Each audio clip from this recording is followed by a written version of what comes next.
Kind of got to force something weird and hope they mess up. I think someone needs to die. Thinking about a roll, thinking about a roll, thinking about a roll. They've got the burrow, finding the back lines. Undyne is out front and center, and immediately going to get brought down 90 seconds, no Undyne. They do find Rue. The healing Lotuses, though, keeping them alive again. Now the right click's coming on to SM. They also have the kisses being thrown out. Behind them, the Shadow Demon about to die as well. Two more dead. The jump forward echo combo refresher. All done, but the GG. There is not a whole lot left in this world as they look forward for Yatorempe. He goes away for a moment, but there we go. Finds one. Give this guy another. I think they're going to be. It's let RCY dive in. We've got Radiance Burn and Immolation Burn from Borrowed Time. Let's just burn him to death. That's a mindset here. Jump in. RCY's already there. That is forced to back away. Oh, Akashi. Be careful, sir. He'll BKB walk out of it. Global Sun's also forced out. There's a big back. Oh, there it is. They make it happen. They make it happen. That's what we needed, Jonathan. Landing here. And well, this would be pretty big if they can get away with this, but I do feel like Extreme could try to contest. I mean, this is extremely telegraphed. They have to know this. Like, there's no way. Yeah, you can see XXS already. Yep, trying to delay. Moving in. I don't know if they can stay in the pit. They can. XXS has the arena. They get sprouted to start things out. Very tanky boys. Nightfall trying to get through it. Gets the Mars Arena off onto two with a mute to follow. Demonic conversion. Nightfall pops the BKB. Trying to right click everybody is XM also popping his BKB. He's going to be fine. Solar Guardian not going to hit anybody. It's Toronto Tokyo now. Yules speared into the cliff with the split earth to follow. Kiyotaka with a nice searing chains onto several heroes. And after all of this, they do get the glimpse, but that's the BKB now for Toronto Tokyo. Ame in a little bit too deep. Hopsy and Rage going to get a lot of that damage as a result. There's the Static Storm just on the outskirts. The Emperor in a lot of trouble. He'll be able to get dropped as XM pops the Essence Ring to stay alive. Meantime, disruption to save Ame, focusing everything onto Nightfall. The spear onto the low ground. Nightfall might be able to get out now. Gets glimpsed though into the split earth. Down goes another member of Aurora. Toronto Tokyo trying to get something out of this fight. And he's just going to likely get glimpsed back. Oh, that's down for 6 seconds. So might be fine, in fact, with the cover of creeps on the high ground. But still, 2 cores dead for Aurora. An Extreme in the late game. Oh, this would be a huge kill if they can find Noob. Gets silenced to start things out. He's second net worth in the game, by the way. Really good start for him. Shiro jumps in, though, with the Chronosphere. Sunray is there, and that's going to dissuade Tidebound from going any further. Epicenter combo, though, onto GX, but he gets the egg up the last moment. Can they kill the egg? The Mars Arena is playing. Get the Yules as well. The egg stops. GH is alive as a result. Nobody has died as well. Burrow Strike finds the Medusa. Inkswell onto nothing to save. He's going to get hook shot now, and now he's going to surely drop to the deck. One down for Tidebound. GH, Sunray right on top of Bane with the spear to follow and the dead shot. That is going to be 2 kills. Damn. He will TP now. And they're smoking. Okay. All right, what's the start? Who are we going on? An opportunity here. Shiva's guard to show what's going on. Roast below. Half HP. XM jumps in. Kind of got to force something weird and hope they mess up. I think some.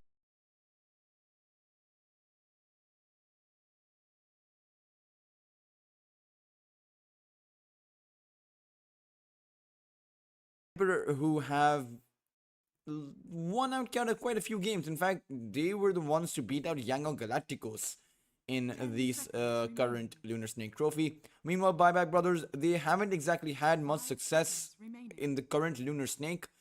Let's see though whether or not they will be able to mount up some kind of a response, some kind of a comeback in this tournament, because their tournament run depends on it. They currently do not have many wins. In fact, I believe they only have about 1 game of a win. And I'm talking about games. I'm not even talking about overall series. Yes, they're currently 1-6. They won 1 game. They've lost 6, and they've lost all 3 of the series that they have played so far. They will have 3 more matches left. I believe they should have 4 more matches left, but I suppose that one of them is still yet to be scheduled. Taking a look at these drafts, though, Team Emperor, they come out with the Pangolier, the Disruptor, and the Shadow Demon, and the Dawnbreaker. Meanwhile, Buyback Brothers, they come out with the Grimstroke, Enchantress, Marcy, and the Mars. Certainly does seem like both sides only have one frontliner, and neither side actually has a sure shot. Or rather, and Buyback Brothers do have stuns, the Rebound, the Mars' Spear, and a couple of slows to go at it too. But Emperor do not. Emperor, in fact, have a bunch of control, but outside of that stun coming in from that Starbreaker, there really is none to be found. You may have the glimpse against the Marcy as well as the Mars. You may have the Rolling Thunder so that the Pangolier can take out the Grimstroke as well as the Marcy. Perhaps the Marcy, but can ideally take out the Grimstroke. And you have the Dawnbreaker to come in with the follow-up once Pangolier creates the setup, or maybe even once Disruptor creates the setup. So let's see if Emperor will be successful in their initiations. Buyback Brothers will... Buyback Brothers need to follow up with some damage. I mean, their current draft lacks damage output. Sure, you have the Marcy and the Enchantress, but you need a reliable late game damage dealer, something that they do not possess right now. Let's see what they will be going for, of course.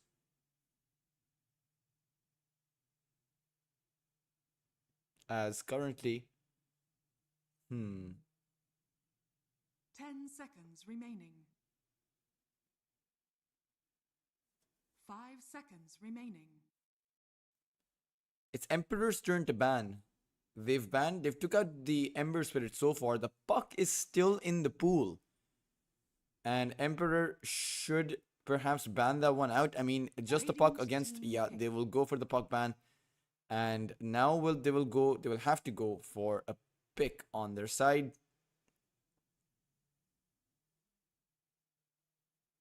Let's see what pick they will be going for.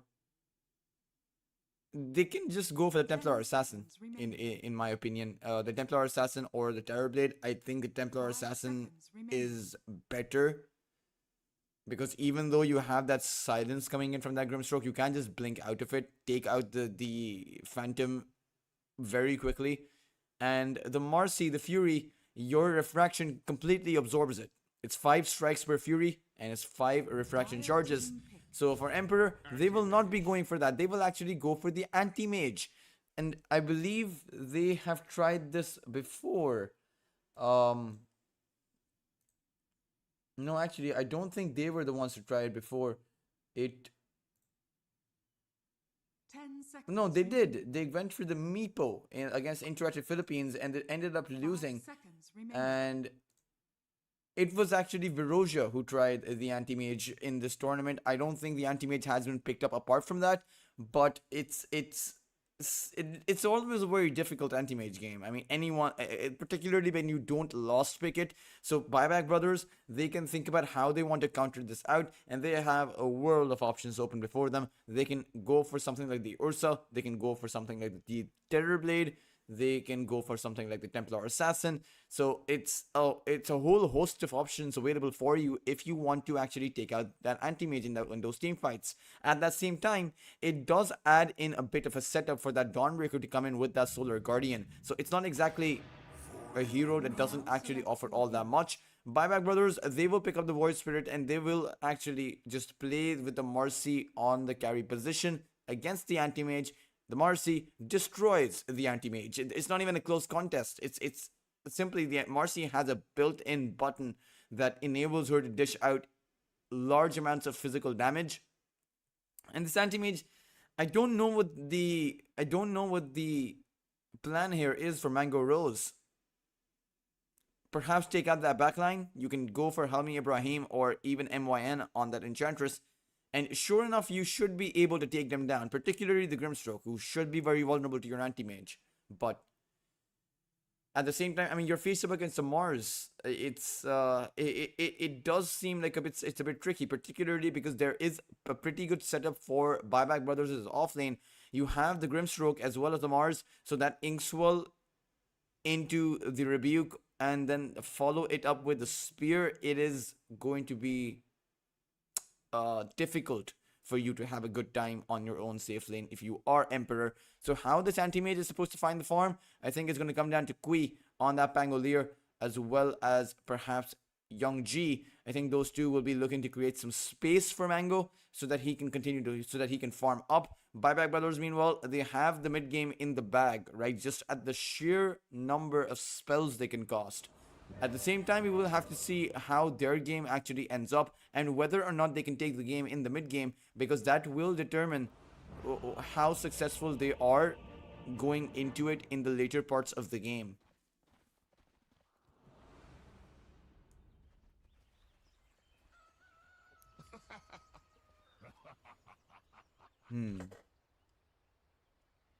Prepare for battle. Wonder Boy.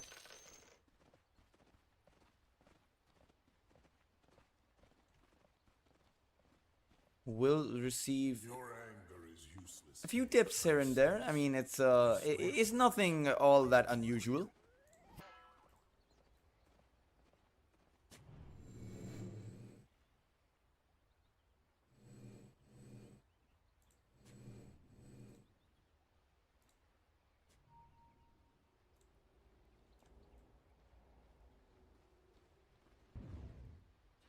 Let's see though. I mean, it's a difficult game for anytime you see an anti-mage, it's going to be a difficult game, right? That's been the motto. I mean, I believe Imm is the only player that can actually play the anti-mage, and he is on Extreme Gaming. He is a TI Grand finalist. Was supposed to be a TI Grand champion, guys. I know it's, we're still in mourning. We're still reeling from that one. 5-man smoke to come out from the side of Emperor. The battle begins. I don't think they can go for a full-on contest, but they can just steal the rune right from under Veroja. Or rather, it was Veroja who stole the rune right from under Buyback Brothers. And it's going to be 3 bounty runes that go the way of Team Emperor, or rather, yeah.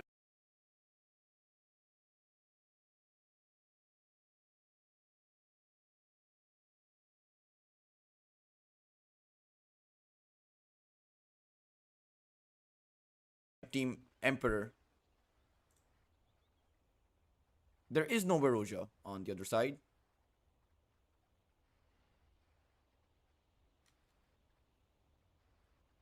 My PC appears to have been having some issues, I think. No, it should be okay now. Towards the top side, it is going to be Play Hard, the Enchantress versus B-Buy on that Marcy.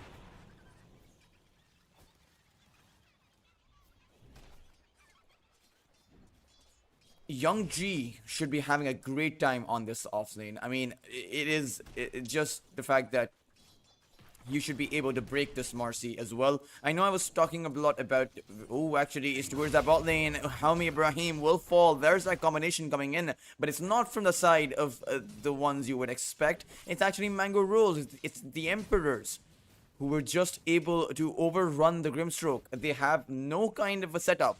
So they rely on Mango Rose to slowly burn away the mana and take the Grimstroke down. That's just simply, they have to overrun him, just pound him with hits. That's all they can actually do, because they don't actually have the Glimpse right now. They had a Thunder Strike to play with. So very surprising that Helmi gave the kill this early on, and you can't be giving away kills to the opposing side's safe lane. Emperor will not give you the leeway in the mid game. Meanwhile, coming back to the point, over on this top lane, you have the Dawnbreaker as well as that Shadow Demon. And the Dawnbreaker does pretty well in this lane, considering you have that setup coming in from Play Hard with that Disruption. And then Young G, all he has to do is land that Celestial Hammer and that Starbreaker. And Marcy, ideally a hero that does really well in the early phases of the game, as well as the mid phases of the game. This is a lane in which the Marcy is going to end up suffering quite a bit.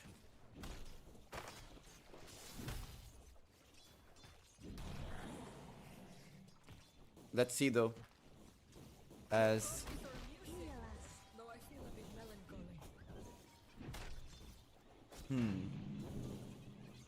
MYN has the little Harpy Stormcrafter, so is going to be able to burn away a lot of player heart's mana and also zone the Disruptor Shadow Demon back a bit.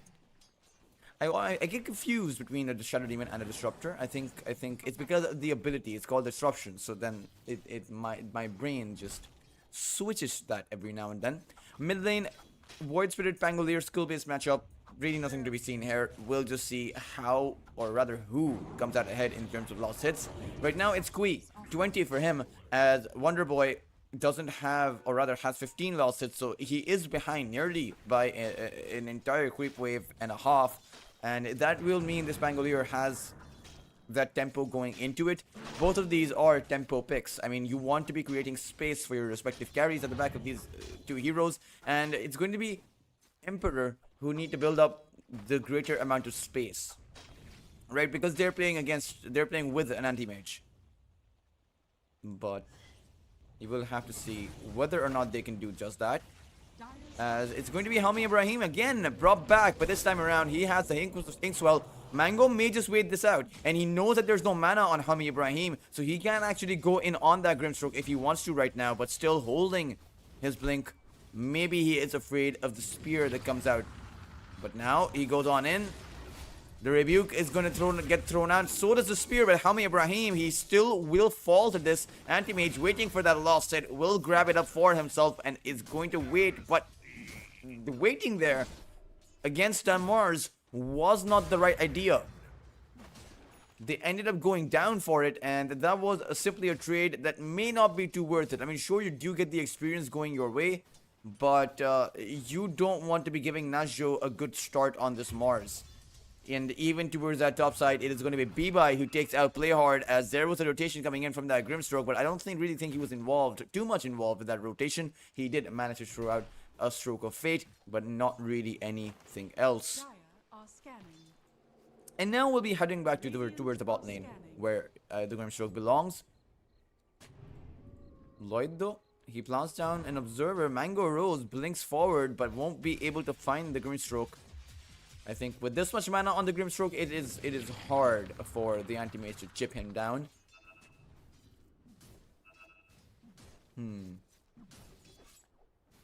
2 and 2 currently.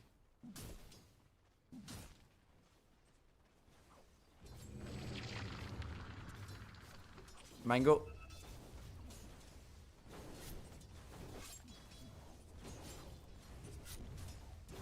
Doing okay for now. Has quite a few losses, but he is actually at the lowest point in terms of losses as far as all of the core heroes go in this game. But still should be doing fine. I mean, it's not a huge difference between all of these loss hits. I think at the end of the day, the difference will come down to who makes the rotations, right? That will actually create up the space to farm up more.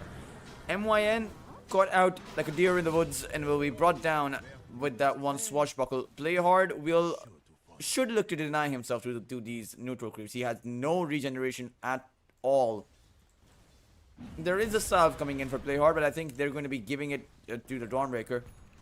And Playhard will just make his way back to the fountain. But we'll be back up on this lane with full HP and mana. And every single time the Disruptor actually leaves this lane, Lloyd has to be careful, because that means your anti-mage, Mango Rose, will be vulnerable on this lane. Right? It's a Mars and it's a Grimstroke against him, so he doesn't exactly have a lot of survivability outside of being able to get off that blink. Top side. Emperor. Again, Kui, we've seen his mid lane quite a lot, and he is pretty good on that mid lane, all things considered.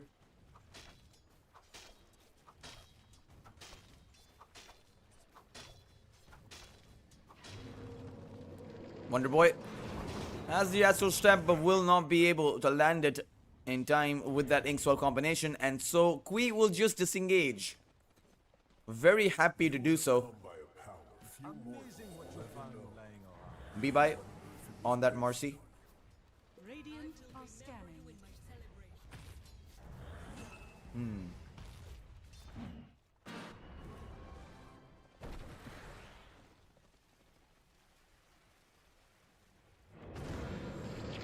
Kui. His middle tower is under attack. Again, that's the second Imm.squad combination being used on Kui, but they just have not been able to take this Pangolier down. In fact, they haven't even been able to threaten this Pangolier. That might just give Kui the opening to go in with that Rolling Thunder. No, he's actually going to get hit by that Solar Guardian. It's actually Young G who's going to come in. It's actually in favor of the Pangolier. They will be able to take Helmi Ibrahim down, but it's actually going to be Kui who ends up being traded out. It's time and time again, Buyback Brothers who are able to contest against Emperor in this kind of a scenario. As Lloyd does have the invisibility. And now the Mars in trouble, does have the rebuke, does have 11 wand charges, so can just throw down that spear, but will need to use it instantaneously. Does find it, but Mango Rose was not skewered. He will be able to run and charge at that Mars, but no glimpse available. It was used earlier, and that will mean that Nazjo, he can make it out with in one piece. Meanwhile, again, a lot of both of these two sides posturing towards that top side. The Marcy now has the Helm of the Dominator up. So does the Anti-Mage. So it's two carries playing with Dominators. Who would have thought that we would have seen this day in Dota? But here it is in front of our screens for everyone to witness.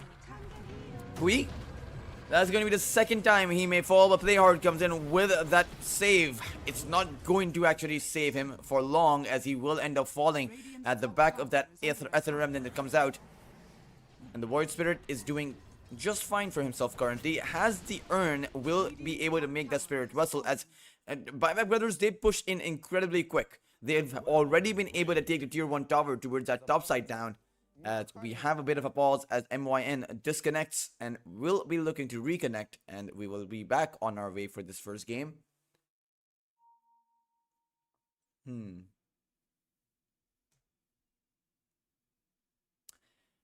minutes, and I think even though it does appear to be a bit of a stalemate, I think that Buyback Brothers will be able to create a lot of space around the map because they can simply play with their spells.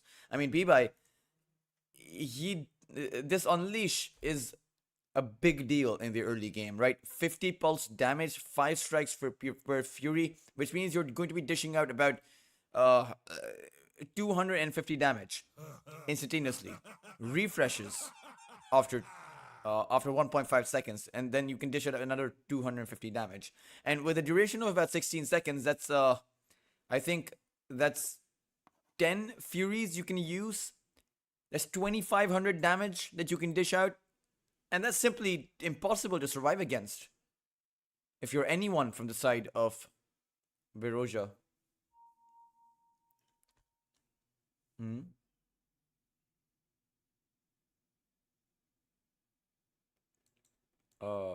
Not sure what Wonder Boy means. Perhaps he meant to be sending in that message in that allied chat. Perhaps he meant to be sending that message in all chat. Perhaps he's daring the other side to go for the power runes. Perhaps he's daring them to come and take some kind of a fight, as he will come out ahead. However, it's Team Emperor they're playing against, so ideally they should be holding on to their belts just for now.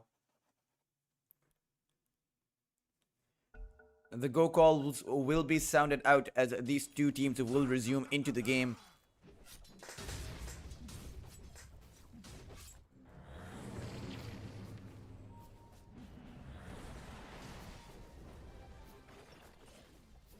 Meanwhile, the rebound. I mean, they're trying to at least steal the stacks away. But the Pangolier right now, Kui is making his way towards that triangle.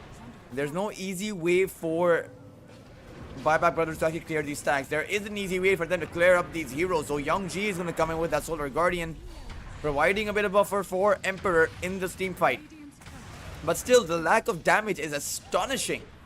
They will be able to take one hero down, but both sides don't actually have much, particularly because B-Buy's Fury was on cooldown. No Unleash for him. And at the back of this, perhaps they clean up the rest of these stacks. I don't actually know, because that fight, the stack attempt took so long. I don't know who got how many stacks up, but just being able to contest them being able to come out without too many losses is still, at the end of the day, all right. It's not too great, but it's not too bad. And I have set the bar a bit. I have lowered the bar because, again, Emperor were the ones to beat Yangon Galacticos in that group stage, or rather, we're still in the group stages. In these group stages. Gotcha. And I mean, Emperor, they still have 2 series wins going by their side. Hami Ibrahim will fall to Mango Rose yet again. And you're giving away too many kills to the Santi-Mage. I mean, sure, he did go for the Helm of the Dominator, so will not have that very early Battle Fury. But you don't want to be giving these skills away. I mean, the experience is also something to consider. Then Mango Rose scales very well with experience. I mean, he is an agility hero. He is a late game carry. So the more levels this anti-mage has, the higher his stat gain will be. As Young G on that Dawnbreaker. Against, I think, the Marcy. Is it the Marcy? It is the Marcy. But Bibai, I mean, it doesn't really want to go on towards Young G because you don't actually have that long of a stun, which means that Dawnbreaker will be able to just escape with that Solar Guardian. And that will be a wasted ultimate coming in from Bibai. It is an expensive ultimate in the sense that that ultimate is the majority of their physical damage in that early game. In the majority of their physical damage for the rest of the game, actually, there's not a whole lot of physical damage found on their side. Radiant's bottom tower is under attack. Young G will be able to pick up these stacks as he is going for the Scepter. So he's not actually looking to build up a Blade Mail first. He just wants to be going for the Scepter. I think the Blade Mail would have been better. Mango Rose, it's going to be Lloyd to bring Glimpse back the Mars into that Static Storm. And that Mana Void will build a setup for Young G to grab the kill. Coming in with that Solar Guardian, a 3-hero initiation. And Mars, Nazjo, never stood a chance. Will even receive a tip coming in by Mango.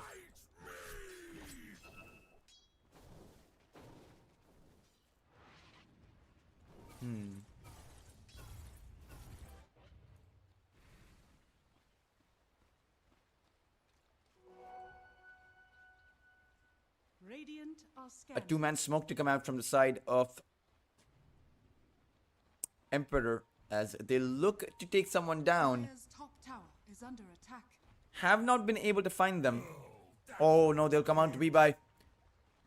They will see the Marcy. Demonic Purge activated. Rolling Thunder goes out. And this Marcy will be able to find the rebound. But can this Marcy actually go for the escape here?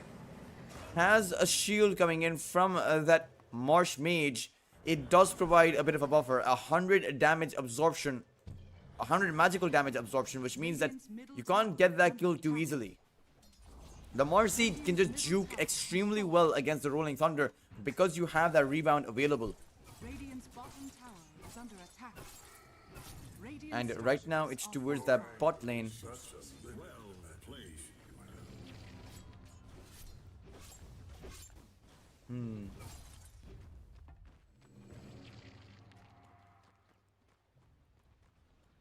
One more component of the Battle Fury and only 2 remaining. The recipe as well as the broadsword. And this will be a pretty early Battle Fury, all things considered. But Buyback Brothers, they look to slow this down. Mango Rose will eat a spear, but there's really no real follow-up unless you bring your Marcy or maybe your Void Spirit. One of those 2 does need to come in here if you want to actually do anything to stop this anti-mage. He has the Cornucopia, which means that every time you poke him with your spells, you're just wasting mana. He will just fall back to the jungle and does farm the jungle considerably fast at this time of the game. Even though he is 1,000 gold behind that Marcy. And Bibai will have that Scepter up. So will be straight up invulnerable when he has that 9 second of a BKB duration, right? There really isn't anything that Emperor have to actually take this Marcy down. Unless they're able to stack up just a lot of spells outside of the BKB being available, right? When the BKB is on cooldown, perhaps that's how they play about it. Right now, though, they're going to come in with a teleport, and Bibai doesn't have the BKB. They might be able to delay. The Solar Guardian is going to come dropping down as well as Young G, Mango, and Lloyd will make quick work of Bibai. This Marcy will fall. under attack. And that is a very valuable kill because the Marcy was very close to that BKB. You have just delayed it by about a minute, and that is a big win going for the way of Emperor. Realizing that they don't actually have enough unless they bring in the Solar Guardian and unless they bring in the Anti-Mage. Is under attack. Dire's top tower is under attack. Making mistakes is the path to wisdom. Mango Rose now on the tier 1 tower will be able to take the first tier 1 down on the side of Buyback Brothers. Radiant's bottom tower is under attack. I must have them all.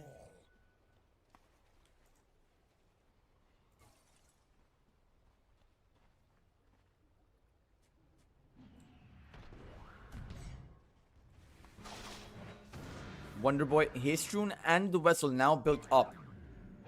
But you need to get some kills. It would be a bit of a morale hit if you lose to an anti-mage, I'm being very honest.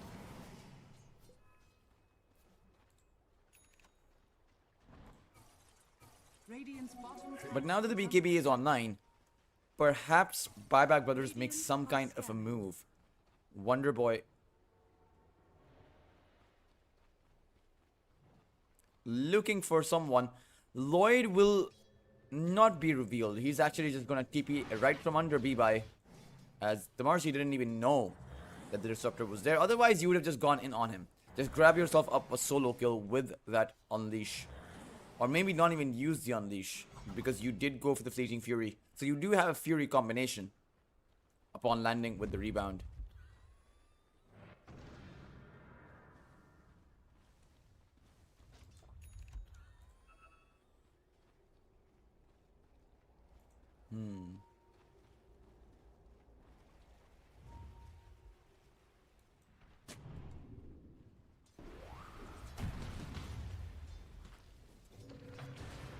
Oh. Disruptor Lloyd got out. Solar Guardian is gonna come dropping down. They will not still be able to stay that Disruptor. However, the counter initiation comes out from that Rolling Thunder. They may be able to take that Mars down. And Mango Rose blinks out in the nick of time. And Buyback Brothers will end up losing 3. They will be able to make it out with that Marcy, but just considering the fact that you used that first BKB, as you used the Unleash, you threw everything you had in that ring, and you still did not come out ahead with the knockout. That is a huge loss in the way of the Buyback Brothers. Is under attack. Just 2,000 gold going the way of Dire's middle tower. the 3 cores, or rather the 2 cores, and just 2,000 overall spread out, going in favor of Emperor. They gain about 3,000 experience, 1,000 experience on these cores, and that is a disaster if I've ever seen one. You now have Young G, who has that Aghanim Scepter, so perhaps he may even be able to save that Disruptor with the Solar Guardian heal, but as well as the fact that you have Play Hard with the Blink Dagger.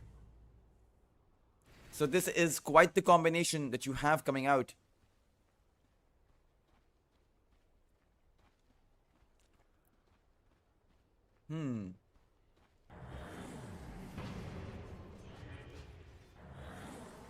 Wonderboy will just find the Astral Step away.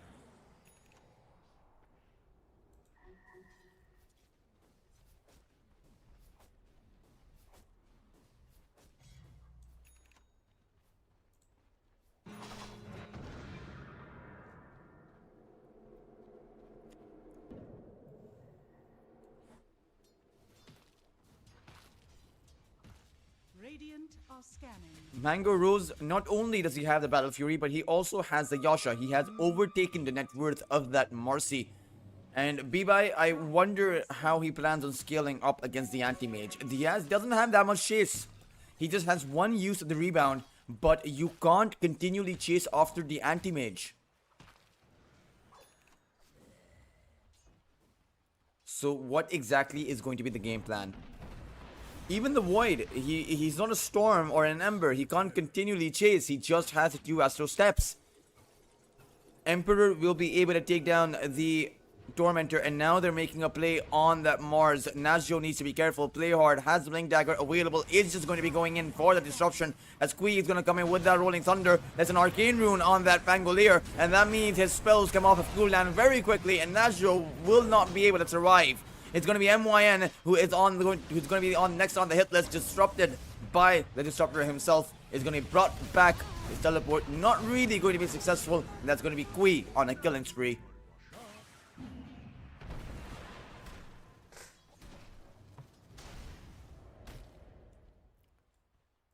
And Playhard is making a move towards the Shrine of Wisdom. This was picked up by Haumi Ibrahim on the other side, so it will not be a huge loss in terms of experience. But now that the lead is quickly stacking up against Buyback Brothers.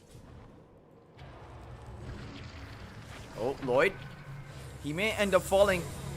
However, Mango Rose is going to be there with that anti-mage for the trade, and that is not worth it. You are giving away kills to Mango Rose, and he is an anti-mage. He is one of the strongest carries in that late game. And you will no longer be able to achieve the mid-game target. Your win conditions have just gone out the window. And for Buyback Brothers, I really don't see a way where they can actually come out ahead unless they are the ones to initiate on Team Emperor. They need to do that. They need to grab themselves up with the kills first. But just currently unable to.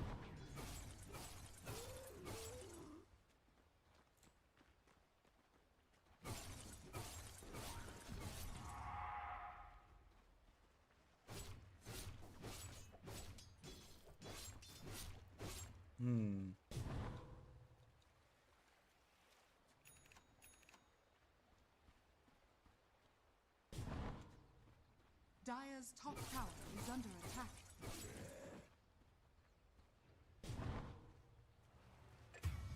Oh, play hard. Towards the mid side, ends up falling. Wonder Boy grabs up the kill. A nice killing spree going the way of this Void Spirit, and if you get to that Aghanim Scepter, you have some additional control coming into team fights. You will be having that silences that come out with the Resonant Pulse. And now, and you will also have the two charges of the Pulse, so you will have that additional damage barrier. I'm just wondering how you survive against the anti-mage at this point. Because you just have a sheer amount of magical damage that's coming out from them. Mango Rose is building up stacks for himself using the Helm of the Dominator. Radiant's bottom tower is under attack. Simply playing this a bit too quick.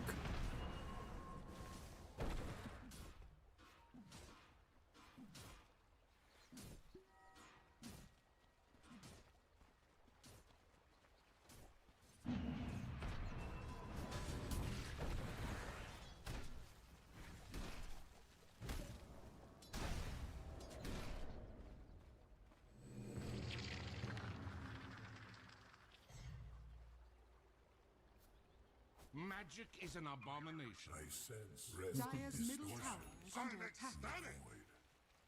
I love how every time someone sends a voice line out, it snowballs into everyone wanting to send their own voice lines, right? You don't want to feel left out. And Disruptor has, I think, one of the better ones. They're trying to kill me voice line is very funny. I chuckle every time it gets sent out. I wonder if we'll get to hear it this time. B-Bye, Basher up, can take out that anti-mage, but again, you need to fight the anti-mage if you want to take him down. That's something that they haven't actually gone for.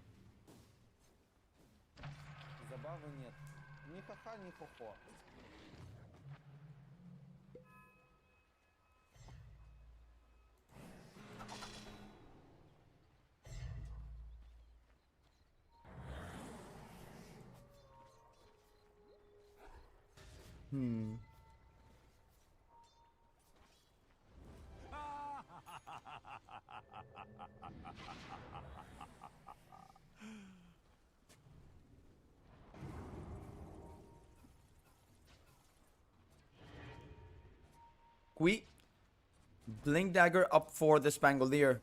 He sees Wonder Boy, and you do have the Solar Guardian, but again, it's so hard because Wonder Boy now has the Aghanim Scepter, so you have the barriers coming in. And also, again, a great hero to juke against that Pangolier.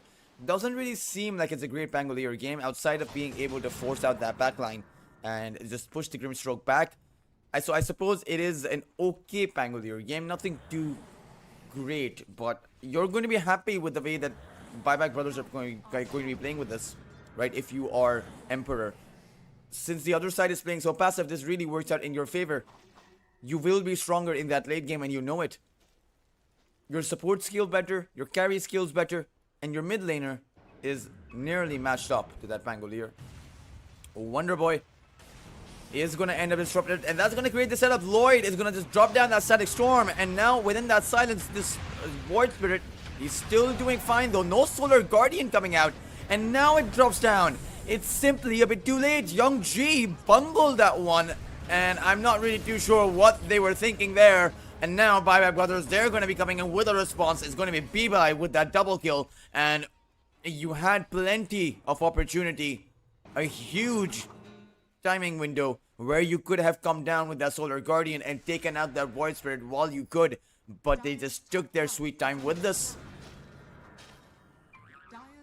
And that will just mean that it's Emperor who are going to be doing a lot worse for wear. I mean, it's that was so messy. There really was no experience. There really was no reason why you shouldn't be using your Solar Guardian. I think they were expecting, or rather waiting for the counter initiation so that they could come down with the Solar Guardian then. But it was either, it was a miscalculation at best or a blunder at worst. And I don't know which one is acceptable, a blunder or a miscalculation. I suppose miscalculation, of course.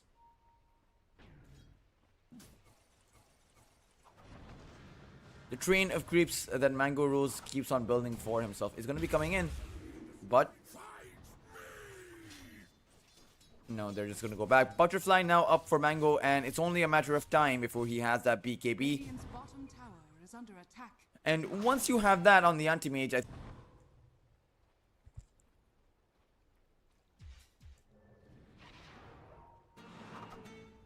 Helmi Ibrahim, he's a bit lost here on the wrong side of the map, but there, buddy, and he will end up going to be doing just fine for himself.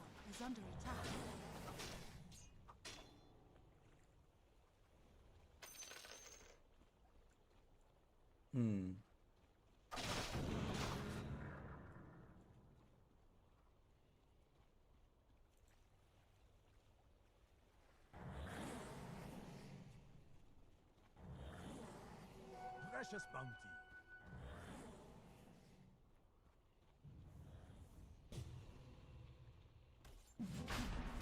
Roshan inside of the pit. Ages to go the way of Emperor without a contest. Even though you have that Mars' arena up, even though you have the Unleash, you have the Basher as the Will of the Chrysalis.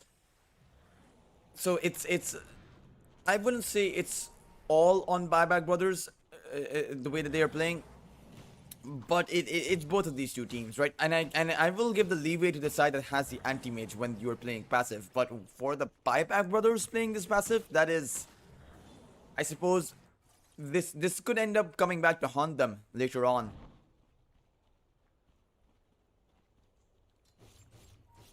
As it's really not a scenario where you're going to be coming out ahead as time goes on. You are playing against the clock. You know, as soon as that clock hits midnight, it's going to be game over.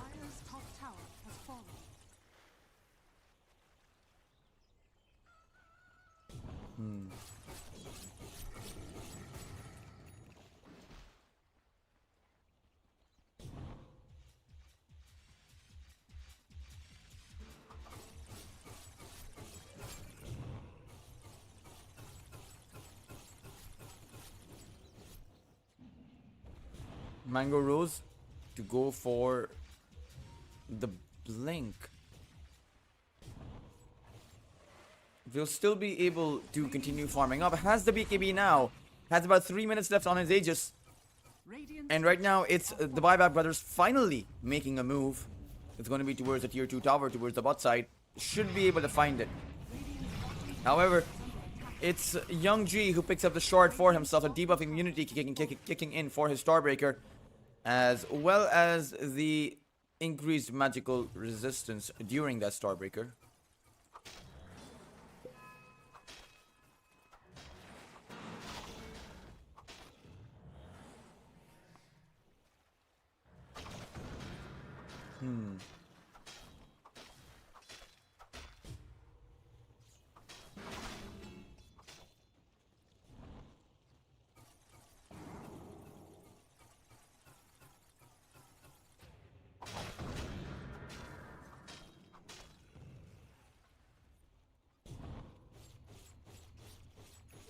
No, it's just unfair.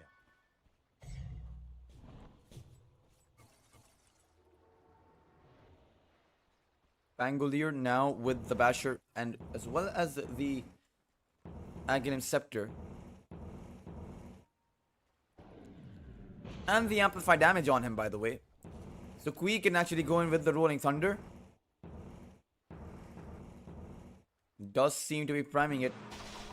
No, he wants to clear up the creeps. Both sides playing passive. However, Mango Rose again being able to find Helmi Ibrahim and take him down. Radiant's courier has been killed. Dire's bottom As Mango Rose is now on that tier 1 tower towards the bot side, should be able to clear it up. Dire's bottom tower. 1 minute left on this Aegis, or Radiant are scattered. 1.5 minutes left on this Aegis. As Buyback Brothers, I wonder what their game plan is, because they are faced up with a level 25 anti-mage soon. He'll have that decreased mana void cooldown. He can essentially spam it out in those team fights. MYN trying to contest against Mango Rose is not the greatest of ideas. Mango Rose, though, Ether Remnant is there. The Marcy now finally wants to be going on, and you can see how Mango Rose just melts. Young G is gonna come dropping down with that Solar Guardian. The BKB will activate. Can B-Boy actually take this Mango Rose down? No, the second Solar Guardian is gonna come dropping down, and B-Boy, he has ran out of duration. The BKB has ran out, and he will just flee from this team fight, abandon his team, and it's going to be the rest of the Buyback Brothers left to fend for themselves. It's going to be the Shadow Demon in trouble. However, Wonder Boy will be able to take him down still, as Nazio found Lloyd. So the two supports from the Team Emperor, they will fall, but it's going to just be those two. No one else can be contested with unless you have B-Boy. Dire's bottom tower is under attack. Dire's structures are fortified.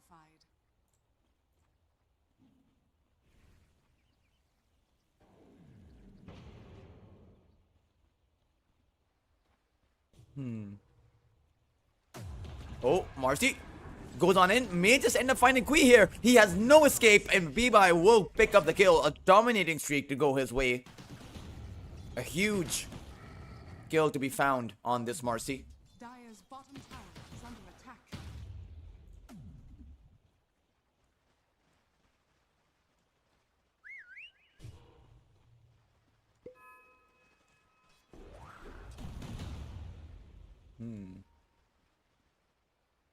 Dire's bottom tower is under attack. Anti-Mage. It's gonna be Mango Rose in trouble right now. They will not be able to keep him alive. Young G is gonna just come in with a Solar Guardian and leave with a Teleport Scroll. As all of a sudden, it really does seem like B-Boy, I have underestimated the damage output coming in from that Marcy. He just simply melts that Anti-Mage.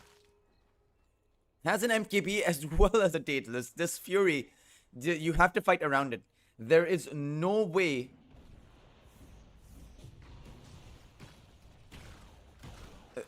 simply no way for B-Boy, or rather for Mango Rose, to survive against this Marcy. Courier has been killed. It's just simply not possible. It's just never going to happen. Play hard now, the one in danger. He will be brought down. There's just really no way, nothing else you can do about this. Kui is gonna go in with that Pangolier, but you don't have your Anti-Mage. You don't even have your Solar Guardian, so I suppose that Kui will just clear up these creeps. However, he's gonna walk into the Remnant. Wonder Boy is here, and potentially they can just chase after Kui because he doesn't have the Rolling Thunder, has a roll up, but Emperor making mistakes across the map. Distortions in the void. A gift from the tempest of battle. Radiant's top tower has fallen.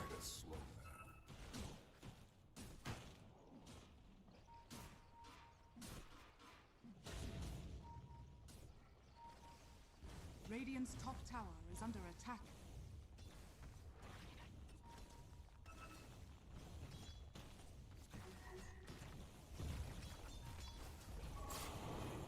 Anti-Mage towards the backline, sniped then Enchantress. However, he's in trouble right now. He needs to get off his BKB and just blink on out, but they will not allow it. The Solar Guardian will not be enough. Young G, now the one in danger, will be able to make his way out. However, the rest of Team Buyback Brothers, they're still in this fight, but B-Buy is so incredibly low. They will not be able to save their own team though. Play hard, coming in with the disruption on himself. Will be able to blink away, but he's the only one that made it out of that team fight. And what an arena coming in by Nasjo, holding everyone from the side of the Buyback Brothers in. Bangalore though, Kui does go out, finds that Mars, and now looks to turn things around on towards Helmi Ibrahim, who throws out that Phantom Embrace, but may not still be enough. Kui will still grab himself up with a double kill.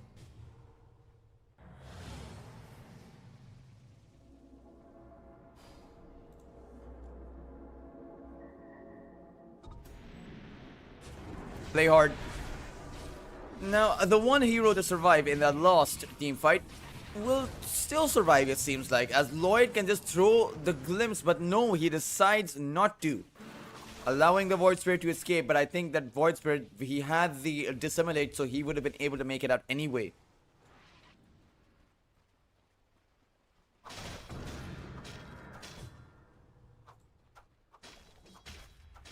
This lead, which was snowballing in favor, or no, rather not snowballing, I would say it was rolling down the hill at a moderate pace.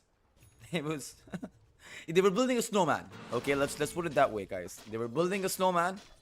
They had the arms, they had the tree branches as for the arms, they had the little peach for the nose, but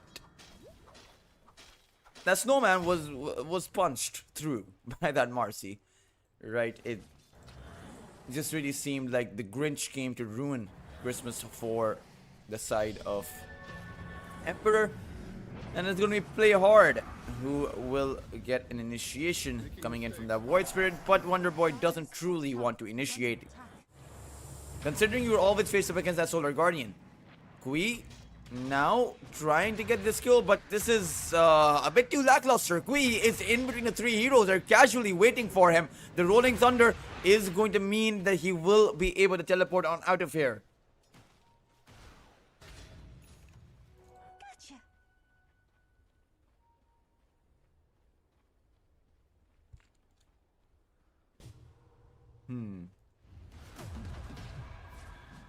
And now it's inside of the Roshan. 5 Fury hits. I think a 13% chance, a 30% chance to dish out a critical strike. So if he's lucky, he dishes out at least 2 criticals or 3 criticals in between of that Fury. And now with the Aegis, now with the Abyssal, it looks like they should be able to make their way on that Anti-Mage and hold him down. I mean, the Marcy can just solo kill Mango Rose at this point, who doesn't actually have much survivability going for him. Sure, he does have the butterfly, but he can't. But his butterfly is going to get cut through by that MKB. He has an Abyssal Blade for himself, so he can hold the Marcy in for about 1 second. So maybe just use the Abyssal on that Marcy, blink out yourself. Waste the BKB. I think you really need to waste the BKB. Oh, B-Bye. They've been able to find the Marcy, and the Anti-Mage is actually going to blow her up. And now Mango Rose wants to make his way forward. However, B-Bye activates that Fury and goes to work, pounds that Anti-Mage down. And Young G is just gonna walk away from that team fight. after having seen that humiliating beatdown.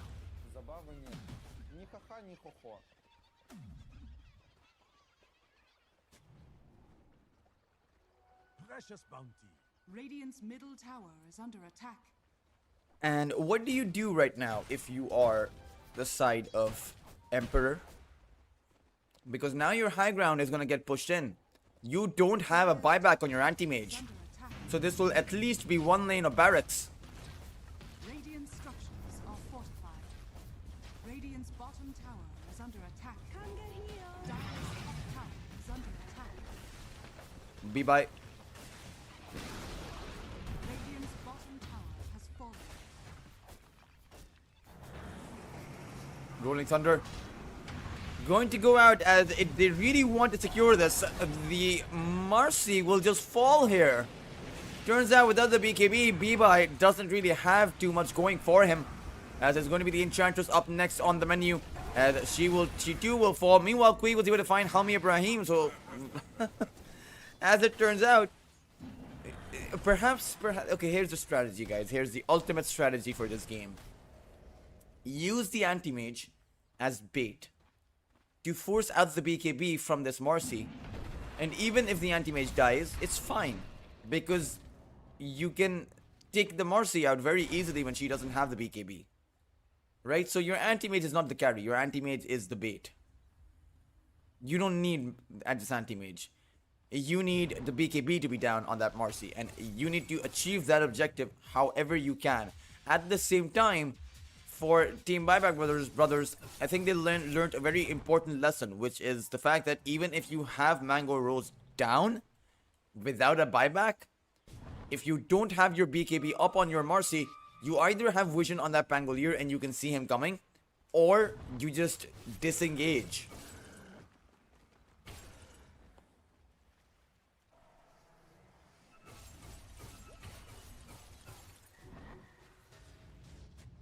Oh, Dawnbreaker got out, but there is no B-Bye. Young G activates that BKB as Wonder Boy will just go back to his high ground, but it's Mango Rose on that high ground. The Solar Guardian is going to come dropping down. Mango Rose now with a double kill, and Wonder Boy will be able to find a dissimulate out, but it is two heroes that fell, and it is their Mars that they lost. They will not have their arena for about 80 seconds. He does not have the buyback. So right now, it is the side of Emperor who can go on over, take a lane of barracks if they want to. The Mars Arena is the sure shot disable you have against Mango Rose, because otherwise, you can't actually lock down this anti-mage. Apart from the few stuns you have.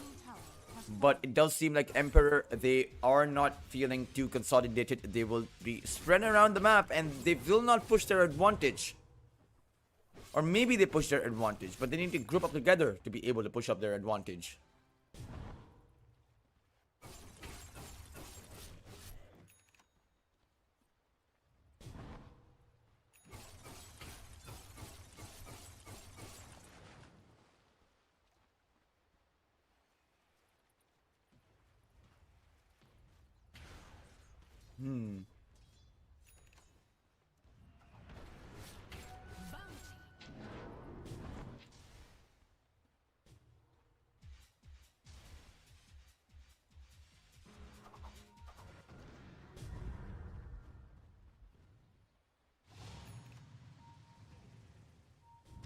Oh, Mango Rose.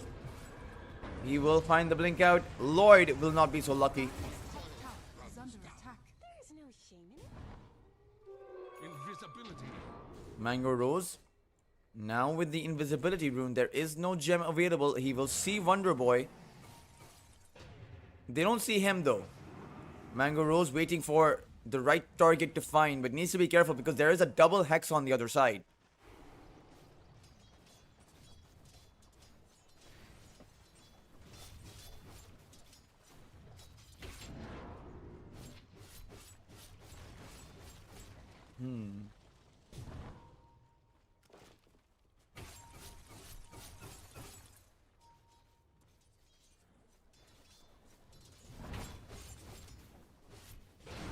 Oh, he gets initiated upon Mango Rose. thought he could farm up safe. However, the Solar Guardian will still be there, allowing him to stay safe. The BKBs will run out, though the Phantom Embrace goes out on both of them as Wonder Boy goes on in, and B-Bye goes to work. Mango Rolls just melts. Young G's Solar Guardian is not going to be available, as Emperor really not feeling like they can group up together. But as it turns out, even if they're not grouped up, they can just be isolated and picked off.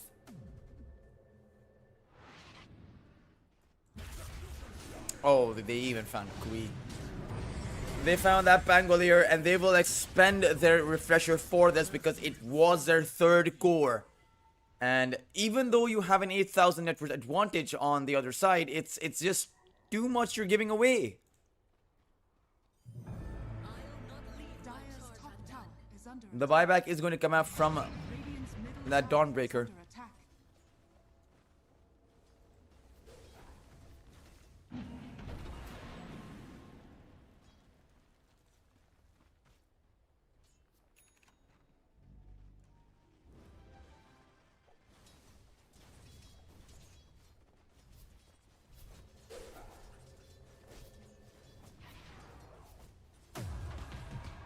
Now goes to work on that high ground. And Young G has bought back. Radiant's middle tower Has bought back. There's no such word as bought, apparently. Radiant's middle barracks are under attack. And this melee barracks will fall. I mean, the anti-mage is coming back online, and B-Bye's Unleash has worn off, but I think Void Spirit Wonder Boy will be able to make Radiant's middle this barracks has fallen. work. And they even want to head on over towards that bottom lane of barracks. Oh, Solar Guardian.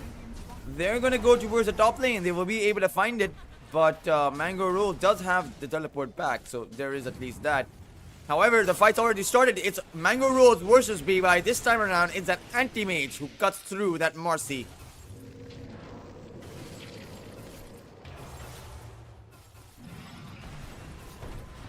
Needs to be careful because this illusion, the Phantom Illusion from that Grimstroke, it's not exactly a Phantom Illusion, it's a Dark Portrait. But whatever, a Phantom Illusion, Dark Portrait, enemy, whatever you guys want to call it, right? It does so much damage. It's debuff immune, 95% magic resistance, bonus attack speed, and bonus damage. It has about 150% outgoing damage. Sure, it can get taken down easily, but it's just it's a faster version of the anti-mage. It has mana burn. It has 150% outgoing damage. This Dark Portrait is broken. Not too broken because you have plenty of ways to deal against it.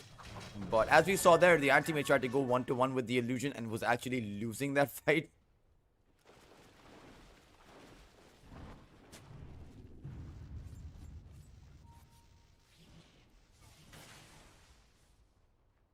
Dire's structures are fortified. Dire's middle tower is under attack.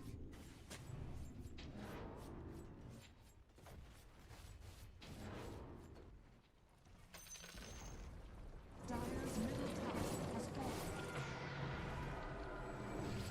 Dire's top tower is under attack. Mango Rolls. He is going to actually be speared out of the arena and is now on that high ground. However, B-Bye is here with that Marcy and they will just burst him down. The rest of the team from Team Emperor, Young G, that's his buyback and he may end up falling. He does have that second Solar Guardian. He's going to be using it and it's going to be B-Bye who ends up dropping. The rest of Buyback Brothers still in this fight. Wonder Boy wants to take out Lloyd. They will be able to find the Disruptor, but still not able to take him down. Wonder Boy desperate for the skill, but still unable to actually get it. He will be able to Astral Step away and just teleport on out of here. But it's the side, it's both of these teams without playing without their carry. MYN holding them back, has an MKB on this Enchantress. Kui will drop towards the side there from that Mars and Helmi Ibrahim. And Lloyd, looking for the entry, is going to glimpse back throughout another Sunstrike, or rather, throughout a Thunderstrike. There is no Sunstrike. MYN, but he finds Play Hard, will take him down, will actually find a double kill. But it's Lloyd who comes out with the kill on Helmi Ibrahim. Finally, the spear is not going to land. And after all of that, it's actually going to be the Buyback Brothers who come out ahead. A very chaotic team fight. That was actually 2 team fights happening in 2 different places of the map. But again, no buyback on this Dawnbreaker. And you can choose to go on in.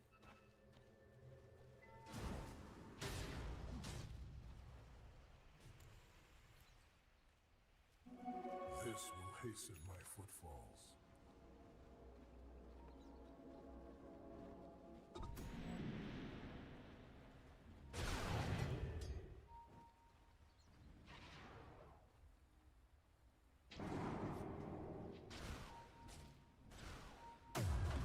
Oh, Marcy goes on over towards the high ground. B-Bye, this will be Mega Creeps if she finds it.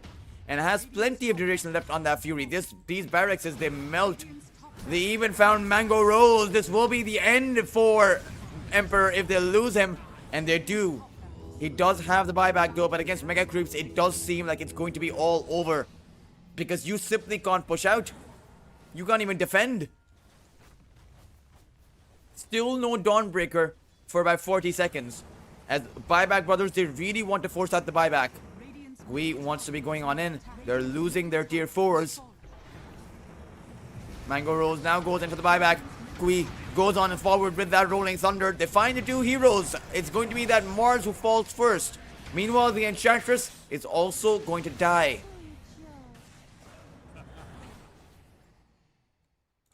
Two heroes fall. Not the end of the world or the end of the road for the Buyback Brothers, as both of them have the buyback.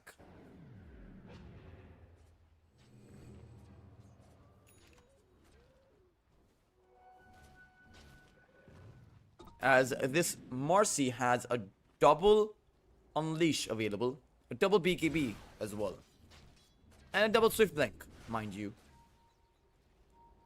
Well played. Well played. Was regrettable. Dire are scanning. That was regrettable. Dawnbreaker uses the BKB and now comes on over. However, they want to actually protect Kui. But can they actually save him? They will not be able to. Dawnbreaker drops down for that second time, trying to go for the TP. I will not be allowed to do so. And that is going to be your Dawn that is going to be down for about 1 whole minute. And the Shadow Demon doesn't, or rather the Pangolier doesn't have a buyback either. Play Hard is going to get caught out. That's also going to be a dieback and on Play Hard, as it will be all over. All Buyback Brothers really need to do is run over, take the throne down, and they will claim game number 1. Dire's top barracks are under attack.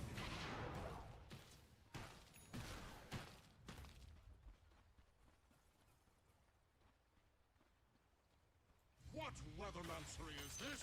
Throne is fully exposed. No, it's just unfair. No, it's just unfair. Dire's top barracks are under attack. As it's just Mango Rose. There may no longer be Mango Rose. However, Lloyd does come in with that Static Storm. But still, Mango Rose is being held in and will use the BKB to make his way out. However, B-Bye wants to be going in on the chase. It is going to be all over, as there is a Marcy on your throne, and Lloyd will just call it. It's going to be Buyback Brothers coming out with the win in game number 1, and this is going to be their second game win in this tournament. Let's see though if Buyback Brothers will be able to continue the momentum and clean sweep Team Emperor, or if Emperor should be coming out with some better picks. I mean, that 9th pick Anti-Mage, it just simply looked a bit too worse for wear. At the same time though, maybe with some other pick, they can come out ahead, because for a lot of that game, they were able to find the farm on their carry, as well as take better team fights. I just think that the Marcy just found the better openings against the Anti-Mage. The Anti-Mage was simply got caught out too many times, was not able to snipe away the backlines, and that's what the Anti-Mage needs to be doing. you had that double Solar Guardian coming in the mid game. I mean, everyone from Team Emperor found their farm. They just couldn't find their openings. They just couldn't take the Marcy down. Of course, we will be back for game number 2 right after a short break. So don't go anywhere. Find out if Buyback Brothers clean sweep against Emperors, or if Emperors will mount up the comeback and take Buyback Bros to a game.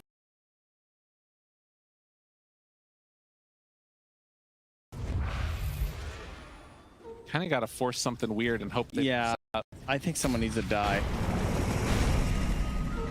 Thinking about a roll, thinking about a roll, thinking about a roll. They've got the burrow, finding the backlines. Undyne is out front and center, and immediately going to get brought down. 90 seconds, no Undyne. They do find Rue. The healing Lotuses, though, keeping them alive again. Now the right click's coming on to SM. They also have the kisses being thrown out.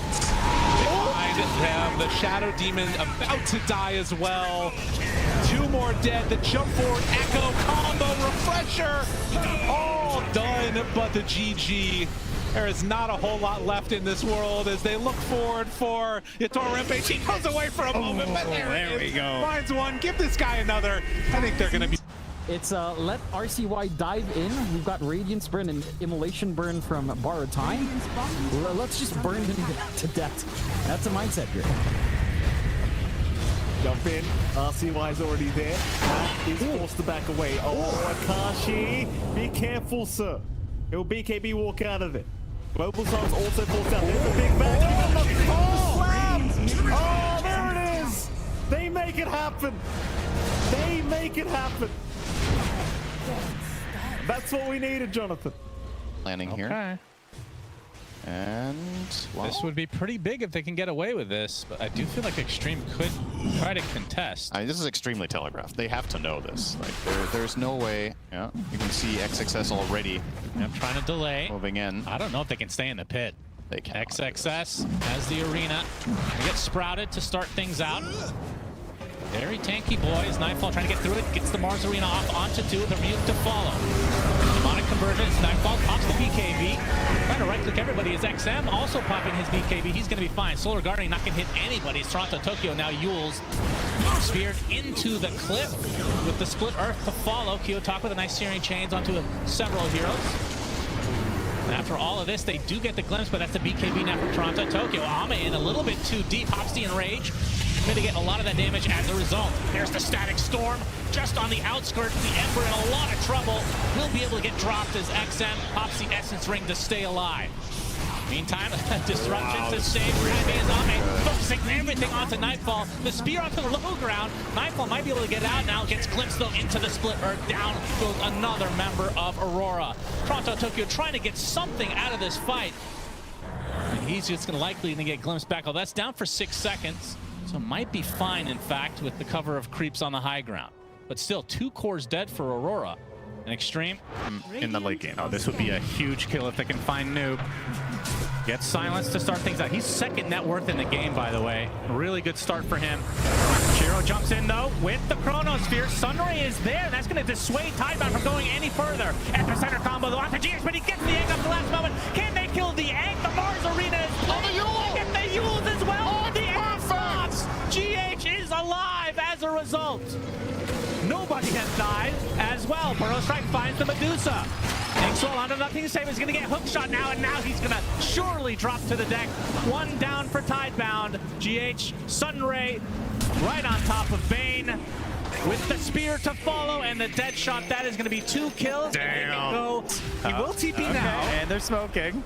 Okay. All right, what's the start? Who are we going on? An opportunity here. Shiva's guard to show what's going on. Roast below. Half HP. XM jumps in. Gank the creeps. Charlie, it'll take you to victory. It is the least maneuverable unit. It is so hard to get anything done. All right, hold on. Wait, he got it. He's got the MKB in time. Oh, they bought enough time, and Ame starts hitting, but no, the wolf is in there. They know about this, and now they start throwing the kisses. Ame, are you big enough? Are you bad enough? Can you take it down? No! You disgusting fish! He got it, steals it away, and only they can look on in shame. Oh, he's still alive. He's not even dying. Ban this hero. I don't want to see it anymore. Unbelievable. Oh my, it's It's just flatlined. Yeah, maybe. The graph is dead. This is a big jump. XXS gets off the BKB, gets off the flesh, but he's almost dead though. Has to use the tombstone, but dies. Comes back to life instantly. As XM coming to the BKB, he's already half HP. Beyond this, does try to get the shackle onto the TA. Ame just pounding into him. Can they get this divine rapier? The card comes out in the last moment to save the TA. Can they do the damage? They need to take out Ame instead. Indeed, they can. No, the grab ally saves him again. Again and again, this tombstone is used. And Shiro left all alone. Divine rapier drops to the deck. But Ame dies right next to him, knocking this out right out of the Divine Rapier, completely ignoring it, fighting against an enormous zombie man, but he will drop in the end. 4 dead for Tidebound, as XXS not sure what to do with the goddamn Divine Rapier. As That really is, versus doing it twice in a row. well, depending on the situation, yeah. Okay, big moment here. Extreme Indeed. going for a smoke wraparound. Will they get a ward down? Why breaks That it? static storm starts things out. The pocket taking tons of damage. The mill action there. He's dead right off the bat. XM does have the buyback though. Cart number 1 on the TA. XXS taking the most damage as a result of that. A-Blast flies in, just clipping Ame. He's trying to stick to his target, trying to run away now. Can't do much damage. He can't do anything. He just gets destroyed instead. XXX still standing his ground. There are 3 buybacks from Extreme. 4th at the ready as well. 2 tombstones placed, and still the cart being used for Shiro to take out these tombstones in turn. Shin-Q pops out of the tombstone, didn't even realize he was there, and now Shiro will drop as a result. 3 buybacks for Tidebound. And Extreme trying to get out, but the Echo Stomp is there to finish off. Nothing to say. As that for every one of these new creeps. Congregations of the Deep. 3rd Roshan is up, and Enigma Galaxy obviously know the timing courtesy of TA. Avatos. There's the Congregations, gets deleted, but it might be in turn for Omar. Big Astral Step onto 2. Barrier is actually keeping him alive. Sumail taking a lot of damage. He's already at half HP, but the BKB from Mickey is running out now. Along with the God Strength Noob, gonna try to right click to his heart's content. Gonna get another Congregation to the deep with the coil to follow. They're gonna take out Mickey. Sania and Favorite get deleted off the face of the earth. Ultra kill for Ghost. Make it a rampage. Strike! My goodness. Go slam. 30 seconds still on cooldown. Sax is in. He's going to try for the jump on the Scoper, but the Fisher comes out to disrupt the play. Scopefield's going to try and stand his ground with the ultimate, but the combo is there. He's going to be saved for now by the Disruptor, will still fall, but heroic strike back. Yuma able to get in onto the darks here. BZM controlling the Shadow Demon to pick up the double. Whisper's going to get back in there. Lasso's there to lock down BZM. Yuma brings in the damage, and he's able to take down the both of them there, Whisper. Getting a huge double.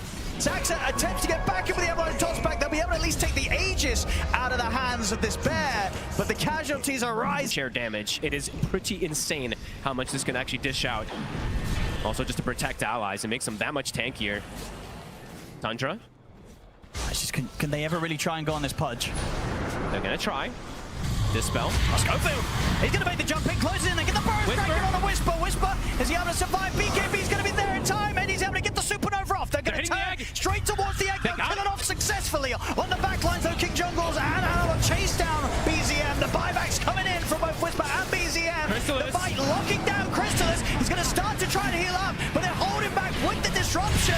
He's gonna get surrounded, punched up. Can he actually get the hits off Crystallis? He cannot, as Crystallis is gone out of the fight. 33 will get back in with the burst strike. The Hex to fall to Whisper for the BKB, and the second supernova hits there. They're gonna try and kill the egg off with this buyback from Crystallis. But 33 dead. He has to buy back. Crystallis can't kill the egg in time. They're just killing them off one by one. That's a die back on BZM. This fight's an absolute mess for Tundra. It's heroic, overrunning them. Crystallis trying to hit back, but he get the shots, holding back. It's a die back on him. They're losing lives left, right, and center. Tundra, they just do not have what it takes to stop heroic. XXS. Got to get the jump forward again. Slowly peeping away here at the Underlord. Noob down to half HP. Setting up. Watching for the sidelines. Noobies, yeah, he's starting to drop now. The heals are coming in. Cookie, gonna connect this time. Noob's gonna be fine. Arme's actually trapped to the side in the cogs. Sunshine comes in. Arme's in trouble. Ghost, he's just able to take him out. And another hook jump forward. Enigma Galaxy, they know they're gonna try and push this for more. The arena will be dropped down to try and hold them back. Except peeping and goes to the side. The battle chances up. Ghost gets the ultimate off, and now he's ready to start getting the hits in. Closes the gap over towards the snap. They're cleaning up in Enigma Galaxy. They turn towards XXS. Ghost getting focused by Noob and Sumail as they push the sniper out of the fight and they bring him down. GH gets a triple kill amongst it all. Enigma Galaxy this time, they get the team wipe. Losing their Sand King, who's on his way to that refresher. They might have to take this fight without him. Need to find something here. He has no buyback. A quick pick up on Schofield. Would do wonder for them. They do have a static storm. There's no BKB, so Solar Guardian goes out. It's got the black hole. It's catching the gyrocopter. Sonic Wave trying to put it away. Here with the Satanic. It's keeping himself up. 1 versus 4 for them all. Trying to take down one of these cores. He's fighting up against Analog, and he's getting the life steal to keep himself up. BB team on the edge. May just pay off here. Schofield, he's going to be the one to break. They got the vision on him. Trying to get a ward up there. Does manage to spot out at least the Sand King. Analog blinks over the initiation. He's got the Dragon Tail stun into a little bit more. The Starbreaker and JPK, but it goes away. And JPK, not dead yet. Gets off the Sonic Wave and stays standing. These glimpses have destroyed them in the fight. How do you stop them if you don't have BKBs on all your cores? Still a black hole here. He's still right here. Black hole goes out, but immediate glimpse. Still the Whisper. He's the Starbreaker. Oh, he's here. One more melt hit, and they've got him. Whisper, he runs headlong into BB team, accepting that this life is forfeit. He'll help get Yuma out of here. Will Yuma completely escape? AJ, he'll make sure that Yuma backs away. Yuma, you gotta get out of here. Oh, he's turning and fighting. This is insane. He's got Schofield trying to help out. Tries to blow up the save. Meanwhile, the Fiend's grip on GPK. GPK does end up going down. Yuma fighting for his life underneath the sandstorm and winning with the buybacks coming out from the heroic supports. They'll find another. That's 2 down. Make it a 3rd. What the hell was that? Yuma and Schofield make the call. A 2 versus 4 to turn the whole damn game. Into the favor a little bit of BB team. They're getting into this next year. They will find a lasso. It really seemed like they were ready and prepared to actually take that Marcy down, or rather that anti-mage down. Let's see though. I don't think that Emperor will be playing with that anti-mage again. Buyback Brothers will pick up the Earthshaker, Enchantress again, and the Snapfire. Meanwhile, Emperor will pick up the Silencer, Clockwork, and a Monkey King. All complete switch around to their previous game, not really going for the same picks again. Now though, Emperor, they will pick up the Mars on their side. And this was the hero that Buyback Bros went with. And I suppose the idea behind this Mars is twofold. One, great synergy with the arena as well as the Wukong's command. And then you have the global silence to make sure that Buyback Bros are going to be stuck inside of that arena without any recourse. At the same time though, it also just the fact that you take away that Mars from the other side because you have that Snapfire for Buyback Bros. So you don't want to give that Mars and plus Snapfire combination away. Buyback Bros, they will double down on a tempo pick as their carry. They will pick up the Ursa, a hero that does do pretty well against the Mars in the lane, as well as the fact you have that Snapfire cookie. So it's like, I think the Snapfire cookie is twice the jump coming in from the Earth Shock, but still, those are 2 jumps available for this Ursa. As well as the fact that you have the Snapfire cookie for the Enchantress's creep as well, right? So you do have additional control coming in at the back of that. You have some stuns, decent AoE coming in from the Earthshaker. As Emperor, their Silencer is really going to have a rough time against a hero like the Ursa. Even the Monkey King doesn't actually have that great of a time, because when that Ursa pops that Enrage, it doesn't matter if he's inside of that Wukong's command or inside of that arena. It's incredibly difficult to actually take that Ursa down in that circumstance. So for Emperor, they have the same requirement as before, right? Where they had the Marcy in game number 1 and they had to take that Marcy down outside of the BKB duration. This time around, they have to take the Ursa down outside of the duration of that Enrage. Let's see though if they will be able to do that. Buyback Bros, they will come out with the Invoker. And that means this Earthshaker is going to be on that off lane, a hero, or rather a position that we really haven't seen the Earthshaker play in a while. But Emperor now on their 5th pick, or rather now on their last pick.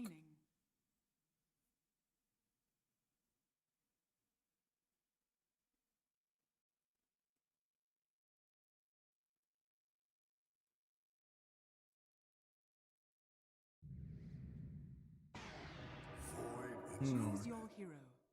Void Spirit being picked up by the Emperors. again, they had this hero for Kui last time around as well. And now you have some additional follow-up for that Void.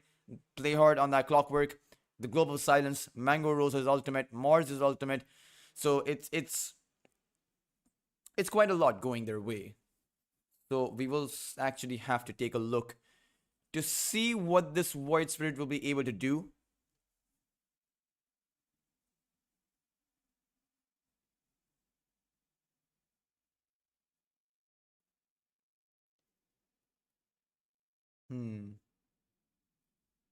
Taking a look at both of these drafts, though, completely even drafts. I think it does come down to the initiation. It comes down to how much space B-Buy has in that mid game.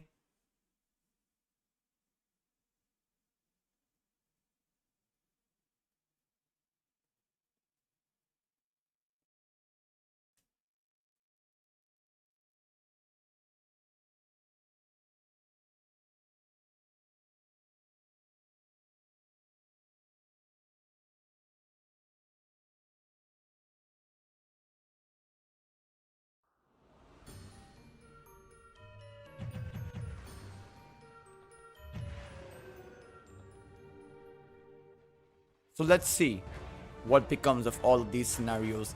I mean, it's very straightforward, right? Against an Ursa, every single time you have an Ursa on the other side, it's are you able to hold on to your mid game? That is the Ursa warrior, and it really seems like you should be able to this time around. You have so much kiting potential, so much control. Your Monkey King can farm up safely as well. So a lot of circumstances that should work out in your favor. At the same time, there's a lot of catch available for the side of Buyback Brothers, right? You have the Snapfire, the Earthshaker, the Ursa. And both of these teams, they don't actually like to commit too hard to win the game earlier on. They like to play it a lot safe. Sometimes in that game number 1, I think it was a lot safer than usual. But perhaps that's just because Buyback Brothers are playing with a lot more pressure, right? If they lose, they will be out of the tournament. At least as far as I'm interpreting the group stages. They currently have 0 series wins. And they have 3 more series left. So there's really not a whole lot of room for error here for the side of the Buyback Brothers. Well played. Well played.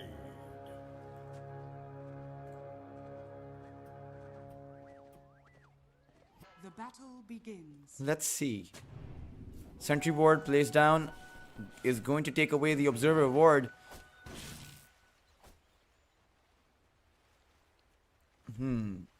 3, 4, 2 and 2 bounty runes actually. This time around, a near even exchange outside of the fact that you do have to consider that Buyback Brothers were able to take the Observer Ward down as well. So that's about 100 gold going their way. And it's actually the Enchantress who found a solo Observer Ward. So she actually gained about 70 experience, 1/4 of the experience required to hit her level 2. So she should have it earlier than anyone else on this safe lane.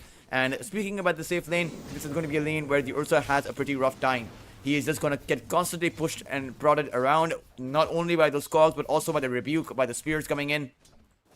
Right now, though, really itching to dish out at least one hit on that Mars.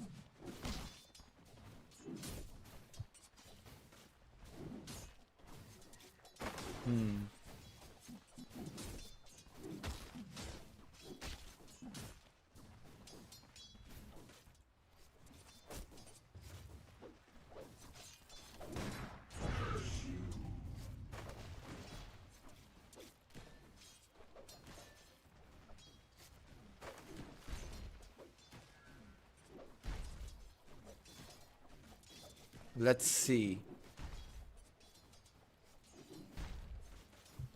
So over on the top side, Monkey King, as well as a Silencer against Earthshaker and a Snapfire. Again, I think Earthshaker and the Snapfire do as well as the Mars and the Snapfire because you still have that Fissure, you have the Aftershock, Enchant Totem, a whole host of spells available to actually dish out and pressure Mango Rose. At the same time, Mango Rose is a melee hero.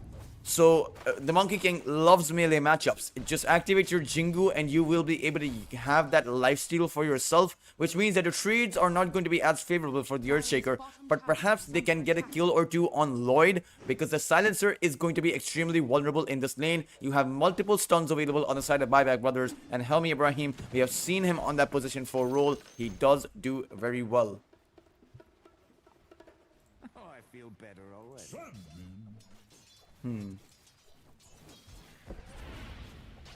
Wonder Boy on the mid lane versus Kui. Invoker versus the Void Spirit. Another one of those skill-based matchups, but I think it's less so skill-based for the Invoker because you can just simply safely farm. There's really nothing that Kui can do to disable your farm. You have the Forge Spirits, you have the Cold Snap coming in as well, and so you should be having a good time here. Dire's courier has been killed. Ooh, Courier is actually going to get sniped by MYN. It says AMP, but it's MYN. Perhaps it's his name. Perhaps it's not his name. Perhaps it's MYN for mine. But who really knows? Perhaps I'll ask them after the game or after the tournament, really, because I don't have that time currently. I would love the time to be able to get to know some of these players, the budding tier 3 or the next generation of Southeast Asian Dota. Have been having quite a lot of conversations on Reddit and everywhere in the post TI shuffle. So do expect to see a lot of shuffles coming about. We will see what the lineups will be once you have some of the close qualifiers starting. Silencer. Again, Lloyd needs to be careful. Oh, Scatter Blast is gonna land, but the Wukong's command, or rather the Boundless Strike coming in, and one more enchant totem will be enough. It's gonna be Nashjo to pick up the first blood. And you had better get used to it. A very good start once again coming out for the Buyback Brothers. They got the first blood last time around too. Oh, B-Buy wants to be going in on towards Young G, but Young G has the spear. Should throw it out. He's taking in a lot of damage. He could have avoided that. Sunstrike is not going to land off by the mark by an inch. And Young G throws out the tip, but that was a bit of a misplay from Young G. The reason he's forced back to the fountain right now is because he chose not to use the spear earlier on. But Mango Rose towards the top side is going to punish Nashjo for that earlier extension inside of that tier 1 tower that took out his silencer. And he is going to grab himself up with some revenge. Helmi Ibrahim is also pretty low over here. Lloyd doesn't have the Arcane Silence, and I think Helmi Ibrahim realizes this. But should be careful. No kind of sustain for himself. He just has a tango, but he has a lot of mana, so he ideally does not want to be going back right now. He wants to be dishing out on using all of these spells and make sure he goes back when he has no more mana to play with. Ooh, Scatter Blast not going to land.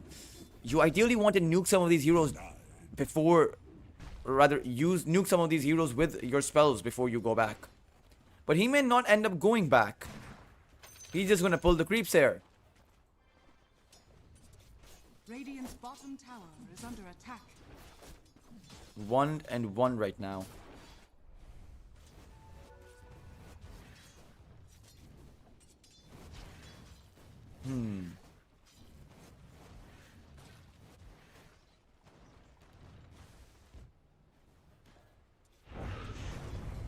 Earthshaker. The Jingu Mastery should activate with one more strike. Mango Rose does have it, and in fact turns towards Helmi Ibrahim with one swipe coming in from Lloyd. One glaive will be that one kill. 6-minute power rune. They are going to spawn. It's going to be towards that bot side. As Wonder Boy comes in, should be able to deny it, but Playhard actually picks it up.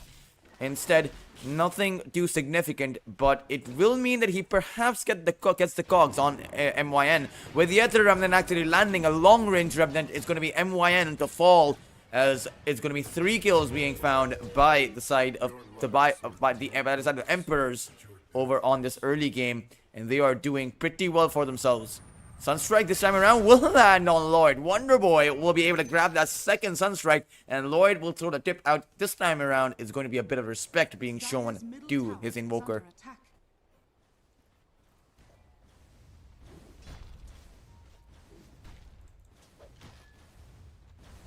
Dire's structures are fortified.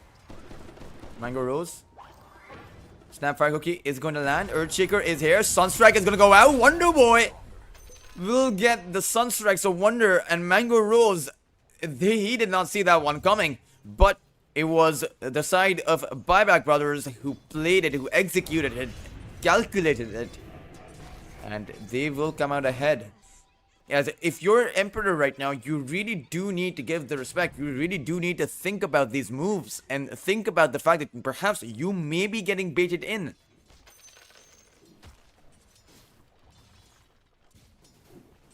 Bye-bye.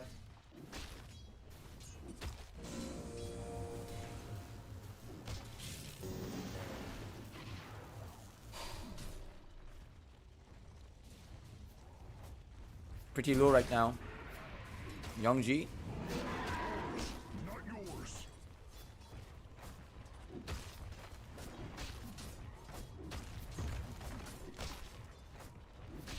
On that Mars, let's see if he'll have the same kind of impact on this Mars as he did with the Dawnbreaker.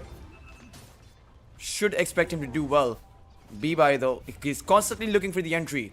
But right now, what they are most looking for is this tower. Just make sure they can take it down with Youngji not being able to deny it. And sure enough, they will take it. Helmi Ibrahim even finds himself with the Observer Ward. So, Buyback Brothers, they're doing pretty well in this early game. 2,000 net worth advantage going their way.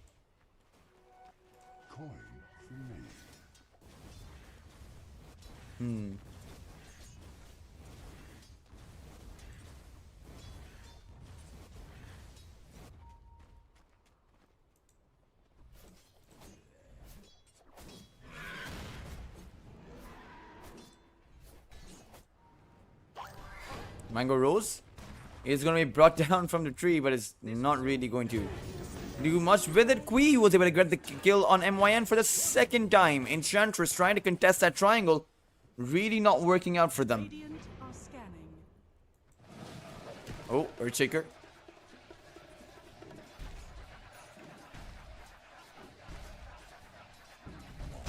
In a bit of trouble. No, it's Mango Rose again. Emperor, they are not giving the due respect that Buyback Brothers deserve. The Buyback Brothers destroyed them in game number 1. Surely you're going to be expecting these kinds of plays. You know that the Echo Slam is up for Nasjo. You know he's going to use that opportunity to just slam you down. Plant you, dunk you 6 feet under. But it's so many mistakes being made that I don't know how well you'll be able to transition into that mid-game. Mango Rose, his towers, all of these towers are getting pushed in too. But now he wants to be going in. He knows that there's no Echo Slam, but will just disengage. They want to make sure they can keep their towers alive. But Nasjo will be happy with this. At that 10-minute mark, it's only Kui who is at that 4,800 net worth. Oh, Mango Rose. Fisher is going to be there. The Snapfire Mortimer's one more. If it lands, 2 more. No, it's going to be enough. Helmi finds the long-range snipe. Assassinates Mango Rose. And that's the second death. He doesn't even have a teleport scroll to make his way back into the lane here. He is falling so far behind.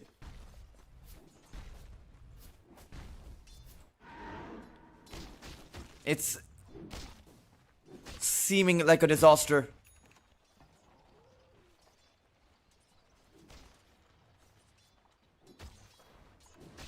A disaster that is not going to get any better.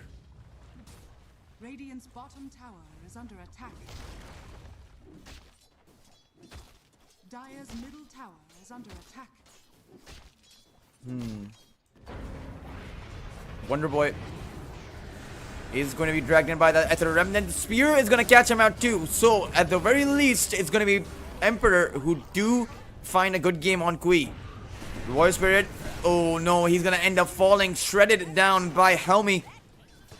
As it is going to be a 1-for-1. But MYN is kind of stuck. So it might just be a twofer being found by the side of Emperor if they're able to gut through the untouchable MYN though. No, it's the Echo. Nasjo comes in with the Echo Slam. They haven't been able to take anyone down, but should find the clockwork. Play hard, will die. As Nasjo is playing incredibly well on this Earthshaker. An 11-minute Blink Dagger, revealing it with a kill being found as the Silencer made it out because they were distracted by that Echo Slam coming in. They chose to then take Playhard down instead of take Lloyd down. And the Silencer, trying to avoid the Sunstrike, will be able to do so. And also throws out the voice line. Okay, that's very interesting.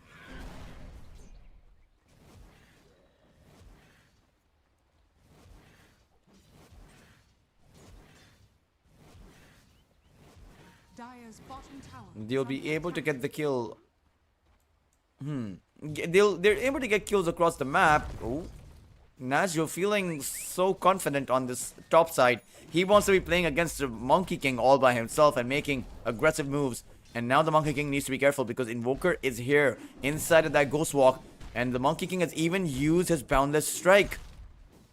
If he reveals himself, if he uses the Wukong's command, he will end up falling before he can take this Earthshaker down.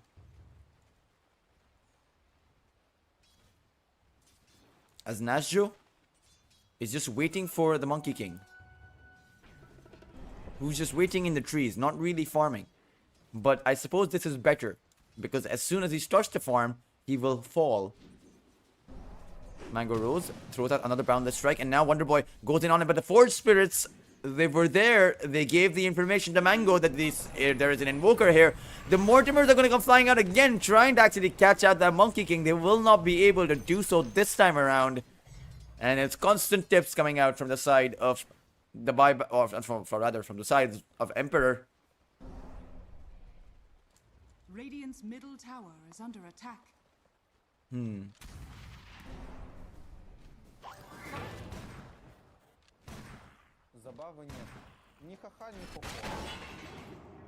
Earthshaker Nazio uses the Echo Slam, and Chin Creeps were stacked up, but it's not going to be enough. Kui, who was doing so well before, is going to continue to do so well, as the Clockwork is just going to go for the teleport out. MYN will not be able to grab the kill, but perhaps they can punish Kui, who finds the Astro Step out, and will also grab himself up with an amplified damage, which means that this potential chase could end up haunting them, as the Global Silence is now online. Radiant's bottom tower is under attack.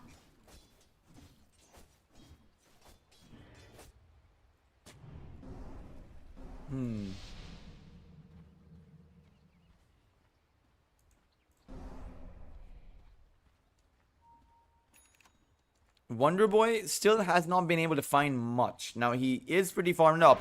Ooh, he's going to throw out the Tornado. The Chaos Meter is going to be there as well. And with MYN coming in from the back line, this will give the information. This will give the vision for them to secure the kill. But it's a Clockwork. Playhard wants to be going in. Kui jumps inside of the Cogs too and will be able to find the kill.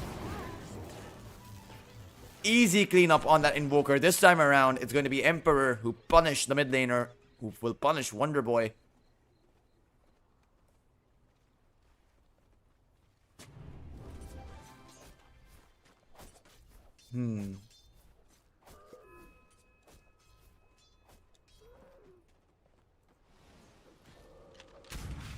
Mango Rose. He got hit by the side scanner blast. He will activate his Boundless, rather his Wukong's command, but Helmi Ibrahim will just find a solo kill on that Monkey King. And that was some awkward monkey business. Helmi Ibrahim just playing out of his mind. 3, 1, and 5 on that Snapfire. You take down you're the opposing carries all by yourself, and now you're going to come into that bot side to support B-Bai, find that nice Snapfire cookie, and that will mean that B-Bai will be able to disengage, but the hook shot is going to land and play hard. He saw him, and he will take him down.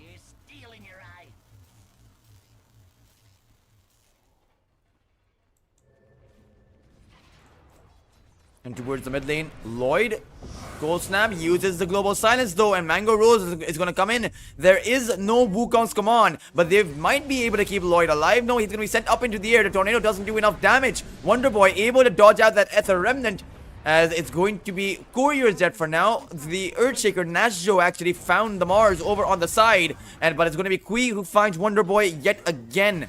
But play hard. He's falling pretty low, has the battery assault, but it's ran out. Nazio wasn't able to find the stun. The scatter shot will not be able to slows play hard down enough for them to find the kill. An overall 1-for-1, but divided. It was divided across the map there, as it's going to be Hui again, who is doing so incredibly well. Is under attack.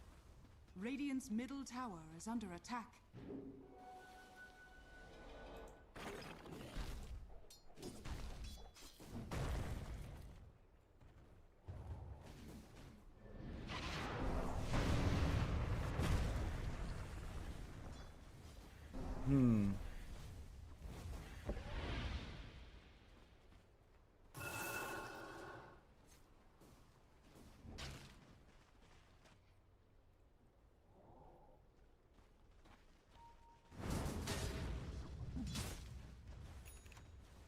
Radiant's bottom tower is under attack.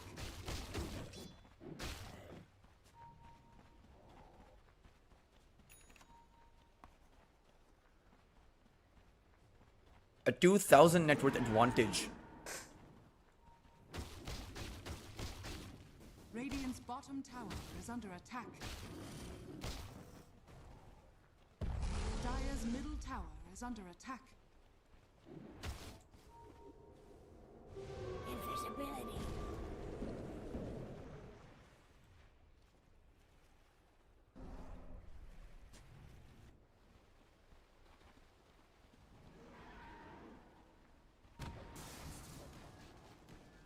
Young G now making his way towards the top lane.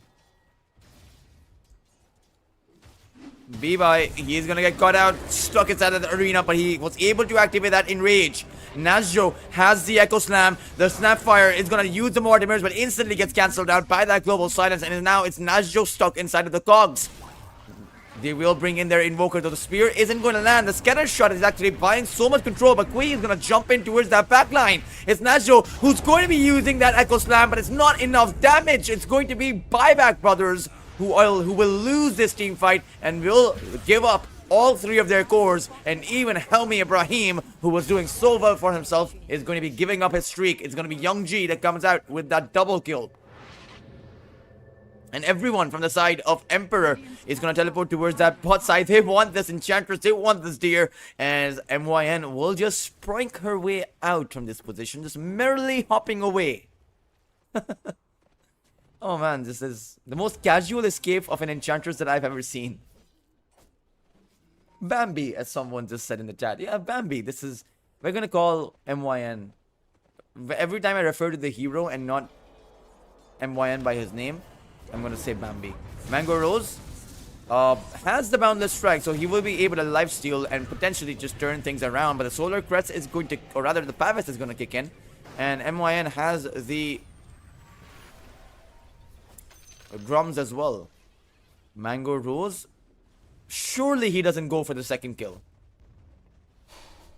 He's thinking about this Primal Spring. He's calculating, or rather he's waiting for his Wukong's command. As Bambi makes her way there. Oh, Young G is actually going to come in. They're going to drop down the arena. But MYN was able to get off the heel. This is a lot of sustain for that Enchantress. The Snapfire Cookie is going to come out as well, and she's still alive. That is interesting. They committed ultimates for that one. They committed Young G's arena.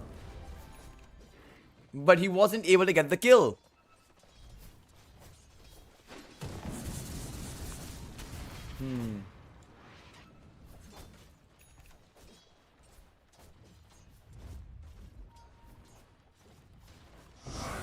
Oh. Wonder Boy gets sniped towards that top side. Oh, it's gonna be heroes falling all over. This time around, Bambi wasn't able to make it out, and now Nazjo will fall too. Spread around the map, taken out across the map. They might be able to find this Monkey King. However, it's Helmi Ibrahim, the one in trouble. Mango was just able to regenerate all of his HP, and this is slowly becoming into a disaster for the side of Buyback Brothers.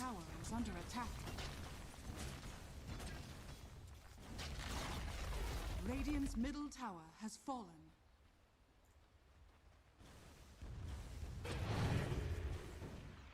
Radiant's middle tower is under attack.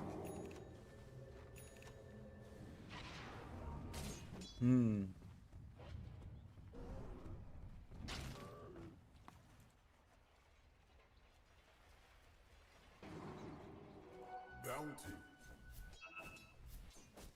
Radiant's middle tower is under attack.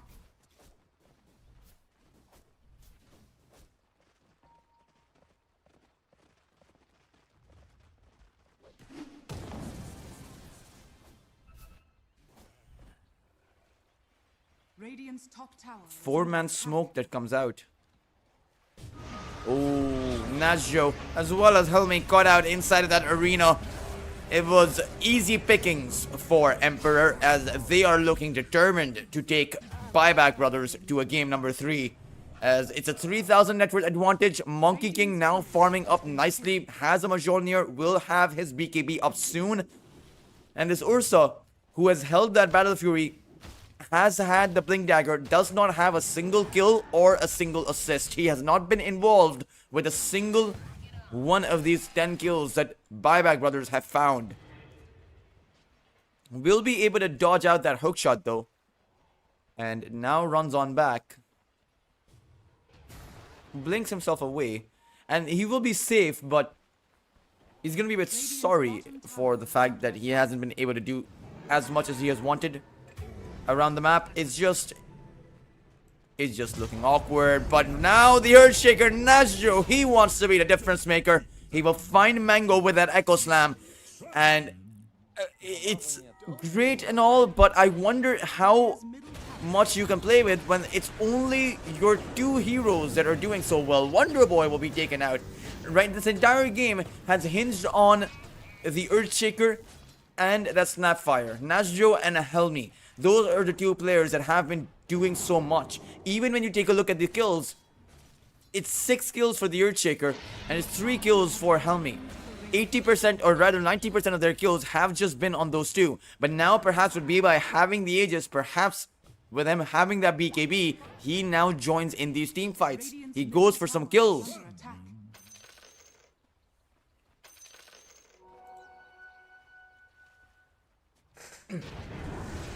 Snapfire. Helmi.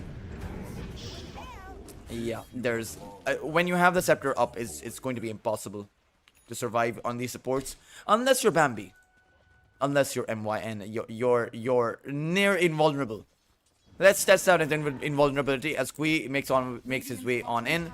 Oh, actually, he didn't even try. This Enchantress is... a lot armor that even Jon Snow can't rival. Radiant structures are fortified. Radiant's bottom tower is under attack. Dire's middle tower. Guido, now he wants to move on in. Okay, for MYN, perhaps that one was a bit of an overextension. She just casually, she assumed that no one would try to kill her. But now you're towards that bot line. Oh, scatter shot is actually going to miss, as it's currently the Ursa who wants to be getting some kills, but he's being held in by that arena, and the Aegis is going to go out without them being able to do anything with it. It's Nazjo now the one in danger. He does have the Echo Slam. Does he want to dish it out? Lloyd will end up falling. It does have the throne. 21 charges. Throws at the Echo, but will fall to Kui, who is in that back line. And now they are holding the Ursa in. No more Enrage available. It was on cooldown, and even towards the back line, this will be an entire team fight, team wipe. As Wonder Boy is going to be brought down to his knees. It's going to be Mango Rose who comes out ahead with that kill.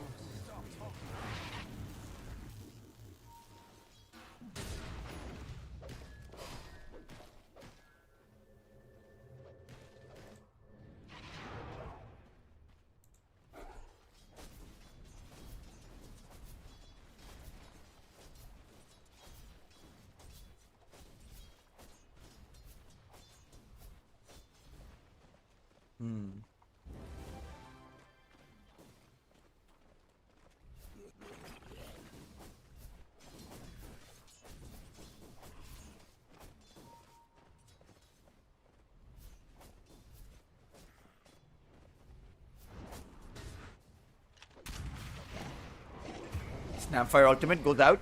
Mango Rose in a bit of danger.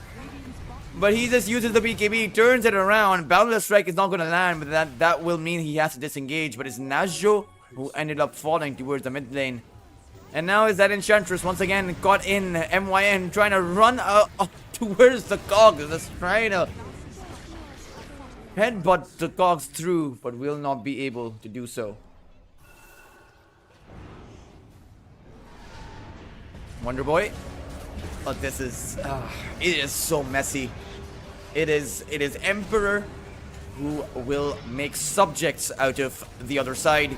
And with Flyback Brothers, as Bibai uses the BKB, will find the blink away, but it's such an awkward fight. Haumi Ibrahim will be brought down on its tier 3s. MYN, they'll ignore him because, again, invulnerability, right? Just let the Enchantress go. There's nothing to see there.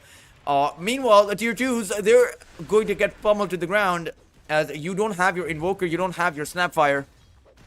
Radiant's middle tower is under attack. Dire's top tower is under attack.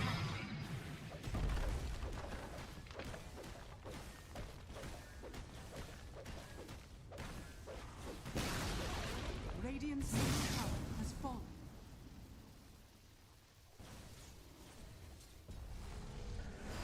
Bibai, no.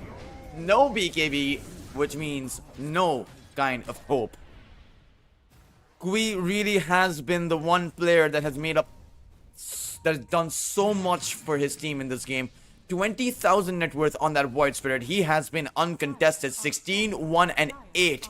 An absolute monstrosity. As they move on in with Nazjo though, but the global silence instantly comes out. As Wonder Boy will be brought down, Nazjo, who's used all of his spells, will not be allowed to escape either as Kui sees him with that Astral Step, will take him down. Wonder Boy will be brought in with that Remnant, and it seems to be all over. I don't expect them to be able to mount up a comeback after this.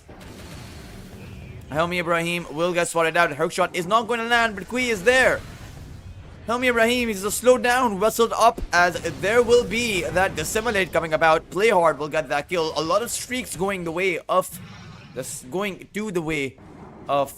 Emperor. Radiant's middle tower is under attack. And now on the tier 3s. I don't see how you can mount up the comeback. With a mid-game oriented lineup, you have just lost the mid-game. Had a great early game start. You found the first blood. But this is looking over by the minute.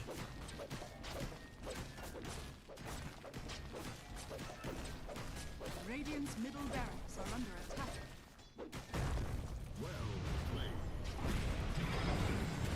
They'll come dropping down that Meteor. But again, it's just not enough. Kui, doesn't have many items which build up a lot of damage, right? Or rather, he actually has, I was looking at the wrong inventory. He has a lot of items that build up damage. And it will be moving on towards Nazjo. The Remnant isn't going to catch him out. And right now, they can't take Kui down. He's overextended. Will give up his godlike streak. 2.3 thousand gold. 2.3k gold going the way of that Enchantress. And I'm telling you, man, if you want to fight against the Enchantress, then good luck. This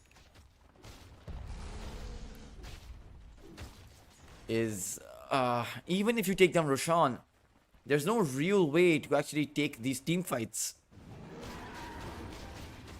Emperor are just too far ahead.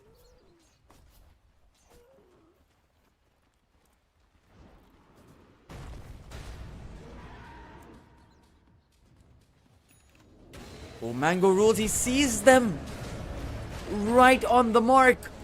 As Nazjo will fall, Helmi Ibrahim is going to be the second target to go down.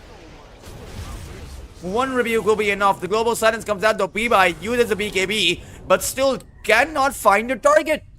His BKB is going to run out, and now he will be brought down. Youngji goes on forward, finds the rebuke, has the spear at the ready, as well as the Eels, and they will skewer the Ursa in place, and the rest of their team will move on in, but the Ursa was able to find the blink out.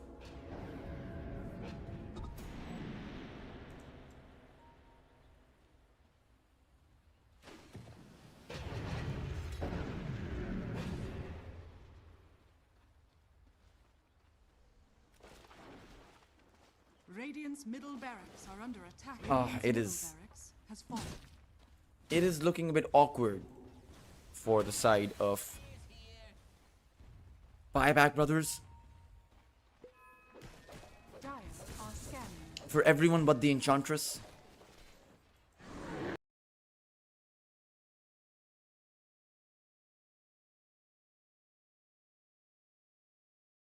No BKB available and a bit lost in the woods. This bear seems to be running around towards the other side of the map. And will be sent to hibernate for the rest of this game. Now 4-man smoke. They see play hard. How much do they want to invest in this kill is the big question. MYN, his smoke is going to break. And she will slowly start chipping away at this clockwork with that impetus. But it's towards that bot lane. Kui, he was the one being targeted. But it's Wonder Boy the one to fall. Radiant's top tower is under attack. And right now it's MYN. Surely this Enchantress falls now. Will be brought in by the Remnant as Najjo goes in with the buyback. Goes on in.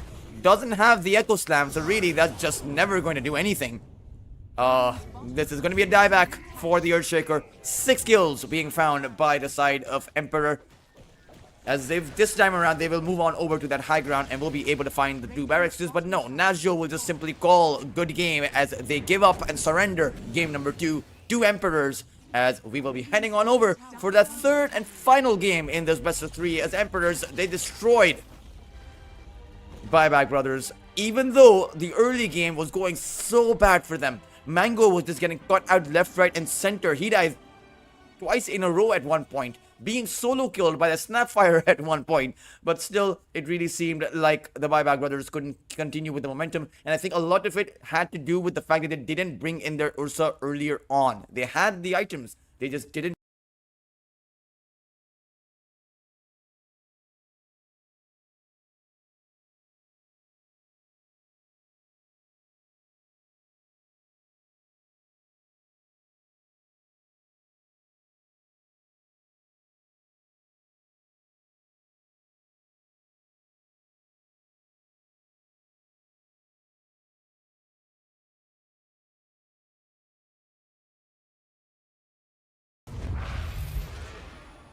Kind of got to force something weird and hope they mess up. I think someone needs to die. Thinking about a roll, thinking about a roll, thinking about a roll. They've got the burrow, finding the backlines. Undyne is out front and center, and immediately going to get brought down. 90 seconds, no Undyne. They do find Rue. The healing Lotuses, though, keeping them alive again. Now the right click's coming on to SM. They also have the kisses being thrown out. Behind them, the Shadow Demon about to die as well. 2 more dead. The jump forward echo combo refresher. All done, but the GG. There is not a whole lot left in this world as they look forward for Yatorempe. He goes away for a moment, but there we go. Finds one. Give this guy another. I think they're going to be. It's let RCY dive in. We've got Radiance Burn and Immolation Burn from Borrowed Time. Let's just burn them to death. That's a mindset here. Jump in. RCY's already there. He's forced to back away. Oh, Akashi. Be careful, sir. He'll BKB walk out of it. Global Sun's also forced out. There's a big back. Oh, there it is. They make it happen. They make it happen. That's what we needed, Jonathan. Landing here. And wow. This would be pretty big if they can get away with this, but I do feel like Extreme could try to contest. I mean, this is extremely telegraphed. They have to know this. Like, there's no way. Yeah, you can see XXS already. I'm trying to delay. Moving in. I don't know if they can stay in the pit. They can. XXS has the arena. They get sprouted to start things out. Very tanky boys. Nightfall trying to get through it. Gets the Mars arena off onto 2 with a mute to follow. Demonic convergence. Nightfall pops the BKB. Trying to right click everybody is XM also popping his BKB. He's going to be fine. Solar Guardian not going to hit anybody. It's Toronto Tokyo now. Yules speared into the cliff with the split earth to follow. Kyotok with a nice searing chains onto several heroes. And after all of this, they do get the glimpse, but that's a BKB now from Toronto Tokyo. Ama in a little bit too deep. Hopsty in rage. mitigate a lot of that damage as a result. There's the Static Storm just on the outskirts. The Ember in a lot of trouble. Will be able to get dropped as XM pops the Essence Ring to stay alive. Meantime, disruption to save Ravi and Ame, focusing everything onto Nightfall. The spear onto the low ground. Nightfall might be able to get out now. Gets glimpsed though into the split earth. Down goes another member of Aurora. Toronto Tokyo trying to get something out of this fight. And he's just likely to get glimpsed back. Oh, that's down for 6 seconds. So might be fine, in fact, with the cover of creeps on the high ground. But still, 2 cores dead for Aurora. An Extreme in the late game. Oh, this would be a huge kill if they can find Noob. Gets silenced to start things out. He's second net worth in the game, by the way. Really good start for him. Shiro jumps in, though, with the Chronosphere. Sunray is there. That's going to dissuade Tidebound from going any further. Epicenter combo, though, onto GH, but he gets the egg up the last moment. Can they kill the egg? The Mars Arena is playing. Get the Yules as well. The egg stops. GH is alive as a result. Nobody has died as well. Burrow Strike finds the Medusa. Inkswell onto nothing to save. He's going to get hookshot now, and now he's going to surely drop to the deck. 1 down for Tidebound. GH, Sunray right on top of Bane with the spear to follow and the dead shot. That is going to be 2 kills. Damn. He will TP now. And they're smoking. Okay. All right, what's the start? Who are we going on? An opportunity here. Shiva's guard to show what's going on. Roast below. Half HP. XM jumps in. Gank the creeps. Charlie, he'll take you to victory. It is the least maneuverable unit. It is so hard to get anything done. All right, hold on. Wait, he got it. He's got the MKB in time. Oh, they bought enough time, and Ame starts hitting, but no, the wolf is in there. They know about this, and now they start throwing the kisses. Ame, are you big enough? Are you bad enough? Can you take it down now? No! You disgusting fish! He got it, steals it away, and only they can look on in shame. Oh, he's still alive. He's not even dying. Ban this hero. I don't want to see it anymore. Unbelievable. Oh my, It's just flatline. Yeah, maybe. The graph is dead. Oh, this is a big jump. XXS gets off the BKB, gets off the flesh bomb. He's almost dead though. Has to use the tombstone, but dies. Comes back to life instantly. His XM coming to the BKB. He's already half HP. Eon this does proc to get the shackle onto the TA. Ame just pounding into him. Can they get this divine rapier? The card comes out in the last moment to save the TA. Can they do the damage? They need to take out Ame instead. Indeed they can. No! The grab ally saves him again! Again and again this tombstone is used. And Shiro left all alone. Divine rapier drops to the deck. But Ame dies right next to him. Nothing to say. Right on top of Divine Rapier. Completely ignoring it. Fighting against an enormous zombie man. But he will drop in the end. 4 dead for Tidebound. As XXS not sure what to do with the goddamn Divine Rapier. As That really is. Versus doing it twice in a row. well, depending on the situation, yeah. Okay, big moment here. Extreme Indeed. going for a smoke wraparound. Will they get a ward down? Why breaks it? Static Storm starts things out. The pocket taking tons of damage. The mail action there. He's dead right off the bat. XM does have the buyback though. Cart number 1 on the TA. XXX taking the most damage as a result of that. A-Blast flies in, just clipping Ame. He's trying to stick to a target. Trying to run away now. Can't do much damage. He can't do anything. He just gets destroyed instead. XXX still standing his ground. There are 3 buybacks from Extreme. 4th at the ready as well. 2 tombstones placed. And still the cart being used for Shiro to take out these tombstones in turn. Shin-Q pops out of the tombstone. They even realize he was there. And now Shiro will drop as a result. 3 buybacks for Tidebound. And Extreme trying to get out, but the Echo Stomp is there to finish off. Nothing to say. As that for every one of these new creeps. Congregations of the Deep. 3rd Roshan is up. And Enigma Galaxy obviously know the timing courtesy of TA. Avatos. There's the Congregations. Gets deleted, but it might be in turn for Omar. Big Astro Step onto 2. Barrier is actually keeping him alive. Sumail taking a lot of damage. There's already at half HP, but the BKB from Mickey is running out now. Along with the God Strength Noob. Gonna try to right click to his heart's content. Gonna get another Congregation to the deep with the coil to follow. They're gonna take out Mickey. Sania and Saberlight get deleted off the face of the earth. Ultra kill for Ghost. Make it a rampage. Strike! My goodness. Go slam. 30 seconds still on cooldown. Sucks us in. He's going to try for the jump on the Scope, but the Fisher comes out to disrupt the play. Scopefield's going to try and stand his ground with the ultimate, but the combo is there. He's going to be saved for now. Violent Serpent will still fall, but heroic strike back. Yuma able to get in onto the dark side. PCM controlling the Shadow Demon to pick up the double. double. Whisper's going to get back in there. Lasso's there to lock down BZM. Yuma brings in the damage, and he's able to take down the both of them there, Whisper. Getting a huge double. Saxon attempts to get back in with the Emerald toss back. They'll be able to at least take the Aegis out of the hands of this bear, but the casualties are rising. Share damage. It is pretty insane how much this can actually dish out. Also just to protect allies and makes them that much tankier. Tundra.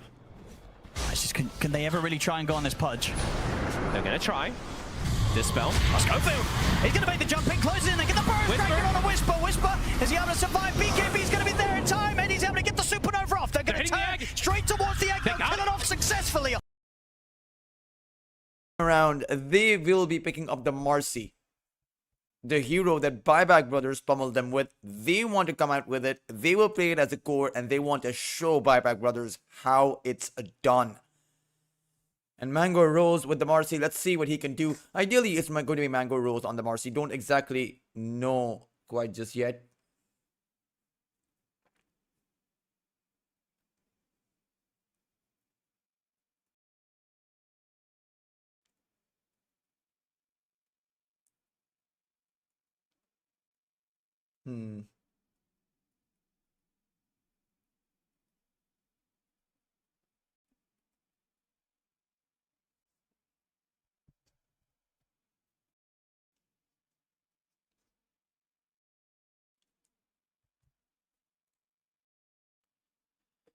Let's see.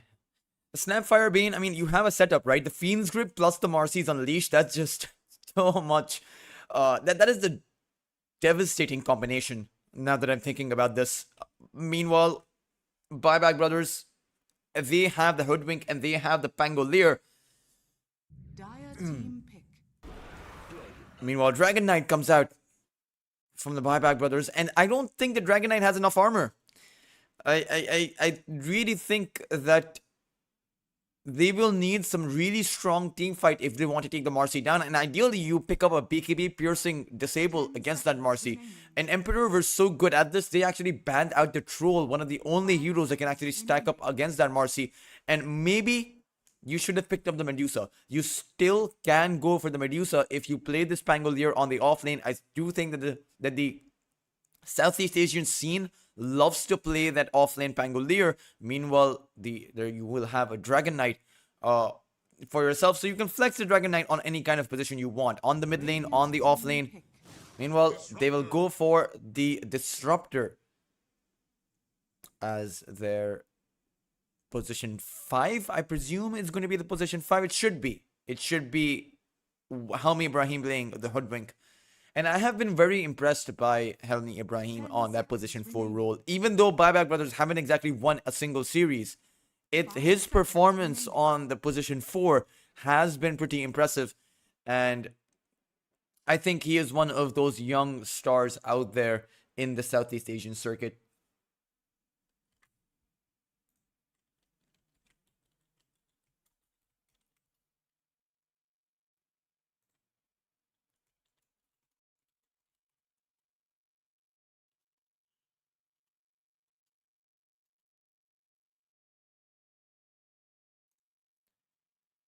Let's see what he does in his budding career, right? A lot of these teams, I can't stress enough how important supporting some of these teams are. The tier 3, the backbone for Dota.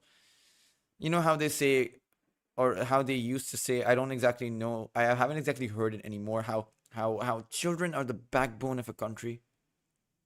Tier 3 is the backbone for Dota, right? And sometimes I actually get a bit emotional talking about how some of these players should be going forward. And when these players don't have the success that they deserve, it just breaks my heart. But here's hoping that things like that will change. Here's hoping that Crin Station can provide the platform for some of these teams to go on forward towards the tier 1. It has happened before. In fact, there was a team that competed in Crin Station and went on to play in the International, the biggest tournament of the year. So if they could do it, it was Team 0 that I'm talking about. If they could do it, then any one of these teams can. It's not that big of a difference. It is a huge difference. You take a look at the top 8 teams in the world, it is a huge difference. But the potential is there to actually make it to the big stage, right? That's the big point. Each and every single one of these players is probably more than 12,000 MMR, more than 14,000 or 16,000 MMR.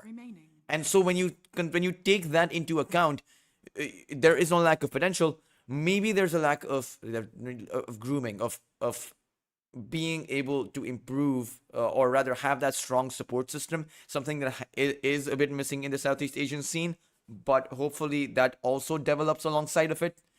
Emperor will just go for the Faceless Void, and that means this Marcy will not be on that carry position. Maybe they play a mid Marcy. No, they will play an offlane Marcy. They will have that Shadow Fiend on that mid lane, and this is a very greedy lineup. Incredibly greed, filled with greed, coming out by the Emperors. It's like they're playing Emperor. You guys remember Road to El Dorado? I don't know if you've seen that movie. It was in our childhood, or in my childhood. I'm old now, but the road to you know, those Aztec emperors who had all of that gold beside them. That's what this lineup reminds me of. Meanwhile, Buyback Bros, well, they will pick up Nasjo.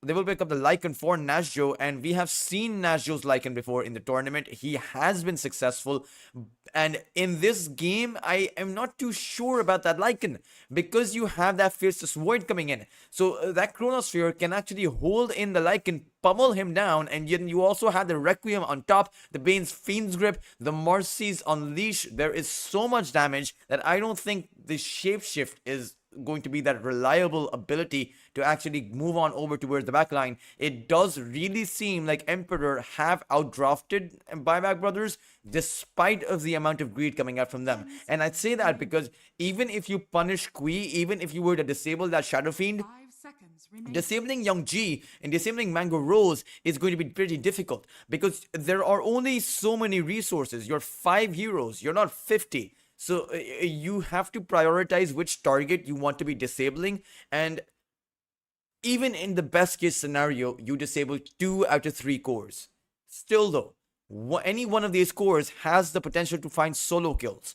Young G on that Marcy can solo kill the Disruptor, Herdwink, maybe even the Pangolier and Lycan. Meanwhile, Faceless Void, once he is farmed up, he can actually just solo kill anyone. If we're being honest, outside of the Dragon Knight. And Kui with the Shadow Fiend is a playmaker, right? We have seen Kui's plays, and he went, I believe he had over 20 kills in that previous game. He only died about once, and that was at an overextension near Buyback Brothers' fountain. And so the Shadow Fiend can find solo kills very easily. Helmi Ibrahim and Disruptor and MYN on the Disruptor don't actually have that much HP.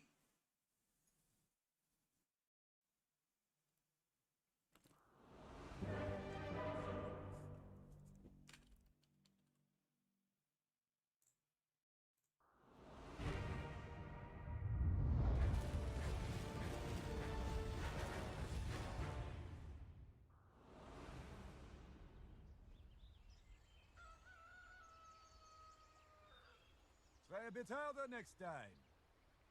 Were you watching? Prepare That's for how it's battle. done.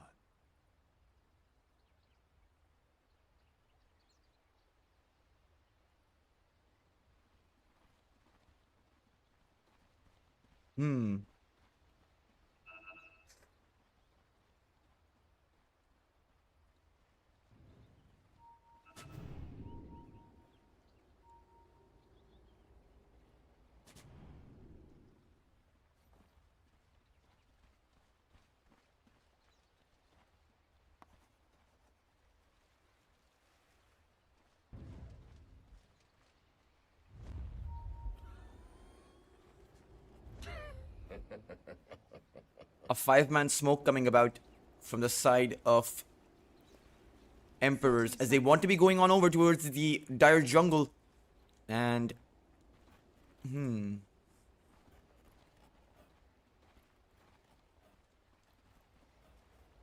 interesting. They're making their way all across. They want to place down an observer ward over here, so they're actually going to be looking to snipe couriers at the back of this play. And you have the Shredder, right? And normally the courier takes about 1 melee strike to take down, but with Play Hard, he's one of the few range heroes that can actually take out the courier in one go, because you have that Shredder kicking in. 2 and 2 bounty runes. Again, the same as last time around. Let's see though.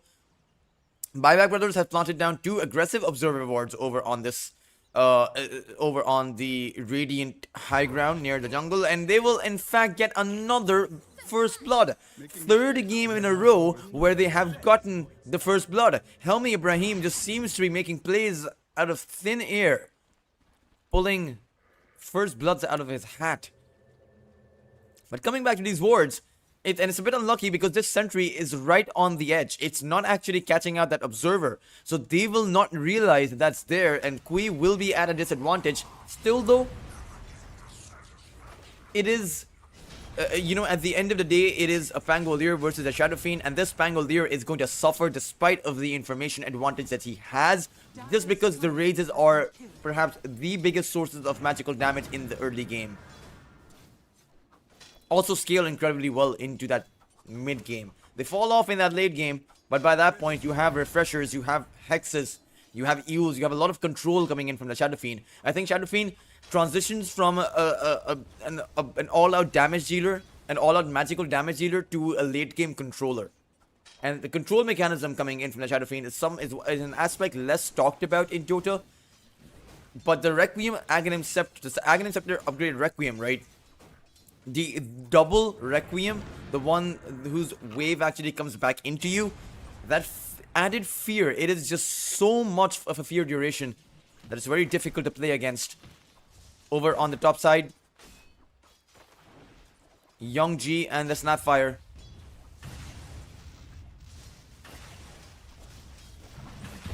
B-Bye is going to be brought in by that Dispose.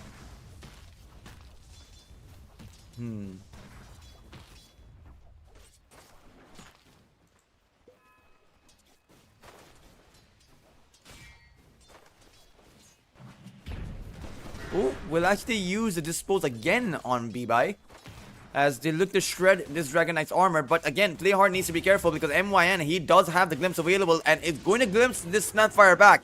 So B-Bye could potentially grab the kill. The scatter shot is going to not land, but Young G was able to grab the kill on MYN. And B-Bye really needs to find this kill. One more hit will do the trick. The Dragon Knight will trade his support's life in exchange for Playhard. But again, Young G is here with the Marcy and has the movement speed advantage over B-Bye. Or rather, he had a tempo advantage over B-Bye. Perhaps he could have actually taken down the Dragon Knight, but decided to abandon that chase. Didn't have another one of his disposals available and had no rebound skilled up until that point, or he could have gone for that kill.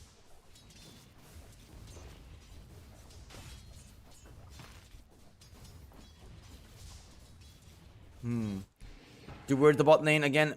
This is one of those lanes in which Emperor should be doing fine. And I mean, Lycan and a Hoodwink versus the Faceless Void, there's not a whole lot you can do against the Void, right? Because Helmi Ibrahim can throw out his combination, the Acorn Shot and the Bushwhack, but then Mango Rose will just be able to use a Time Walk and just replenish his HP. And there's nothing that the Hoodwink can do about it. There is no follow-up stun to lock that Faceless Void down, which means that Lloyd is going to be the target. But even Lloyd has the Nightmare. So without a follow-up stun available, it's just simply going to be impossible to get any kind of a kill here unless you come in with a rotation through that Pangolier at that level 6 mark.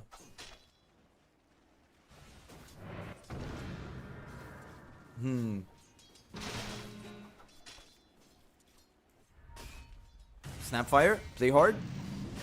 In a bit of danger, he's going to be glimpsed back and brought down. This time around, though, Young G can actually grab a kill. Has the dispose available. MYN trying to juke around, but Young G again is going to decide against it. This time around, I don't think he would have had enough damage. Ooh, play hard. He's going to go for a bit of a pause.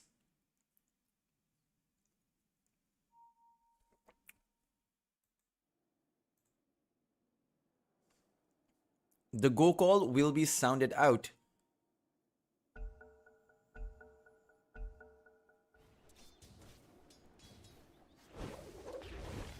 Ooh, Helmi Ibrahim.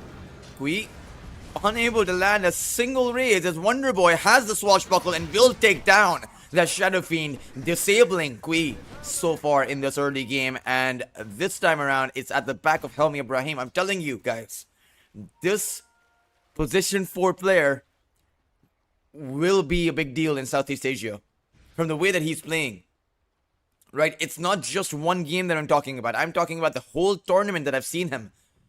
Just simply extremely calculated. Knows what to do. Knows when to do it. We saw it in that last game as well, right? He found a solo kill on a Monkey King with a Snapfire. Kept his distance to make sure that lifesteal couldn't kick in. Now the Lloyd will bring in that Lycan, but unless you get a few time locks in, you won't be able to get the skill. Lycan able to regenerate with his magic wand coming in, and this will be a bungle initiation. However, it's towards that top side. Play hard. Found the Dragon Knight.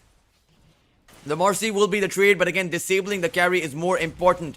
And now again towards this bot side, they are looking to chase against Lloyd, who doesn't have his brain sap available.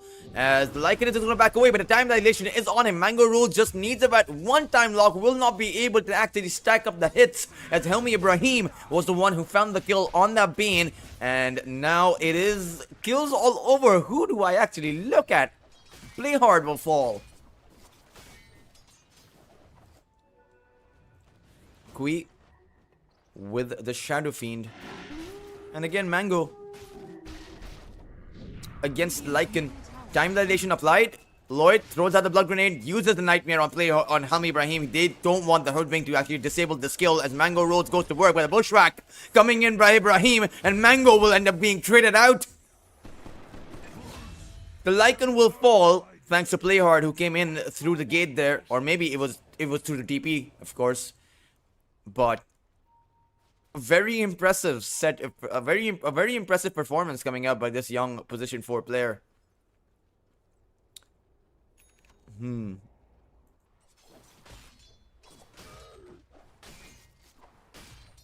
Radiant are scanning. The Lycan.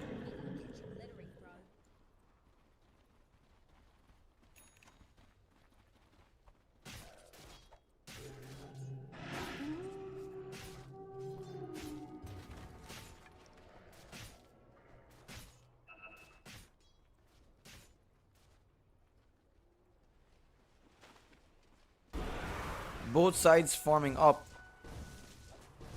Amazing what you'll find laying around.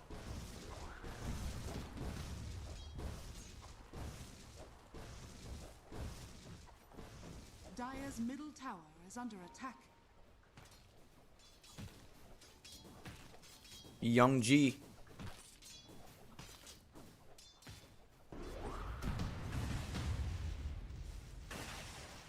Thunder Strike on him. As MYN is going to get gone on. Playhard is going to come in with a Snapfire Cookie as Young G use the Unleash and will be able to stack up significant damage on this tier 1 tower. But it's Kui who finds a kill on that Wonder Boy this time around. Is going to be a bit of an interesting set of kills happening around the map. Constantly happening around the map. Playhard will just use the Shredder. Should use all of his Shredder. There we go. There we go, Playhard. But Young G is going to come in with the Dominated Creep. And this is a Dark Troll Summoner. So you have the skeletons coming about. 24 damage on these skeletons. And this tower falls pretty quickly. It's just too much damage that stacks up on this tower. You find a Dark Troll Summoner that is the best one to find against, or rather for these tower pushes. 67 damage with that Dark Troll. Ooh, the Lycan going to end up falling. Kui coming in, and now this Shadow Fiend is finally coming online. He is finding kills across the map, not only on that Pangolier, but also on that bot lane, and the Lycan is just going to continue to suffer. He does have the Helm of the Dominator up now, but you have a lot of counter push. You have the raises. Mango Rose, he has the Chronosphere. He will expend it to take this Hoodwing down. The Centaur Stun is going to come in too.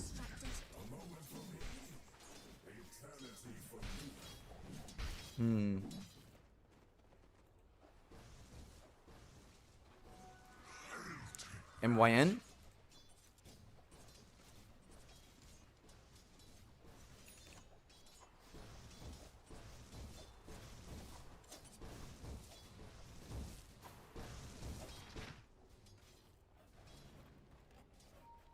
Radiant's top tower is under attack.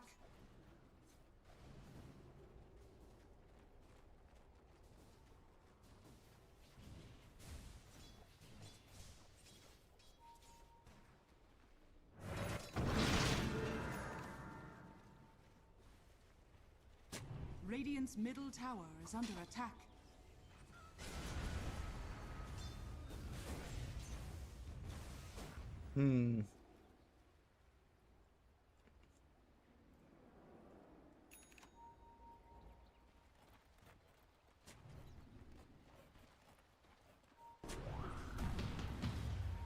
And this is a bit of a danger zone for the side of Buyback Brothers. They will find Lloyd, though. Another bushwhack being found. I don't think I've seen a single bushwhack actually miss.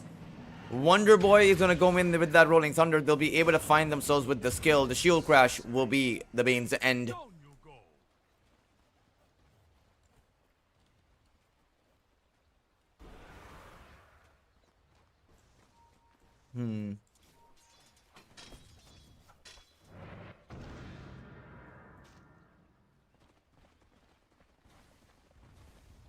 Radiant's middle Wonder tower Boy is under attack.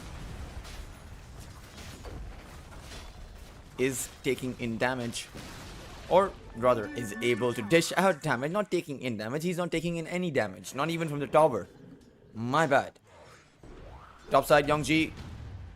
B-Bai is a bit alone, but he's near his tier 2 tower and he is inside of his dragon form. So there shouldn't be anything that Emperor can do about this.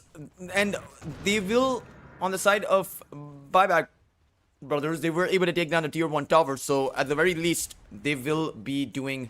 They will have some kind of objective push going by their side. Kui, he's gonna get caught out right now, but throws out that Requiem. The bushwhack this time around was just a bit too slow. They will find a sharpshooter on him, but the Shadow Fiend has an amplified damage. So those grazes do a whole lot.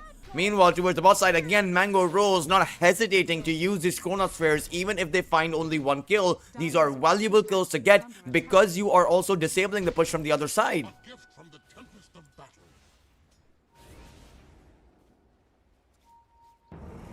Rolling Thunder now goes out.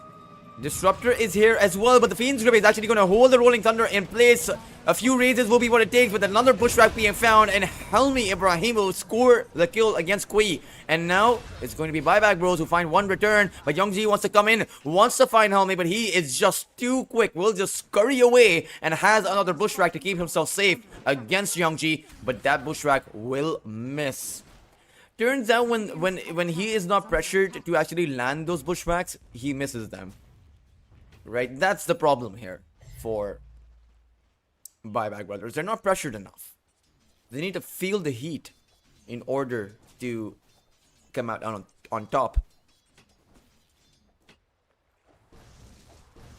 B-Bite now has the Maelstrom, will just continue to farm away. Meanwhile, Nazjo will have the Helm of the Overlord up soon. Diffusal Blade up for Wonder Boy. And it's Kui. If we take a look at the net worth, it's Kui who is at the top of the net worth chart for the side of Emperors. Blink Dagger, Kaya, both are up for him. Youngji on the second place position as far as the net worth of Emperors go, will have a BKB by that 16 to, or rather by that 17 to 18 minute mark. And if assuming things go the same as they are with the same trajectory. Meanwhile, Faceless Void is going to go for that Maelstrom. Is going to be a bit slow of a Maelstrom because of course he has gone for that Dominator, but should help him farm as well a little bit.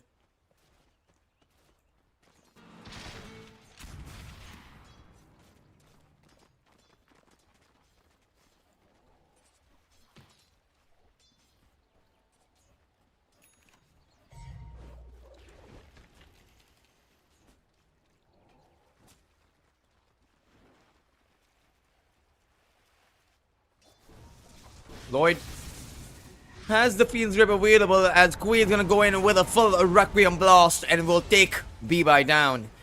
And that was a great kill to find. Meanwhile, Youngji is going to snipe Helmi on that side. Wonder Boy, who came in to provide some kind of a buffer, is not going to be able to do so. Will just escape out. The Snapfire Cookie isn't really going to land as Wonder Boy. He's going to be safe. Oh no, their rebound was found. He's going to die.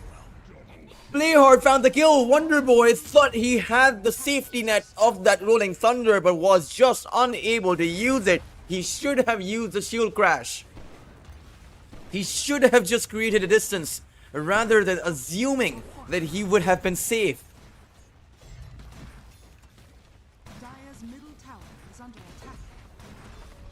5,000 of a net worth advantage now up for the Emperors, and this pace is scary. They're finding kills across the map, and there will not be a response for the Chronosphere up soon. I mean, the Dragon Knight, he's neck and neck even. In fact, it's Kui who's actually 800 net worth above that Dragon Knight. And things are dangerous. Dangerously bad. I'm not feeling too optimistic about this. Boots of Travel now up for Kui. We don't normally see the Shadow Fiend go for this one, but we do see it when Shadow Fiends are feeling incredibly confident.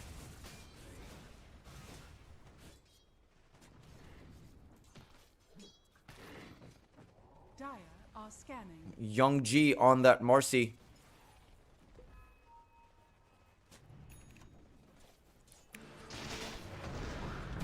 Now moves on in. Did not find Wonder Boy. He'll be able to get his Rolling Thunder off. And perhaps turns the fight around. You do also have the Static Storm. It's going to drop down on top of that Bane. But still, it's just disengagement. Nothing too significant to be found by them.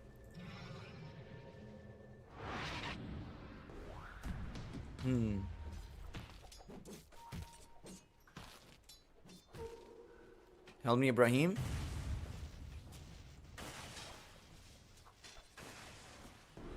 We need to be careful. Young G.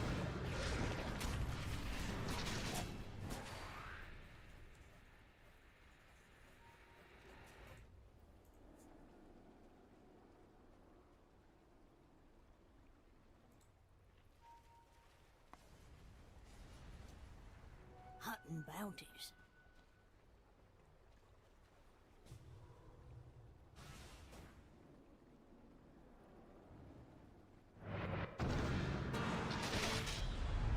Kui finds the Requiem, but he did get glimpse back, and he will end up teleporting out. In fact, finding the teleport out in that kind of a scenario was pretty skillful, as he was in between a few heroes that could have stopped that, but just used the Requiem. And now, Mango, Helmi Ibrahim doesn't have the Bushwhack, can't actually disable this. Mango rolls will throw out that Chronosphere and use the Time Walk to dislodge or dispel that Sharpshooter damage. Meanwhile, Shapeshift, it turns out that this time around, there was no follow-up damage, and a Shapeshift will be enough for Nazjo to disengage and also find the kill. Coming in with that Ancient Black Dragon. Radiant's turret has been killed. Radiant's bottom tower is under attack.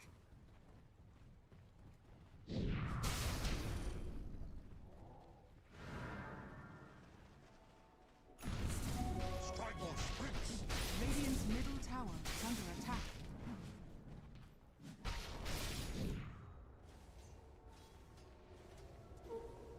Radiant's bottom tower is under attack.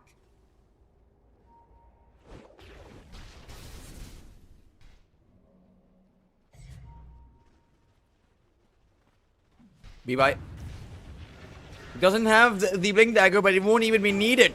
But there is a Nightmare. They will still bring Mango Rose back, and he will not be allowed to Time Walk away. Helmi finds the Bushwhack at that last second, held it in until they could secure the kill, and they will be able to come out with also the kill on Lloyd, as well as that tier 1 tower. A lot going the way of Buyback Brothers, as they will continue on building up some tempo for their own side.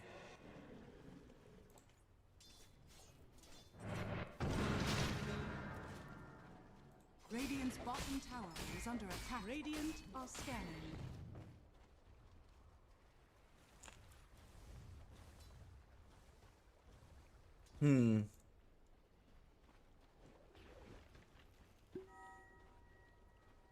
Dire's top tower is under attack.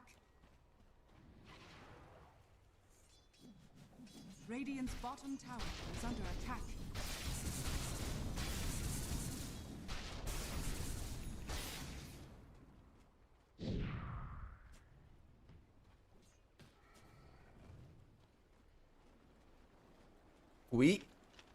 He is visible here, and the Disruptor is going to come in.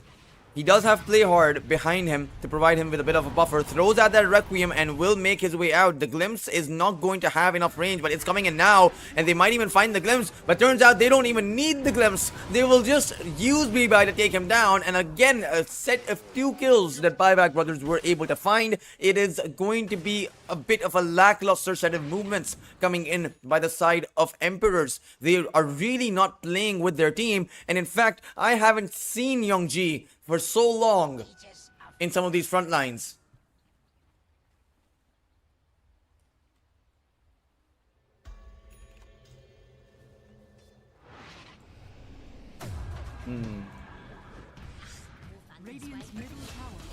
Ooh, Youngji, there's the snipe. Those are the kind of plays that we need to see from them. But it will be a tormentor to go the way of Buyback Brothers.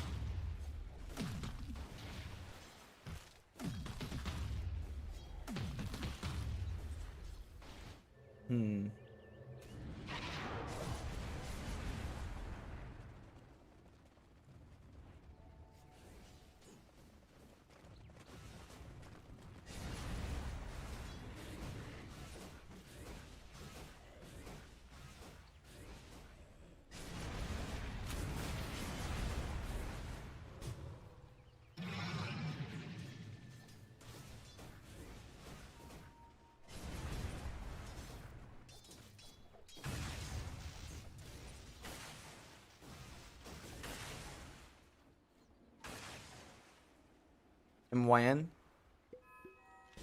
He is visible. Will be able to get the glimpse back rather. Mango Rose, he goes in, did not need to use his Chronosphere, but it's 1-1 so far because Nazjo was able to snipe Lloyd, and they will not have their pain. Meanwhile, Mango Rose goes in towards that back line. Their Shadow Fiend is in trouble, and in fact, even if he uses his Chronosphere, it's not going to be enough. They have taken down the Shadow Fiend as well as Play Hard, and now it's Mango Rose on the menu, but he will have the time walk, so they will just have to disengage. They will not be able to chase, but it's towards that bot side as Youngji found the tower, and he is split pushing like a maniac. He even able to push all the way through towards that bot side tier 3s, almost dealt a hit on it. And that's where you have to be careful not to lose a team fight. If you win a team fight, that's great. You can take some damage on your tower. But if you lose a team fight, that means your barracks are going to be threatened. And then you potentially have to go for some buybacks. Lloyd, what is Lloyd doing? He wants to plant down an observer. But where? Okay.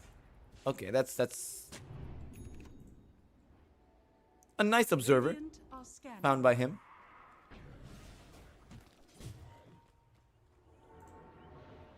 As the Shadow Fiend almost has a scepter. Dragonite goes on in B-Bye. He spotted out Youngji. He will be able to take him out. But no, Lloyd actually found the perfect nightmare. Uses it to make sure that Youngji dodges that bushwhack. But that will be a sacrifice that Lloyd will have to make. It will be his own life in exchange for Youngji's. Dire are scanning.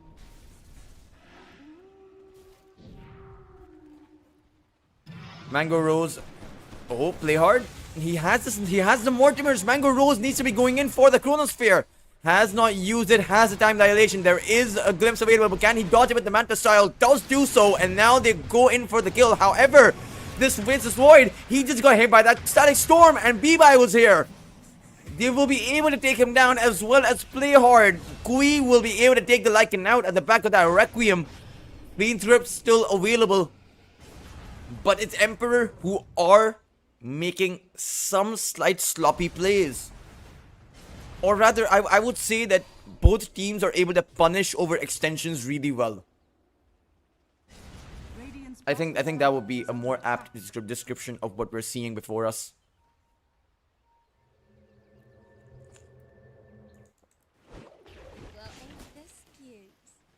Hoodwink towards the top side of the map, as it's going to be Youngji. with the Brooch Observer Ward planted down by the Marcy. Are scanning.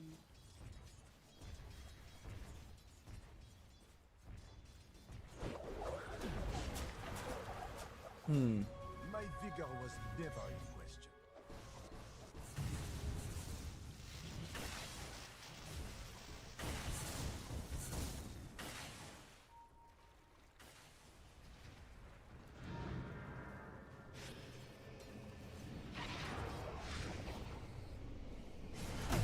Oh, Wonder Boy is going to end up being brought down. Play Hard will be the casualty though, so it's going to be a trade, but it's a more important trade being found by the side of Emperors as they took down the Pangolier, and without any Rolling Thunder available, perhaps they go for the chase, but no. They will play this passive. And still, we have not seen that Chronosphere in a very long time. Mango Rhodes was very happy to use it in that early game to get solo kills. Has now decided that he doesn't want to be using it for that purpose anymore. And I think he's looking for some big Chronospheres. Ooh, time walked into the sharpshooter, and B-Bites is gonna go in. They'll be able to take Mango Rhodes down. No, Mantis Shell is there, has the time walk, but is gonna end up getting glimpsed back, and now they take him down. Mango Rose making a big error in judgment.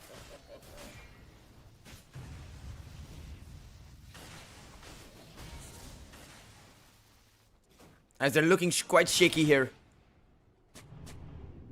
Dire's courier has been killed. Lloyd Radiant's top tower is under looking for the Fiend's Grip. Radiant structures. Uses the Nightmare. Now they come in with the Fiend's Grip, and that Requiem, just absurd amounts of damage. The teleports are coming in though, as they want to punish Kui. If they find the glimpse on him, they can take him down, but a Dragon Tail is used on Lloyd, and at least they will be able to find the Bane, if nothing else. But again, it's towards that bot side. Again, Young G just splits the map all too well. Tier 3 tower being taken down, and sure, Buyback Brothers are able to find return kills, but all of that doesn't matter if you are not able to pressure the other side of the map.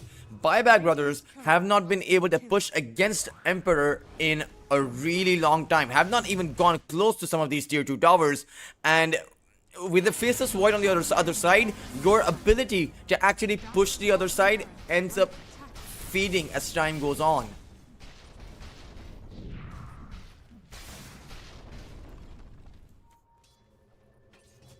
Helmi Ibrahim.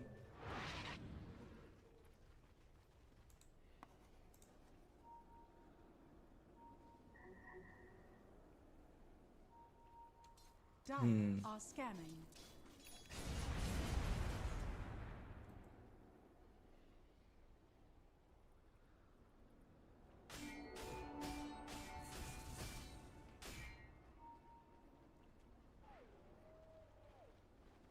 Dire's top tower is under attack. Oh, one raise. Able to find the kill on Helmi. Dire are scanning. Wonder Boy inside of the Shrine of Wisdom. Few raises will be enough, but no, it's that return Requiem that comes in. However, AMP, or rather MYN, is here, has the Static Storm, but Queen now has that big BKB and is now on a triple kill. B-Bye, they want to punish the Shadow Fiend. Kui trying to dodge it out, finds the juke away. He's gonna be able to make it out. B-Bye unable, outplayed completely by that Shadow Fiend. Play hard. Now the one to juke around, but it's B-Bye still looking for the entry, has the Aegis, will move on towards Play Hard, finds the Dragon Tail, the Solar Crest is gonna wear away. You still have that Lotus as well as the Gale Guard, and that means that Dragon Knight can't find that kill. They get nothing out of this.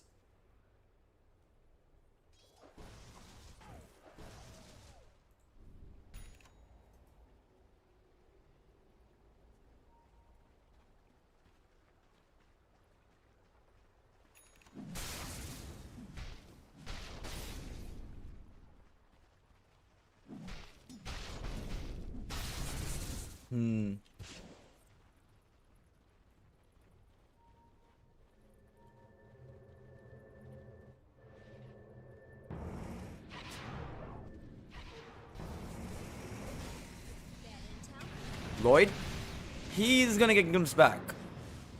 And he's gonna be brought down, but no, Mango comes in with a 3-man Chronosphere. That is what he has been waiting for all this time, but it's just not enough. B-Bai will hold on strong and come out with the kill.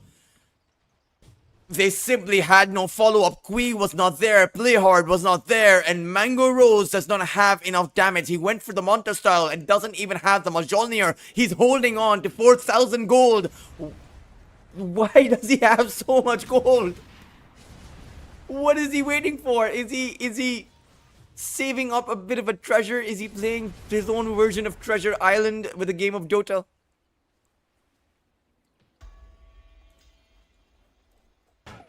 Now buys out, as he will realize that holding on to this amount of gold is perhaps not the right idea. Will just come out with a straight up butterfly, and or rather he needs a claymore for that butterfly. But he bought a Mjolnir recipe. What is this itemization?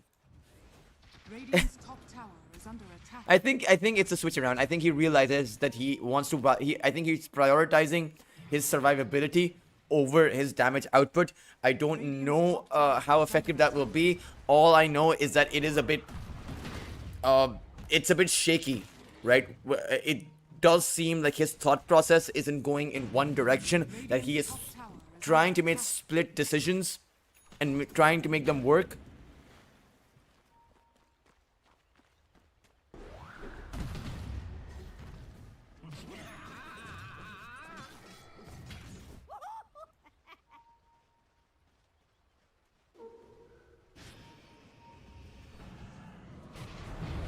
Bean's grip. This time around, they were prepared for it. Kui will not be allowed to get his Requiem off, as it's going to be Buyback Brothers who will take one Emperors down. Young G is going to fall too. And this is a team that has not skilled very well. Play hard on those tier 3s. It's going to be Helmi Ibrahim, the TV back to the base. And it's going to be the Pangolier as well to join in, because they want to secure the skill against Play Hard.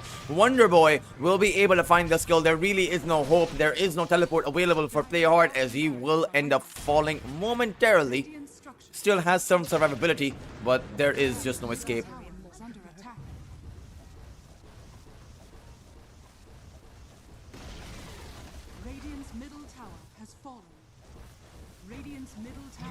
Towards the high ground now.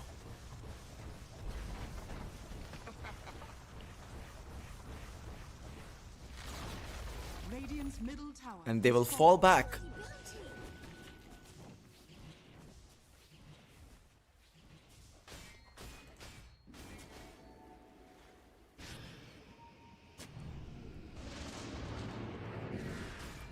Lloyd.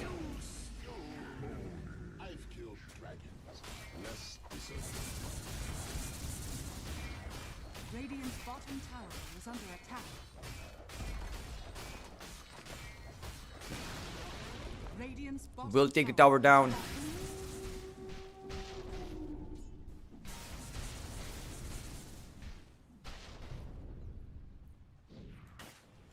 As by all the looks of it, Buyback Brothers, they might be able to come out with the win. And the reason why Emperors have found themselves in this kind of a tricky situation. Oh no, Kui wasn't able to get his BKB off. Is going to be able to get the Requiem out though, and has another refresher. Throws out another Requiem, goes in for the raises, and will be able to take the Dragon Knight down. Despite that shaky start to that pick off, he still is able to turn things around. And that game at the back of Play Hard's Solar Crest, as well as the heal coming in from that Snapfire Cookie. Otherwise, that kill would have never happened. But coming back to my point, the reason that they are in this tricky situation is because they haven't used their Chronosphere with the rest of their team. They're simply not playing with it.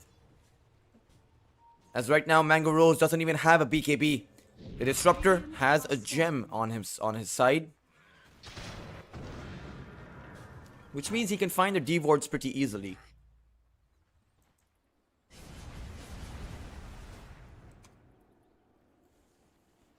Dire are scanning.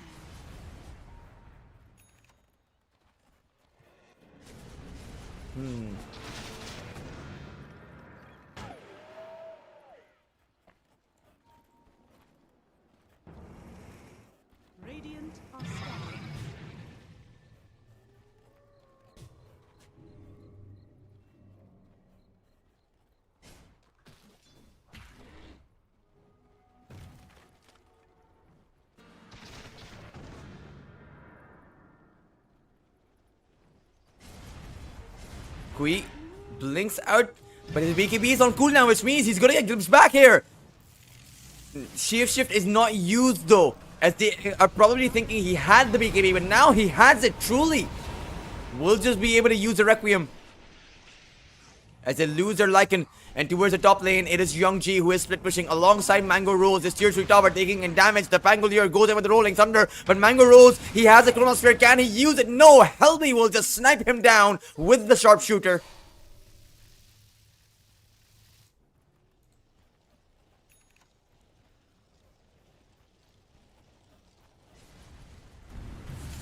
Youngji, he will be able to teleport away at the back of the BKB. And it's just a 3,000 net worth advantage in the side of the Buyback Brothers. This could be anyone's game. They have the... I think they have the tempo built up against them. But it really just depends on who is able to push. And if... And if Buyback Brothers get split pushed in, right? I think that's going to be the one thing that works against them. They don't have the split push going by their side because they can't actually split push. They will get picked off by that Fiend's Grip. They will get picked off by the Requiem, even that Chronosphere. So they have to actually man up and go for a 5-man push, or maybe just bring in your team for the push, right? You can't push on multiple lanes at the same time. The side of Emperors, though, they can do that. You have the Marcy, you have the Void, you have... Okay, just the Marcy and the Void. I don't think Kui can go in for the split push. Oh, they find Kui though. But Playhard will come in with the Scepter, use the Gobble Up, and just keep Kui safe. But he goes back in with the Requiem, has the Refresher as well for another Requiem. On top of the Dragon Knight, it's going to be that Scatter Blast though. Playhard will come in with a cheeky kill. And now towards that top side, Youngji may look towards going on in, as there is no carry. Mango Rose should ideally join the Marcy for that push, but is going to continue to farm.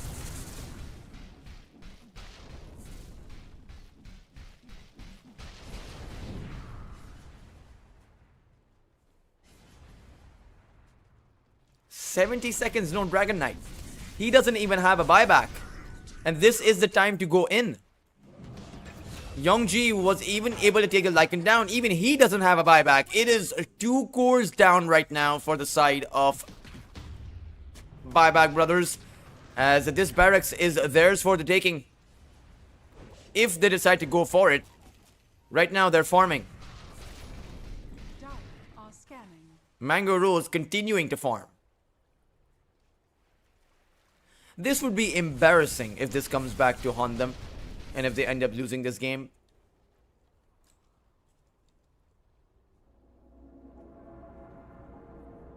Glimmer Cape. Some nice defensive items. I mean, Playhard can just come in with a Gobble Up save each and every single time. Youngji, he has the Refresher. Now decides to go on over to the high ground. Will be able to take the range drags down at the very least. Uses the Unleash, wants to use the BKB and pop this melee barracks. There is no glyph available. Has the Refresher for another Unleash if he wants it, but no, he'll just use the rebound out.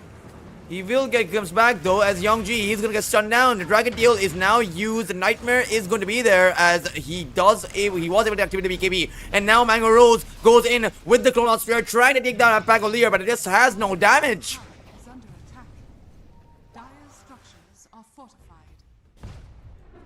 He's just going to back away. Meanwhile, Lloyd did end up getting caught out. Has a Nightmare, but I don't think Playhard is going to be going in for the Gobble Up and save him there. But it's Buyback Brothers getting slowly pushed in. Shadow Fiend will be able to make a teleport out.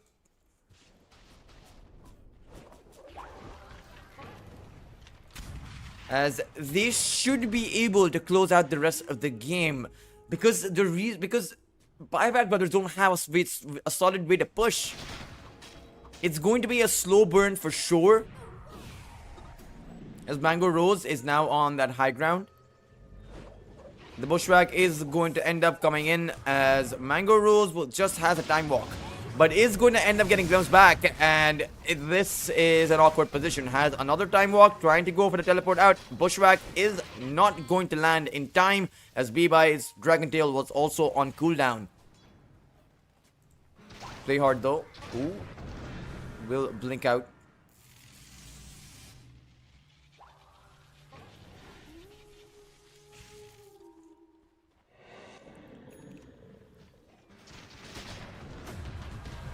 Young G, Wonder Boy, goes in with the Rolling Thunder. Young G, though, he has the BKB, but he needs to find a target to be able to take anyone down. The Snapfire Mortimers, they're going to come in, but Young G is outnumbered. Even the Snapfire Mortars are going to come flying out, but it's just going to be a disengagement for him. Kui throws out that Requiem. B-Buy was so low that he might actually end up falling. Does manage to get a Dragon Tail out, but now the 2 raises will be enough. However, Kui has another Requiem to use and is going to be going for the teleport out. Will not be allowed to do so. His BKB did fall in pretty low and he's trying to go for the blink away. But I think with the fact that the Bangalore is coming in, they may be able to take the Requiem. Kui sidesteps that sharpshooter.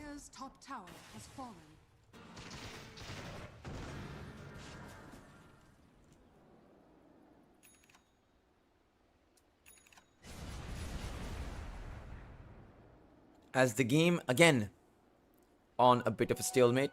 Roshan is up towards the bottom part of the map.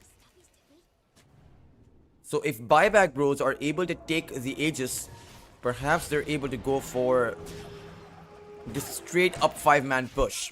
They will find Lloyd, who did get the Tormentor, so I suppose it's you gain something, you lose something. You win something, you lose something. I don't know what to make of that. I don't know why he was there. Maybe to plant down I don't know why he was there, guys. He was there and he died. That's what counts.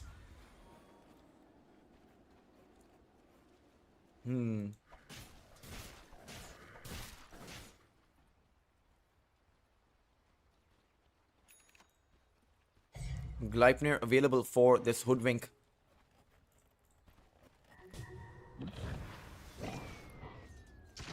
Shadow Fiend, gobble up, it's gonna land! Perfect placement! As Kui will just be able to grab that kill. That was a mortar of coming in straight from hell. But now B-Buy with the Dragon Tail, will they be able to take Kui down? They should!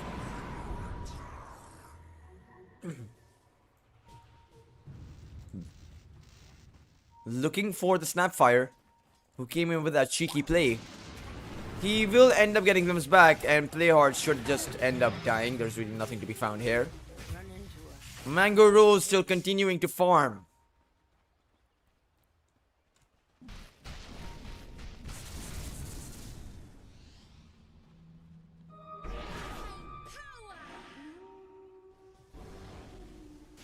And now it's inside of that Roshan pit.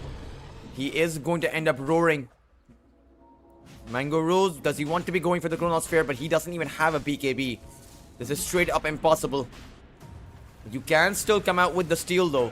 Mango Rose going in on towards Helmi Ibrahim. Can he find the solo kill? Has a lot of attack speed, so a lot of bashes are coming flying out. And a lot time locking Helmi Ibrahim, but he was able to get the Bushwhack. Not able to survive though. As it's the buyback coming in from Kui. He doesn't have the BKB, so he's just going to end up getting glimpsed back. Mango Rose uses the Chronosphere. Fiend's Grip as well on B-Buy, as that will be a dead Dragon Knight. No, it's a live Dragon Knight. No, it's actually going to be a dead Dragon Knight. Lycan versus the Faceless Void. It's MYN there as well, but not a whole lot of support he can offer. No Static Storm available on this Disruptor, as Mango Rose finally goes to work, but now the Shapeshift comes in. The Lycan still unable to take him down. The roll up going in reverse the direction. Can they take Mango Rose down? No, he just simply time walks it away. And now with the Requiem coming about, Kui has another Requiem to use. Mango Rose will just be able to blink on out of here. No! The Sharpshooter damage. Level 25. So plus 400 damage coming in for that Sharpshooter. It deals about... How much damage does it deal? 1400 damage?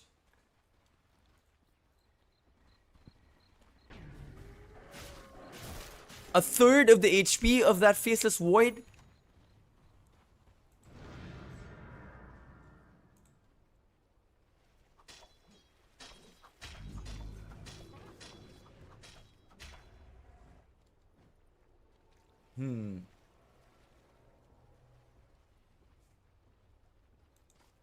Still though, towers and base very safe for the side of Team Emperor. As Kui doesn't have a buyback.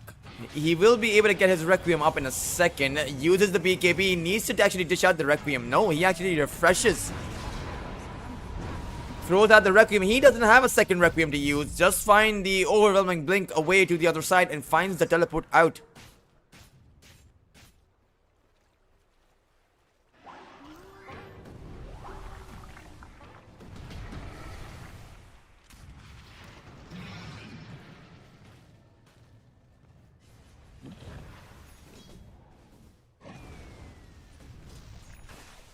Gobble Up does some serious damage. I mean, I suppose it's the Requiem. Now, to finish what they came for. But the Void can just teleport over here. Kui doesn't have the Requiem, so they don't actually have that instant cancellation. And Mango Rose will teleport to the outpost, but it's simply going to be a bit too late. No, Roshan is still alive. B-Bye will be able to take him down, but didn't grab the Aegis. Will was able to take it down now, but Mango Rose is going to get held in. Manta dispels away the Gleipnir. He had to plant the Roshan banner in order to actually pick up the Aegis. And for a second there, or rather for quite a few seconds there, Mango Rose could have picked up the Aegis himself, but was unable to.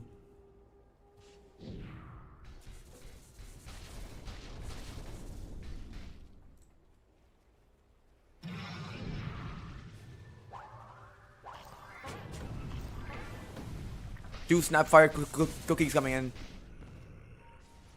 And almost has the level 25, so we'll have the plus 8 Mortimers. A lot of Mortimers. That level 25 from that Snapfire is pretty significant. You also have the level 30 up for the Shadow Fiend. That increase, that Shadow Raise applies attack damage, right? At this point, it is significant attack damage going the way of that Shadow Fiend.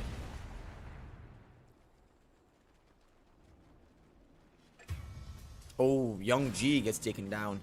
Doesn't have a buyback either.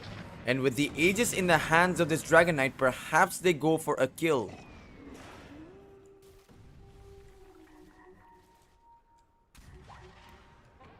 Oh, they see him. They saw him with the ward.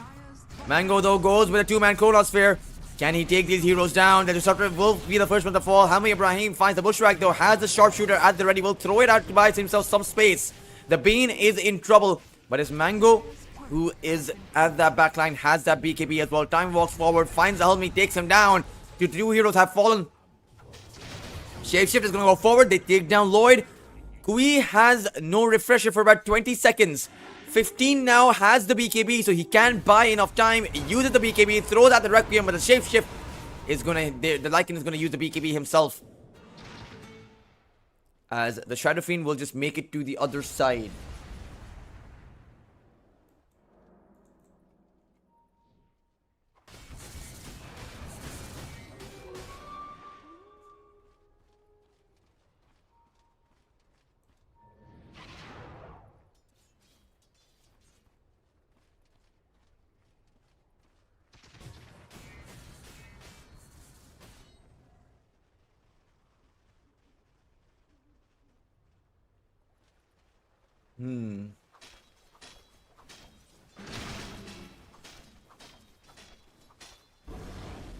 No more Aegis up for B-Bye, as it's still so hard for Buyback Brothers to actually push.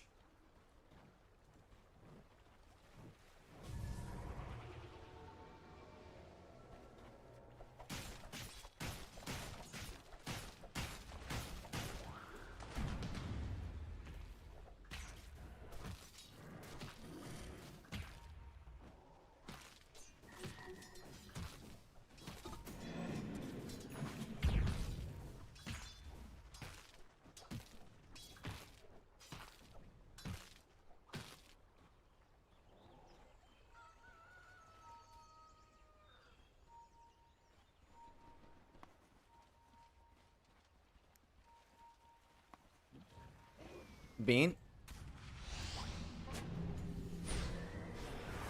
finds the Nightmare. Lloyd is going to end up being in a bit of trouble.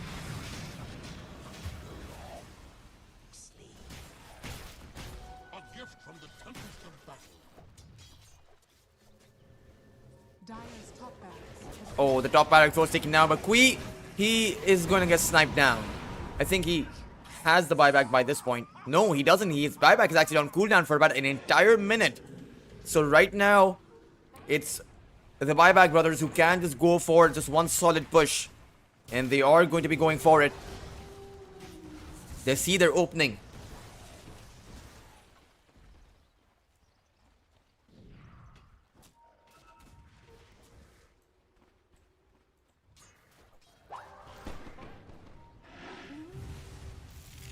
Pretty hard is in a bit of danger. Young G actually wants to go on in. He doesn't have the BKB, but has the refresher. The Static Storm is going to hold him in place, though, and a Dragon Tail is going to come in the nick of time as they take out that Marcy. It's Playhard who's the one in trouble now, as he will not be able to make his way out. It's 4 heroes that have fallen. And the high ground is completely open for the side of Buyback Brothers to go on in there. You do have the buybacks, but Mango Rose is going to come in with a huge Chronosphere on towards Wonder Boy. Will not be able to take him down though, but eventually does. And now on towards that Dragon Knight, wants to take him down. Now the Unleash also comes in as Young G and Mango Rose, a duo from Emperors. Try to find their skills, but Young G will just be abandoned. The Fiend's Rip, I don't think the Fiend's Rip would have been there. Young G, that's a dieback on that Marcy. Mango Rose does have the buyback available, but he doesn't actually have that Chronosphere. He didn't actually make the refresher. I think it's coming in now. So he can go for a second Chronosphere. But you will at least lose one lane of barracks at the very least. And without the Marcy, how do you go for the contest? Maybe even go for the second lane of barracks. But no, Mango did not reveal his refresher. Now goes in with it. Throws out that Chronosphere. Kui is going to come in and they want to take Bibai down. The Mortimers are going to come flying out too, as Bibai will not be able to escape from these. He still wants to go on forward though. But it's again going to be a bit of a stalemate. And that was an expensive defense. That was 2 buybacks they had to use.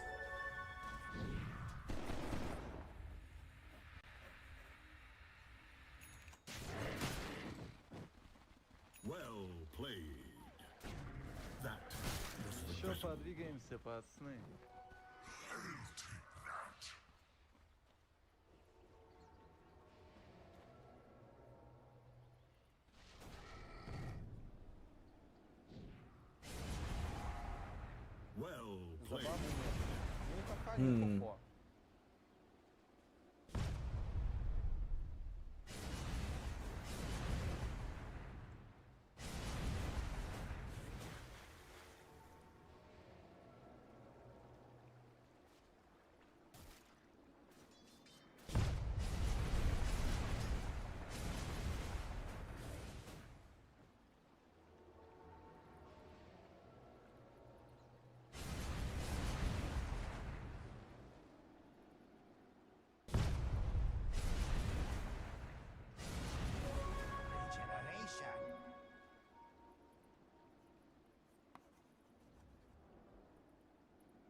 Dire's middle tower is under attack.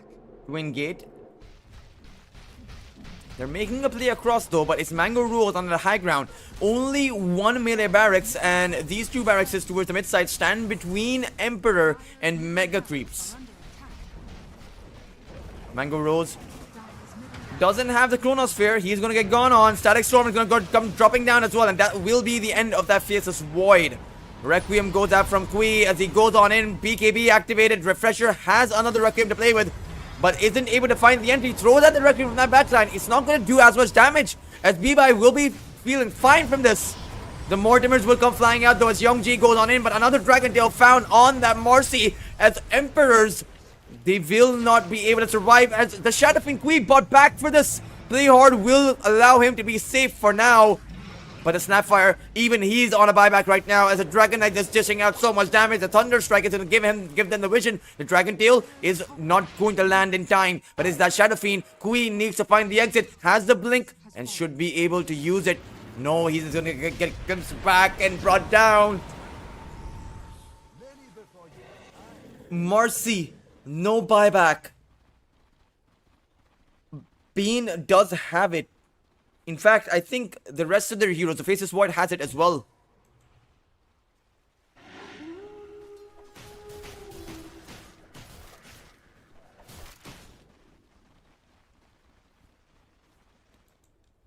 And it's a good thing for Emperors is that there is no solid way to actually take out the or come out with mega creeps, right? The tier 2 is still standing. So Buyback Brothers will have to go in for that tier 4 push. Now that B-Buy has that Agon's Blessing, these towers, they melt so quickly, and you have to go for the buybacks here. The Faceless Void will end up respawning, has 2 entire Chronospheres to use. But he needs to find the entry, and he needs to be careful of the Static Storm. The throne is going to be exposed as Mango Rolls goes in. The Mortimers are going to come flying out as well. But Mango Rolls, can he find the damage over here? He's taking in so much himself. He uses that second Chronosphere, takes that Disruptor down. But immediately the buybacks come out from both the Hoodwink and the Disruptor. They want to end this game. Young G is back in that fight now. But the Banguleer goes in with the Rolling Thunder. They find the 2 kills. And Mango Rolls will not be able to defend this. Has a buyback to use, but no Chronospheres available. Play hard, has only 1 shot at this. Tries to use the 2 cookies, but it will just not be enough. 2 buybacks being used. Mango Rose and Bane come back into this. But you can go and end the game right now. No, the Dragon Knight is just going to teleport back. They had the perfect chance to end the game, but they might just want to disengage. Oh, Mango Rose. He's going to get held in by the Bushwhack. There is no Static Storm, so that's very lucky for this Faceless Void. Kui is coming in with that Shadow Fiend. Has the Requiem to play with, but is holding it for now. He wants Mango Rose to actually dish out the time locks, but the Dragon Knight is coming in, and Kui may not see this one coming. Dragon Knight wants to be going on towards Kui. They'll be able to take him down. He doesn't have the buyback. Mango Rose doesn't have a Chronosphere for about 60 seconds, and even he might just end up falling. He can get glimpsed back. In fact, he's not even going to be able to time walk away. And that's going to be game. Buyback Brothers come out with their first series win in Lunar Snake Trophy. Without a single hero alive on the side of... boss? Without a single hero alive on the side of the Radiant, on the side of the Emperors, this will be game over. And this will be Buyback Brothers who come out with the 2-1 against Emperors. That is a Dragon Knight that is twitching his wings ever too fast. I think he's happy to win. I think that's the Dragon Knight with with the happy flap of the wings. There, that is. I don't even know if it's possible physically to flap their wings that hard. But again, Buyback Brothers coming out with their series victory against Emperors. Very well done by them. Played it cool, calm, and collected. And at least now they will have a shot at actually making it into the playoffs. They have plenty of more series to play. 3 more series to play. Or I think 4. At the minimum, 3 more series to play for the Buyback Brothers. Let's see though what they'll be able to do, if they'll be able to come out with another few series wins and make it into the playoffs. Meanwhile, Emperors, they still have 1 more series to play for today that will be played against Viroja. And we should be heading right into it as we are past our due time since this game went nearly to 60 minutes. We will be back for the second series of today between Viroja and Team Emperor right after a short break.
Kind of got to force something weird and hope they mess up. I think someone needs to die.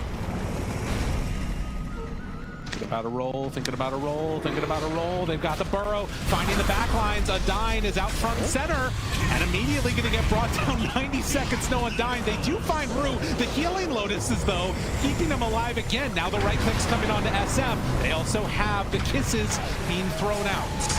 Behind them, the Shadow Demon about to die as well. 2 more dead. The jump forward echo combo refresher. All done, but the GG. There is not a whole lot left in this world as they look forward for Yator Rampage. He goes away for a moment, but there we go. Finds one. Give this guy another. I think they're going to be. It's let RCY dive in. We've got Radiance Burn and Immolation Burn from Borrowed Time. Let's just burn them to death. That's a mindset here. Jump in. RCY's already there. Is forced to back away. Oh, Akashi. Be careful, sir. He'll BKB walk out of it. Global Sun's also forced out. There's a big bang. Oh, there it is. They make it happen. They make it happen. That's what we needed, Jonathan. Landing here. And well, this would be pretty big if they can get away with this, but I do feel like Extreme could try to contest. This is extremely telegraphed. They have to know this. Like there's no way. Yeah, you can see XXS already.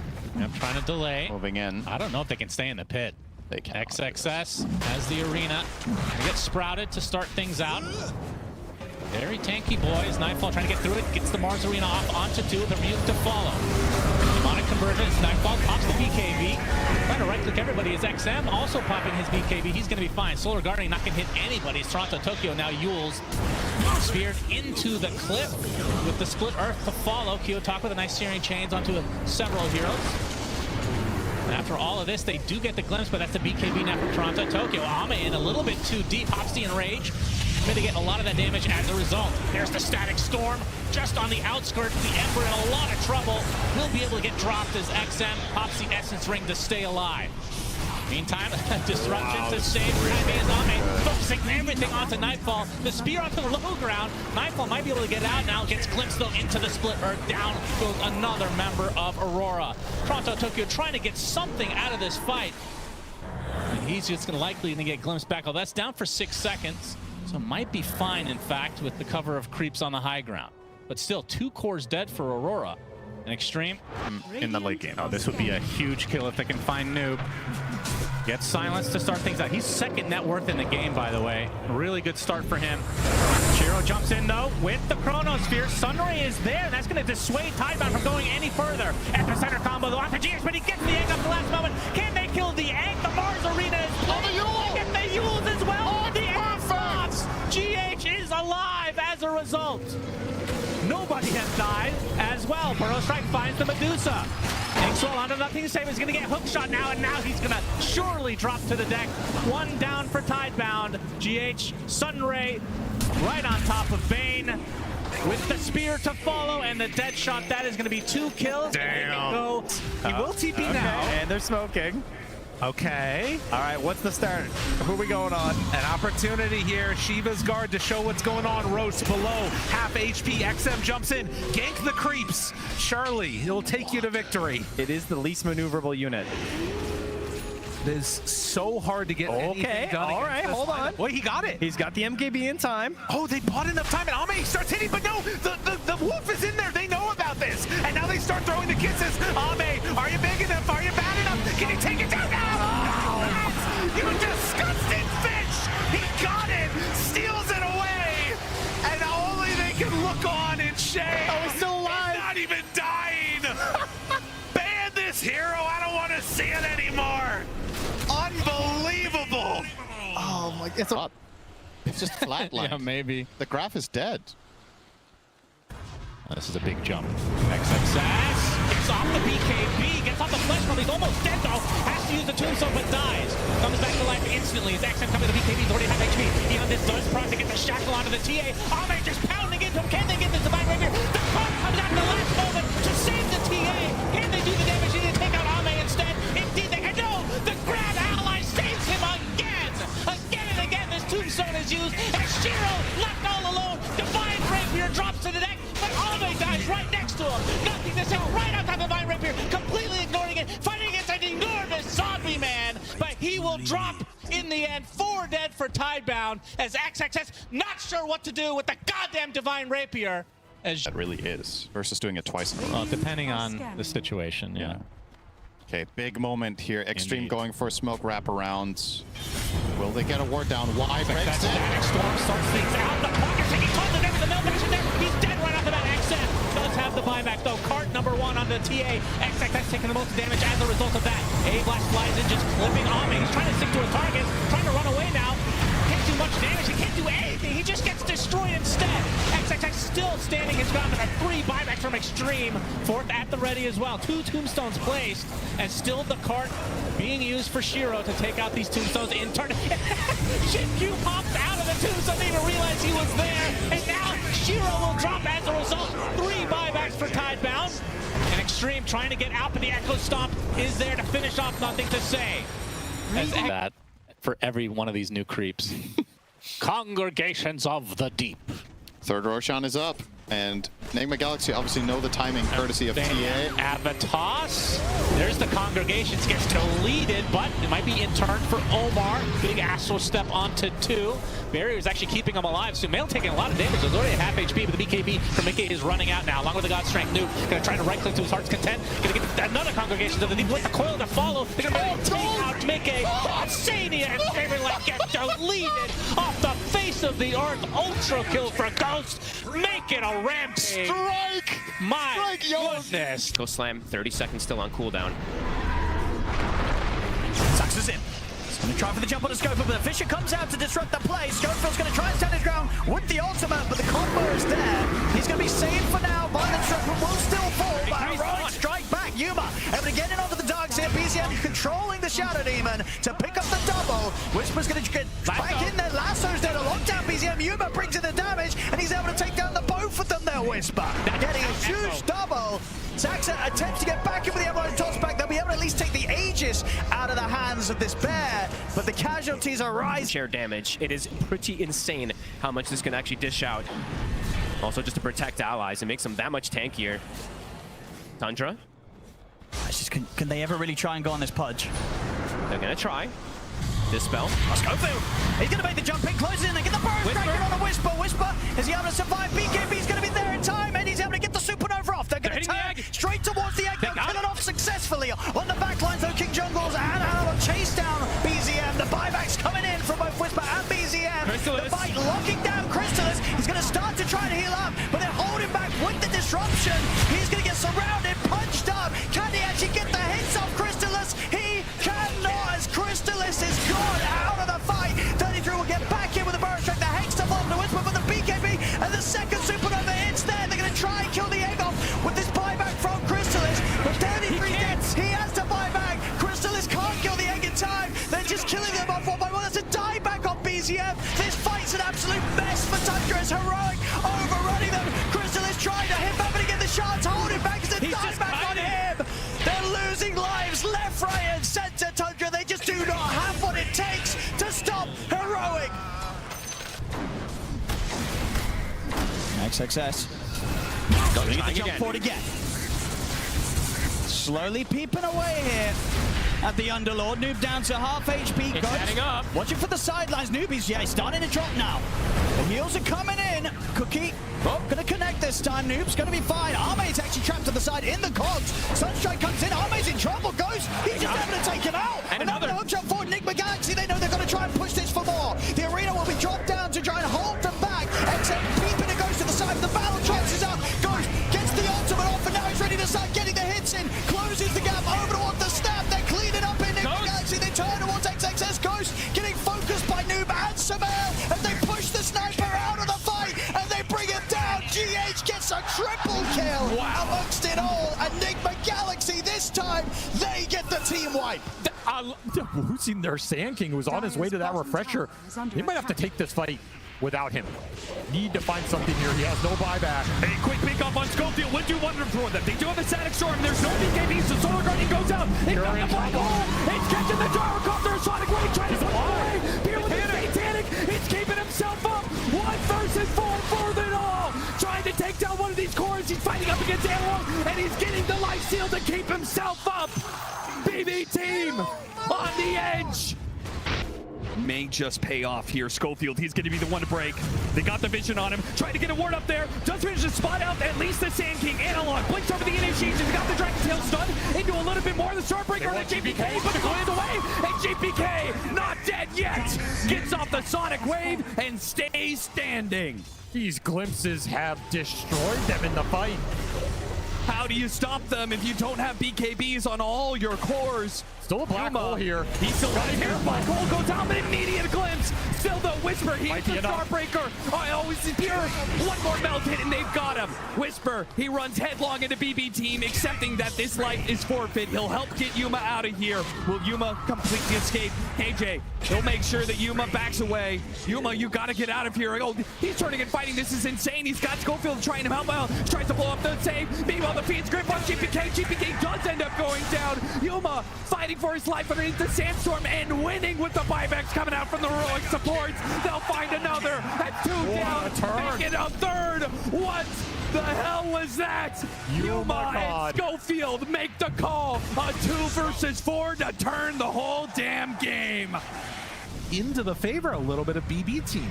They're getting into this next tier lineup. They will find a lasso, but the stomp is there for the counter initiation, and XXS is in trouble. XXS is gone. XinQ, he might be next. Do they have any way to get XinQ out of here? Under control, Wind Waker to try and back out. BKB, oh, Miero with the reactions to GPK. Oh, the chrono, it's perfect. It catches Ame off to the side. SM is very far away. Ame down, Ame gone. That is 3 dead, huge kills, and BB team finding their way back into this game here have just gotten a team wipe. Okay, Miro struggled in that last game. He did not have a good time. That was a sick BKB. Can be bailed out even if the initiation goes wrong. See the jump straight away in, they look towards him, but the roar comes out, and now the damage to takedown comes in as he focuses towards XXS, takes him down. Arme moves forward over towards DM. DM able to turn his back around this time. The break comes in, the outbound stuff gives him a chance to continue to escape. They have the bushwhack locked down on towards Arme, starting to fall low on the mana, cooking forward aggressively. Arme trying to push up forward against the 2 of them, trying to chase down no one, but the mana's gone. Arme is so low. He's still, of course, has the Aegis. Can Satanic finish him off the once he can? That's the Aegis gone. Round 2 though, XM makes the jump in onto Satanic with a dream call. BKB there straight away. Satanic retreats. They're kiting him. They're trying to control Ame here. Can they get back in on this? The bushwhack's there. Satanic bringing in the damage. Is it enough to take down Ame? No, he's still got half mana to play with. Not quite enough physical to burst through the Medusa. He's almost alone now. It's just him and XM versus 5. XM in with the jump, finds the chance to close in on towards 9 class on the back line. Satanic still trying to push up, but the damage from XM enough to bring down 9 class. Arme pops the Manta, trying to chase this TA out of the edge of the fight. Arme looks now towards DM. He's now out of mana completely though, Arme. He's trying to stand his ground, but no one's backing on top of him. XM looking to Satanic. XM, he's going to do it. Gets the double, brings Satanic down. They've lost Arme, but XM survives, kills Satanic off. And can he get out? He's away with the phase shift and the blink, the orbs up. They're TPing over, trying to look for him. The Stampede's back there. The axes won't clip him. XM, he'll get out. I mean, the balls should not put that Aeontis together when you're being sent up by Rolling Thunder, knowing there could just be a Sven that one-shots you. But he refuses to do it. He knows Ame has his back on that counterplay. He knows if Skeeter jumps, he will pay a big price there. And damage for Sven. Maybe they get the Roshan. Falcons, I think they still want to force this fight. They're going to try. Malrine, he just throws straight in, decide the vice on him. Here comes that spear. But the Sven with the amp damage, where is he? He isn't able to get there in time, and now he's been hit by the ult. He gets the grab onto the Queen of Pain. XM gets off the Aeontis! Keeps himself alive, and he blinks away from Skeeter. The initiation has gone all wrong, and now begins the kite. It doesn't kite for long. Ame and his claws will rip through the Sven armor. They'll find another with XXS, a pin against the wall, and Amar, he'll fall as well. Beautiful kiting from XG. The control on the Sven, stalling up his jump to follow. Rolling Thunder. Mar holds off on it. Nova making some moves on the left. Radiant's middle tower is Going under up attack. blind, looking for an angle. XXS. Oh, he might just run into a wall. Right up there, and they managed to fight the Pango. The Pango's the one in trouble. He gets the roll up. He's demonic bird, so he has to run thunder now. XM goes for the Requiem. It doesn't get an easy kill. They chase after Snake King. They'll get that one, but they've blown a lot for this. Meanwhile, the Roar they get used on the Sven, and the Sven's at half HP. He's got the BKB. What's he gonna do? Can he turn it fine? Oh yeah, he can. He brings out Maureen. Around with the V-script, he takes down Damar as well. With XXS chasing down the gyrocopter. All 5 Falcons down. Does not have the buyback available. Is that enough, Falcons? Ame, he's tired of this. No, the Lotus Orb. Swift Slash. It was just a Swift Slash. Meanwhile, Q. He just died in an instant. Skeeter took him out. And oh no, XM, he got bashed up right as he tried to go for the Requiem. And he's gone. XG crumbling right now. They're wearing through these heroes one by one. And Ame in frustration, he managed to get his spin up half the inside, but it's that Stormer response, and it's Song as well. Still though, the spin gets off the Omni side spin and bounce backwards. It didn't get onto the heroes. Now what do? You need a refresher. XXS, he can't go back, he has to go in, he has to use everything he has. Refresher into the Echo Slam, they get one, they got Maureen, half HP on Skeeter. Ame fighting for it. Can he take down Dusa? Oh, so let's go! The Song! And now a refresh. When he comes back up, Snaking it should save the game for them. It was going to be the Deuce and dead, and instead, it's a Falcons victory. Ame, you've been here before. Radiant's ancient. Will you be denied again? 3 times denied. A horn toss, and it's over. Falcons, they've done it. Falcons are your TI champions. Kind of got to force something weird and hope they mess up. I think someone needs to die. Thinking about a roll, thinking about a roll, thinking about a roll. They've got the burrow, finding the backlines. Undyne is out front and center, and immediately going to get brought down. 90 seconds, no Undyne. They do find Rue. The healing Lotuses, though, keeping them alive again. Now the right click's coming on to SM. They also have the kisses being thrown out. Behind them, the Shadow Demon about to die as well. 2 more dead. The jump forward echo combo refresher. All done, but the GG. There is not a whole lot left in this world as they look forward for Yatorempe. He goes away for a moment, but there we go. Finds one. Give this guy another. I think they're going to be. It's let RCY dive in. We've got Radiance Burn and Immolation Burn from BO3. Let's just burn them to death. That's a mindset here. Jump in. RCY's already there. He's forced to back away. Oh, Akashi. Be careful, sir. He'll BKB walk out of it. Global Sun's also forced out. There's a big back. Oh, there it is. They make it happen. They make it happen. That's what we needed, Jonathan. Landing here. And wow. This would be pretty big if they can get away with this, but I do feel like Extreme could try to contest. I mean, this is extremely telegraphed. They have to know this. Like, there's no way. Yeah, you can see XXS already. Yep, trying to delay. Moving in. I don't know if they can stay in the pit. They can. XXS has the arena. They get sprouted to start things out. Very tanky boys. Nightfall trying to get through it. Gets the Mars arena off onto 2 with a mute to follow. Demonic convergence. Nightfall pops the BKB. Trying to right-click everybody is XM also popping his BKB. He's going to be fine. Solar Guardian not going to hit anybody. It's Toronto Tokyo now. Yules speared into the cliff with the split earth to follow. Kiyotaka with a nice searing chains onto several heroes. And after all of this, they do get the glimpse, but that's a BKB now from Toronto Tokyo. Ame in a little bit too deep. Hopsty and Rage. Going to get a lot of that damage as a result. There's the Static Storm just on the outskirts. The Emperor in a lot of trouble. Will be able to get dropped as XM pops the Essence Ring to stay alive. Meantime, disruption to save Remy and Ame, focusing everything onto Nightfall. The spear onto the low ground. Nightfall might be able to get out now. Gets glimpsed though into the split earth. Down goes another member of Aurora. Toronto Tokyo trying to get something out of this fight. And he's just likely to get glimpsed back. Oh, that's down for 6 seconds. So might be fine, in fact, with the cover of creeps on the high ground. But still, 2 cores dead for Aurora. An Extreme.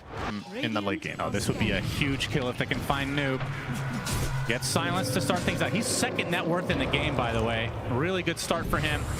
Shiro jumps in, though, with the Chronosphere. Sunray is there, and that's going to dissuade Tidebound from going any further. Epicenter combo, though, onto GH, but he gets the egg up the last moment. Can they kill the egg? The Mars Arena is playing. Get the Yules as well. The egg stops. GH is alive as a result. Nobody has died as well. Burrow Strike finds the Medusa. Inkswell onto nothing to save. He's going to get hook shot now, and now he's going to surely drop to the deck. One down for Tidebound. GH, Sunray right on top of Bane with the spear to follow and the dead shot. That is going to be 2 kills. Damn. Go. He will TP now. And they're smoking. Okay. All right, what's the start? Who are we going on? An opportunity here. Shiva's guard to show what's going on. Roast below. Half HP. XM jumps in. Gank the creeps. Charlie, he'll take you to victory. It is the least maneuverable unit. It is so hard to get anything done. All right, hold on. Wait, he got it. He's got the MKB in time. Oh, they bought enough time, and Ame starts hitting, but no, the wolf is in there. They know about this, and now they start throwing the kisses. Ame, are you big enough? Are you bad enough? Can you take it down now? Oh, you disgusting fish! He got it, steals it away, and only they can look on in shame. Oh, he's still alive. He's not even dying. Ban this hero. I don't want to see it anymore. Unbelievable. Oh my, It's just flatlined. Yeah, maybe. The graph is dead. This is a big jump. XXS gets off the BKB, gets off the flesh bomb. He's almost dead though. Has to use the tombstone but dies. Comes back to life instantly. As XM coming to the BKB, he's already half HP. Beyond this does Proc to get the shackle onto the TA. Ame just pounding into him. Can they get this divine rapier? The Proc comes out in the last moment to save the TA. Can they do the damage? They need to take out Ame instead. Indeed they can. No! The grab ally saves him again! Again and again this tombstone is used. And Shiro left all alone. Divine rapier drops to the deck. But Ame dies right next to him. Nothing to say. Right on top of Divine Rapier. Completely ignoring it. Fighting against an enormous zombie man. But he will drop in the end. 4 dead for Tidebound. As XXS not sure what to do with the goddamn Divine Rapier. As That really is. Versus doing it twice in a row. Well, depending on the situation, yeah. Okay, big moment here. Extreme Indeed. going for a smoke wraparound. Will they get a ward down? Why breaks That it? static storm starts things out. The pocket taking tons of damage. The melt action there. He's dead right off the bat. XM does have the buyback though. Cart number 1 on the TA. XXS taking the most damage as a result of that. A-Blast flies in, just clipping Ame. He's trying to stick to a target. Trying to run away now. Can't do much damage. He can't do anything. He just gets destroyed instead. XXX still standing his ground. There are 3 buybacks from Extreme. 4th at the ready as well. 2 tombstones placed. And still the cart being used for Shiro to take out these tombstones in turn. Shinju pops out of the tombstone, didn't even realize he was there. And now Shiro will drop as a result. 3 buybacks for Tidebound. And Extreme trying to get out, but the Echo Stomp is there to finish off. Nothing to say. As that for every one of these new creeps. Congregations of the Deep. Third Roshan is up. And Enigma Galaxy obviously know the timing courtesy of TA. Avatos. There's the Congregations, gets deleted, but it might be in turn for Omar. Big Astral Step onto 2. Barrier is actually keeping him alive. Sumail taking a lot of damage. There's already at half HP, but the BKB from Mickey is running out now. Along with the God Strength Noob. Gonna try to right click to his heart's content. Gonna get another Congregation to the deep with the coil to follow. They're gonna take out Mickey. Sania and Favorite get deleted off the face of the earth. Ultra kill for Ghost. Make it a rampage. Strike! My goodness. Go slam. 30 seconds still on cooldown. Sax is in. He's going to try for the jump on the Scopa, but the Fisher comes out to disrupt the play. Scofield's going to try and stand his ground with the ultimate, but the combo is there. He's going to be saved for now. Violent Disruption will still fall, but heroic strike back. Yuma able to get in onto the darks here. BZM controlling the Shadow Demon to pick up the double. Whisper's going to get back in there. Lasso's there to lock down BZM. Yuma brings in the damage.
You have the Shackle, you have the Hex, both of which can be cancelled out by that Abaddon. So I don't expect that offlane coming out from Emperor to be all that strong. I do think that their pick-off potential will certainly be there, but not too strong of a laning phase at the very least, unless they're able to play around the Aphotic Shield, right? Unless they're about to they're able to bait it out, as we will have the Southeast Asian special, the tips or the voice lines coming out at the very start of the game. This time around, we don't have any voice lines, but we will have a tip.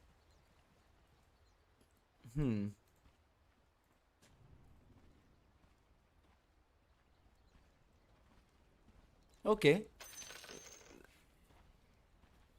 That makes me curious. I would like to see, but maybe it's his item set.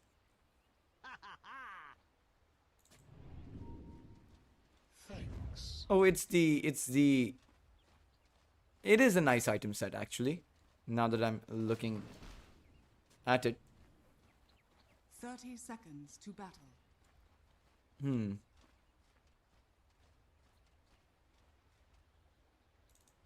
And we will have Quiz Pangolier again, right? We saw him Mistakes is the path to wisdom. have one hell of a performance on his Void Spirit. Pangolier less so, but still had a great Pangolier game too. We will have a bit of a pause as we will disconnect. And already we see a 5-man smoke coming about. I am not too sure what will come from this smoke. You do have Young G and Play Hard, and they are faced up against an Abaddon.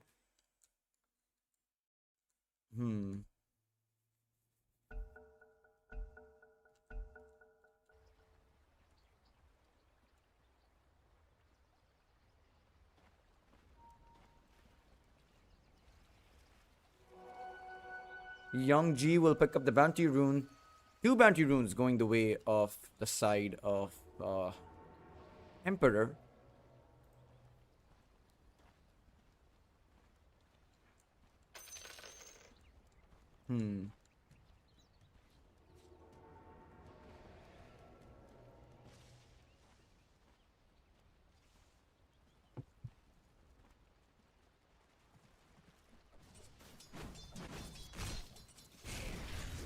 Let's see what this offlane will be able to do from the side of... Oh, no. It's actually Juju. How does that kill happen? What could have Juju possibly done to get that kill? Like, just use the lightning bolts and somehow, the Play Hard just stand in position? That's a very interesting kill, but a good early game start going the way of Veroja, as CJ is a great carry player, and I think at the back of this, he should be able to build up some tempo in this laning phase. At the same time, you will have to be a bit careful, particularly as the Silencer can rotate on over here. Meanwhile, towards that top side, Lifestealer, Silencer versus the Mars and the Snapfire. And in this kind of a lane, I am not exactly too sure who I favor, but it could be a lane in which either side come out ahead. At the same time, though, I mean, you have the Mars as well as that Snapfire. Perhaps I'm seeing this combo on this offlane for, I think, the 10th time. I think we've gone through it like a dozen times. And Lloyd is going to end up falling. Womi catches him with that spear, and one more hit should do the trick. Womi will grab that kill, and it's 2 kills being found from the side of Veroja. As even DB... this time around, it's going to be that all chat coming about. He calls it easy.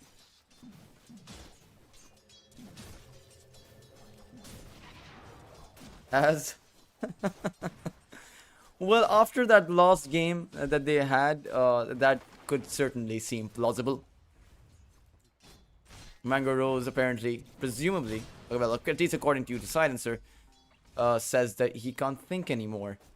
But, I mean, he should be able to recover. He's a really good player, right? We've seen some very phenomenal performances coming up by his carry. And, a bad game is a bad game, right? Just shake it off and go for some more, go for some more brazen plays, I think. And you're playing a very passive laning phase, right? Just farm up. You'll have the time to think. You will get your time to shine.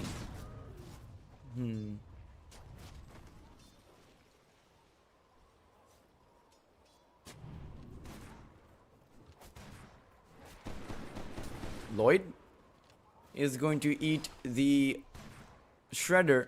Still though, Silencer doing safe for now. Has the Arcane Curse as well as the Lost Word. And it is going to be Womi with 15 losses. Finds the skewer. Mango Rose needs to be a bit careful.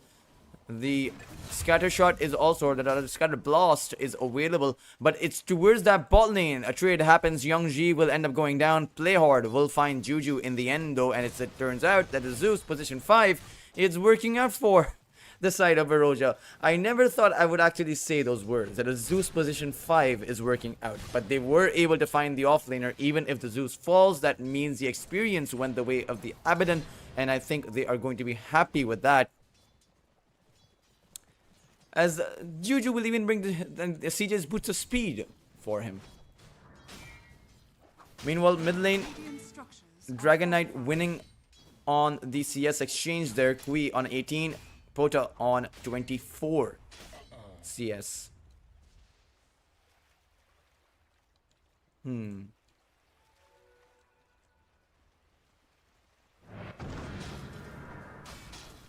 Pota.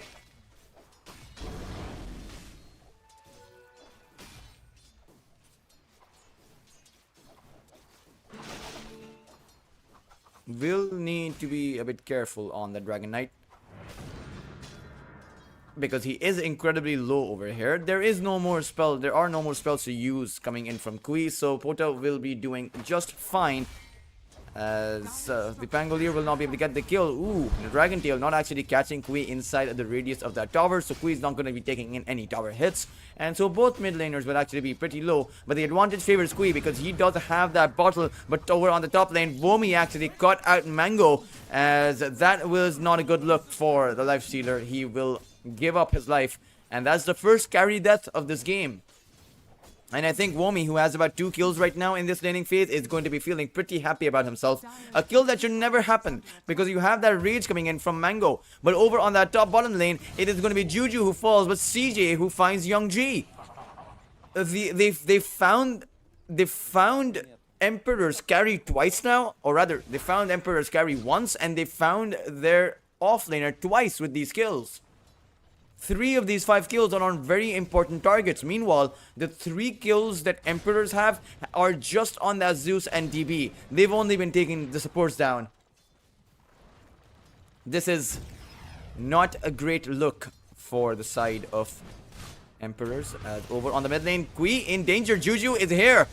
Just go for the heavenly jump. Needs about 1 more Thunderbolt. Will be able to find it before the Rolling Thunder comes out. But they already took down the Dragon Knight and will take Juju down too. So that is again, or rather no, this time around it's going to be a win coming out for the side of Emperors. Even though they lost their mid laner, they were able to find the mid and the support. Oh, DB, play hard. Actually, take the ward. Yes, and run.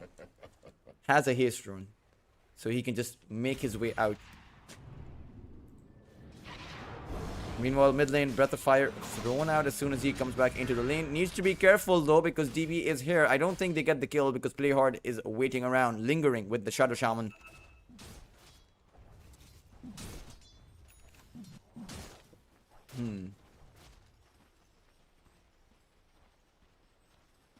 Radiant are scanning. Vomi.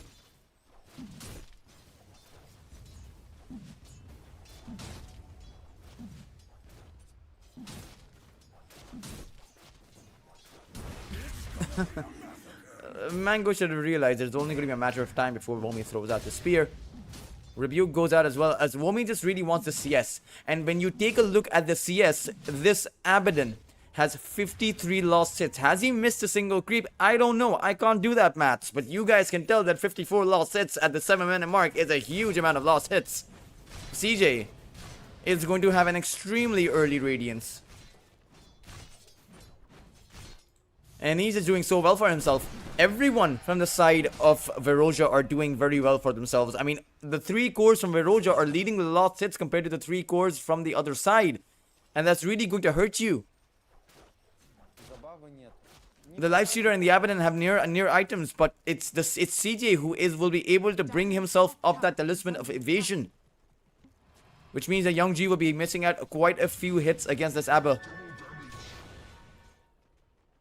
Towards the mid lane, Pota. Amplified damage rune available. Will dish out a few hits on Play Hard, but it's going to be Kui who comes in with the Rolling Thunder. Pota being battle roared about. Young G going to come in and throw the Doom on top of Pota, and that will be Emperors who fight back and take the mid laner down for the second time.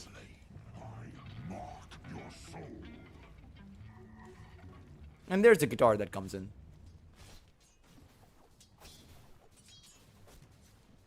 Radiant's middle tower is under attack.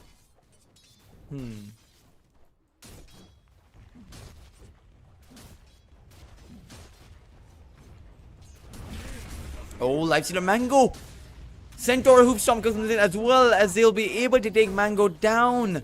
That's the second death of that Lifestealer, and with CJ coming in over on this top lane, he'll be able to take the tier 1 tower down as well.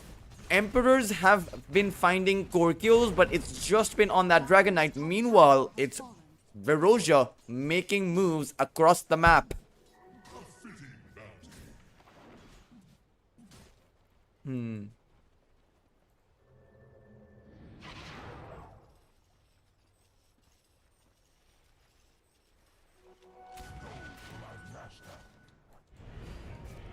Juju. Mario jumps away. Mango Rose, meanwhile, he's found more farm with these bounty runes than he has in that lane, for sure. I'm only messing around. He has 50 lot sets. He has quite a few lot sets, but his Radiance will be a slow one. Or it won't be that slow. I have to give him some credit. He is able to farm up pretty fast, but it won't be as quick as CJ's does. Which means that it's going to be Verosia who have that timing window going in their favor, as opposed to the other side.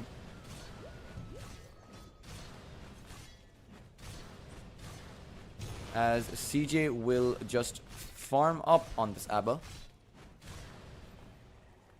With thanks.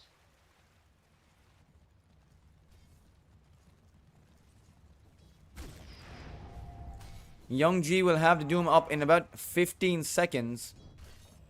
But who do you make a play on? You can't make a play on the Abba unless you're able to cut through his shield. You have the Hex, you have the Shackle, you have the Rolling Thunder, so you can get the kill if you want to. But you need to execute perfectly, because the teleports will come in. The support will arrive. Radiant's bottom tower is under attack. Serpent wards placed down now as Emperors. They want to take a tier 1 tower for themselves. Over on the mid lane, it is going to be Verosia who move on to a tier 1 as they look to trade, but I think the bot lane tier 1 tower falls much quicker than the mid lane tower does. No, the Dark Rose Summoner is here, so that tower does in fact fall pretty quick. But perhaps they look for an exchange? No. There will not be an exchange of kills, only an exchange of towers, as Womi picked up the tower there. And quite a good bit of gold is going to go the way of Verosia.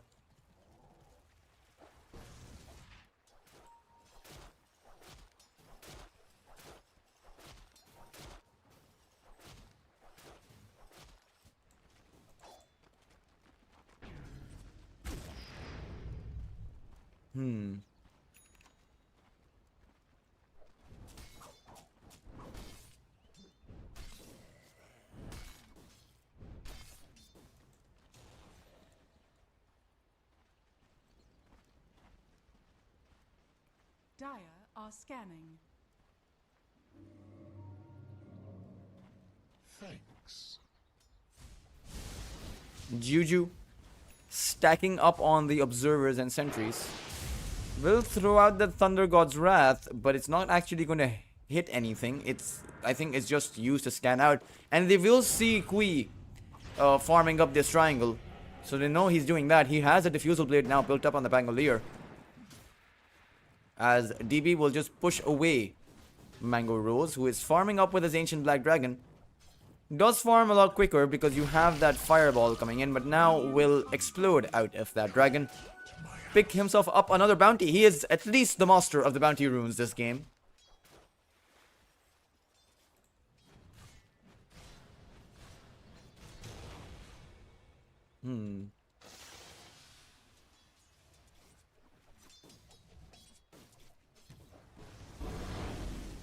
Pota will take the creeps there.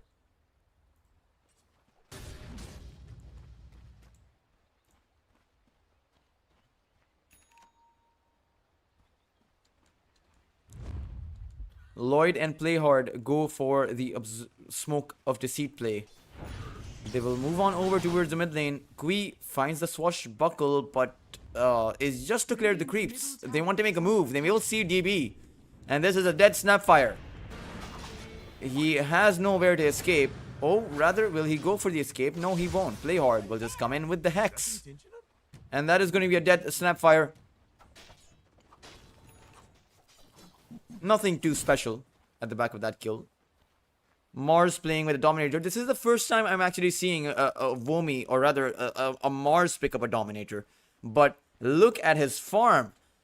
7,000 net worth at the 14-minute mark. 500 net worth per minute. That's around 2.5 creep waves per minute.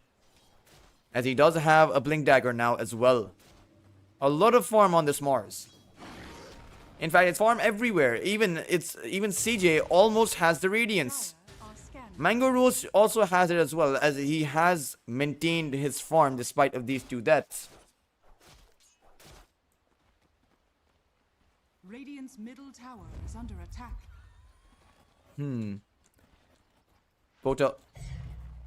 No Blink Dagger up for this Dragon Knight. He's actually gone for a Mage Slayer. And there's not a whole lot of heroes you can use the Mage Slayer against, or rather the best aspect of the Mage Slayer is definitely the debuff that applies the reduced outgoing spell damage, right? So it's actually significant. It's 40% less spell damage, but there aren't a whole lot of spell casters. Maybe you use it on the Doom, but or the Shaman. I don't know what the Mage Slayer is designed to do. I think the Orchid would have been much better this game. Or maybe even a Blink Dagger, because right now they're having trouble is initiating. Sure, Vomi can go in with the Arena, but you need to be able to stack up with that Arena quickly, right? You only get a short window. It is about 5 seconds of a duration at that level 6 mark. It'll be about 6 seconds soon because he is level 11. Oh, Doom, Young G might end up being in danger. Vomi will see him. The Doom gets thrown out. Vomi, where are you? He's gonna go in. Finds the spear, finds the skewer, and this will be a kill on the Doom. It will be a trade, though. Young G was able to take out Juju, as it will be a 1-for-1. But using your Doom to take a Zeus support out, a position 5 Zeus, by the way, that is not going to be all that worth it. That will give the space for Verosha to actually engage towards that middle lane. The Dragon Knight is getting rolled around by that Rolling Thunder, and will be able to make his escape out. Pota is safe for now, has the Aphotic Shield, and they can't clear this Dragon Knight out. Lloyd will end up being that casualty, but Dragon Knight, he needs that shield to come in. CJ will prioritize saving his Dragon Knight over securing the kill on that Silencer, and they will keep their mid laner alive. Pota will stand tall. As Kui, that was quite the chase he went for. That was all the way from the mid lane. I think this is how they went. They went here, then here, and now like this. This is how they came. This is that was an interesting chase on a Mars of all heroes. Vomi knows that there's no Doom, so Young G is not a threat. He has the Hand of Midas, because he also has a Devil's Bargain, and this is Gluttony at its peak. A Dominator plus the Hand of Midas. Normally you go for one, but they're going for all out greed. Let's see if greed will pay for them. Vomi blinks back, sees a Doom, and then walks on backwards. Oh, Dragon Knight found the Silencer, as the Silencer is going to end up falling. Pota will grab the kill and has the Blink Dagger as well as the Mace there. So he does have that instant way to initiate. Wants to be looking for it, but no, he wants to be going in on towards Young G. As Young G is going to be a dead one, as he will fall on that Doom.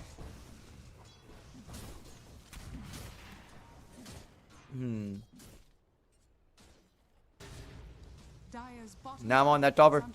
Debuff of that corrosive dragon being applied as this tower falls pretty quickly, and Pota has a lot of armor. The Maid Slayer gives about 5 HP regen as well, and you get about attack speed from that Maid Slayer. It's decent stats. It's actually pretty good stats going the way of the Dragon Knight.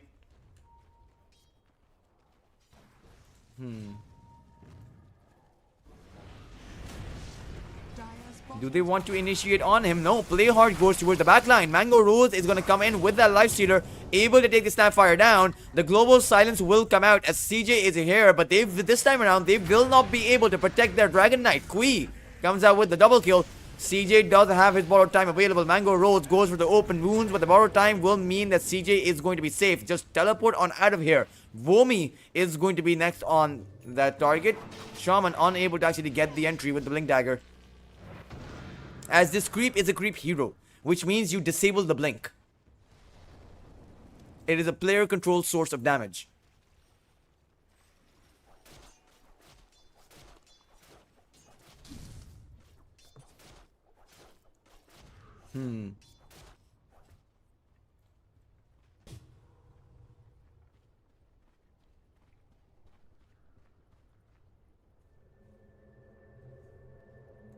Go towards the mid lane. Vomi found Kui. Kui, who got a double kill this time around, will be dying solo on the mid lane, out in the middle of nowhere. Neck and neck even this game. I mean, 1,000 of a net worth advantage, barely anything at this point. As the problem is, you don't scale as well as the other side. Sure, the Dragon Knight does have really decent scaling, but CJ doesn't. Not compared to the Doom or the Lifestealer. Speaking of the Doom, is going to be used on CJ, who thought he could walk on in the middle of 2 heroes and get the skill. This was a very ambitious, but perhaps he'll just be able to run away.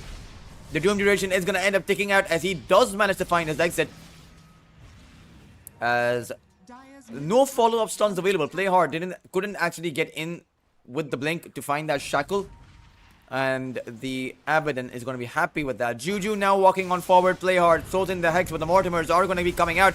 Silencer is going to get cleaned up by Vomi on the side there, but there's no rebuke, which means that there will not be a kill to be found. Juju still standing strong here. Will also end up dying. DB to go down, as it's going to be the Mars up next. Everyone is actually going to fall here. Kui with a triple kill. Maybe even Kui with an ultra kill. No, it's going to be Mango who clears the kill, but it's going to be 4 heroes that fall, and I don't know what the plan there was from Verosia.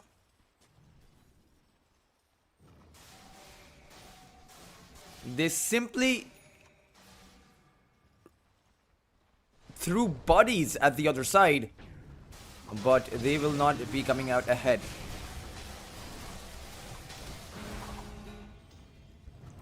Lloyd feeling comfortable to stand inside of that Tormentor, as he was on the brink of death. I think he was about 50 HP before he ended up dying.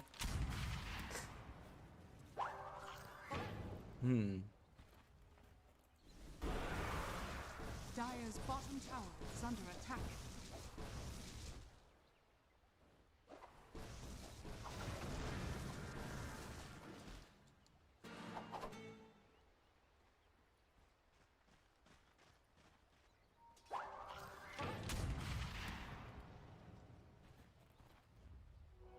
Dire's middle tower is under attack.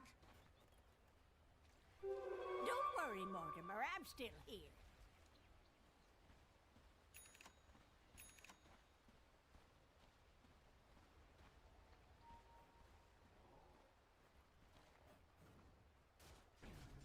Radiant are scanning.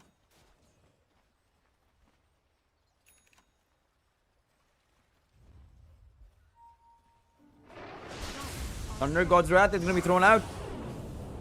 Young G will fall. Pota will grab that kill. As towards the mid lane. This time around, they can get the kill. There is not going to be a Doom available. So the Zeus will also fall. The Rolling Thunder goes out, but there's a Xiaomi being held in by the Shackle. Still holding on to that arena. I think he's going to throw it out. Catches that Lifestealer, and the Snapfire throws out the Mortimers.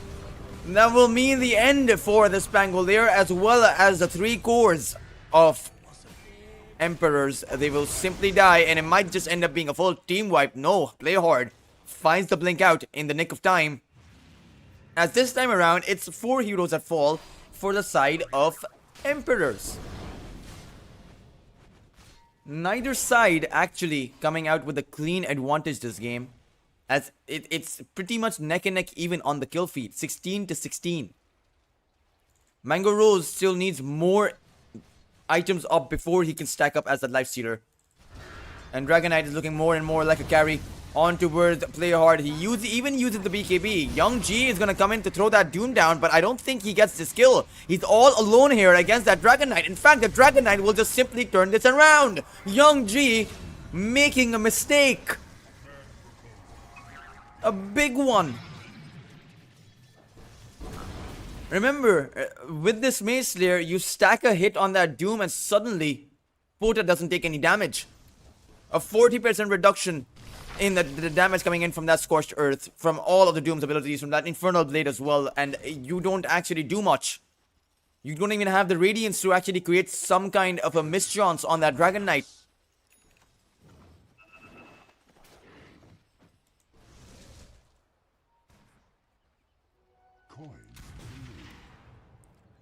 Slightly lackluster plays at best coming out from their side.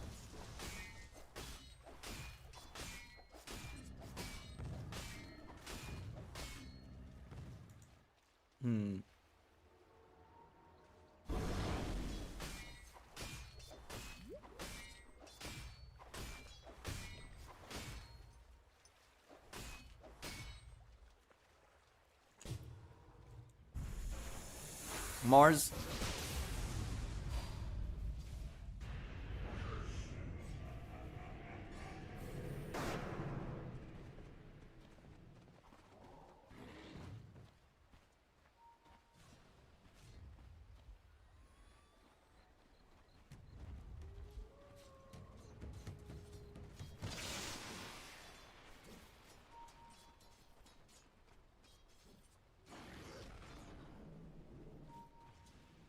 Play hard.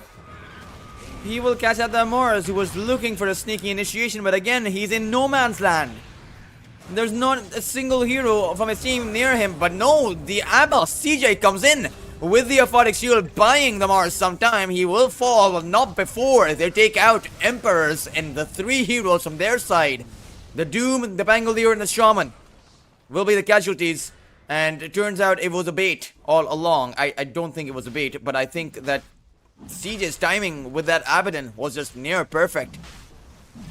If he was there a second or two earlier and used the Aphotic Shield to make sure the Mars to make sure Vomi can come out with the BKB, that would have been a Mars that survived, and that would have been a massacre for the side of, an even bigger massacre for the side of Emperors. This was still kind of a blunder, a kind of a bloodbath. And now with the Aegis going their way, really no way to have contested this without 3 of your heroes alive. Mango. Snapfire Cookie isn't really going to land. Has gone for the full bore Scattered Blast, the one you go for the supports, of course, as the support.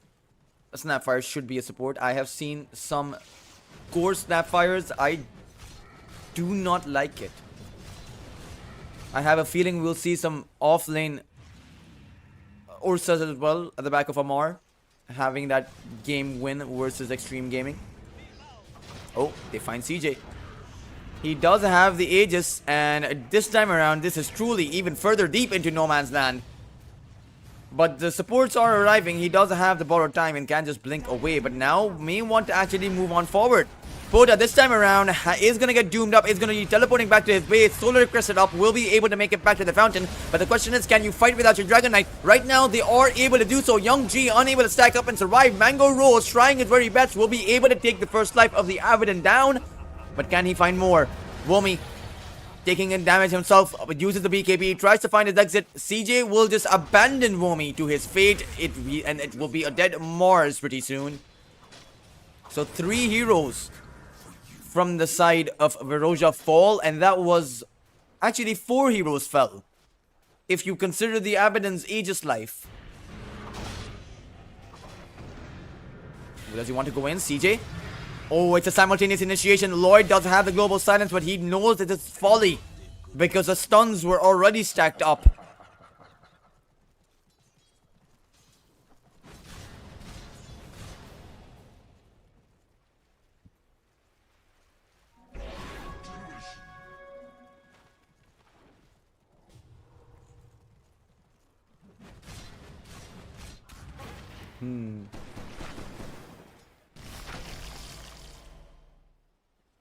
Mango will be able to steal the Shrine of Wisdom. Oh, nice Force Staff. Or rather, no, wait. How did the Force Staff come about?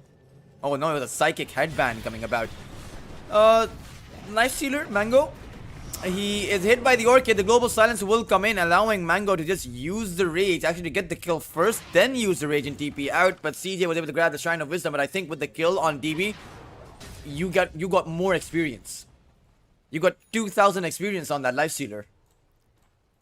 It was a level 16 Snapfire that he took down. And he's going to be at that level 21 mark. He's perhaps the highest level hero in the game. Yeah, he is. He has equalized experience with the Abaddon. In fact, did he actually get an entire level? He actually got an entire level at the back of that. How much experience do you need? Yeah, it was nearly an entire level. 30 minutes in, almost. As both of these two teams are not giving a single inch to the other. Both sides seemingly overextending, but it's beating the other team. As right now, CJ may be able, or rather, CJ is going to get initiated upon. Has the borrowed time. The tower is very nearby though. The borrowed time is going to activate and the teleports are going to be coming in. But CJ is falling on this Abaddon. They will be able to take him down as the rest of Emperors, they look on forward to secure themselves up with more kills, or perhaps it's going to be Varoja who reinitiate. No, they won't. They'll actually just fall back. Able to plant down an observer, able to gain control of that triangle.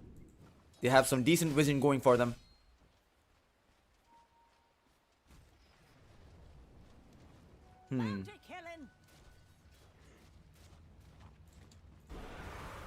Young G wants to go on in towards Boda. Mango is here, but there is no basher.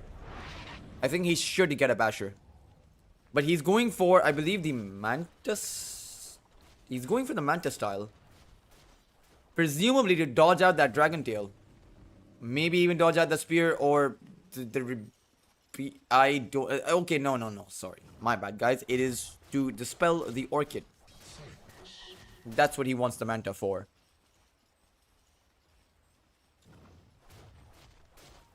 Radiant's top tower is under attack.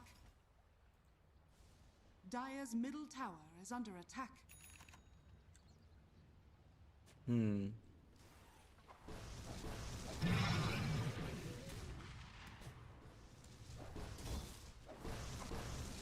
Radiant's top tower is under attack. Radiant structures are fortified. It gives him a head. Scanners are scanning.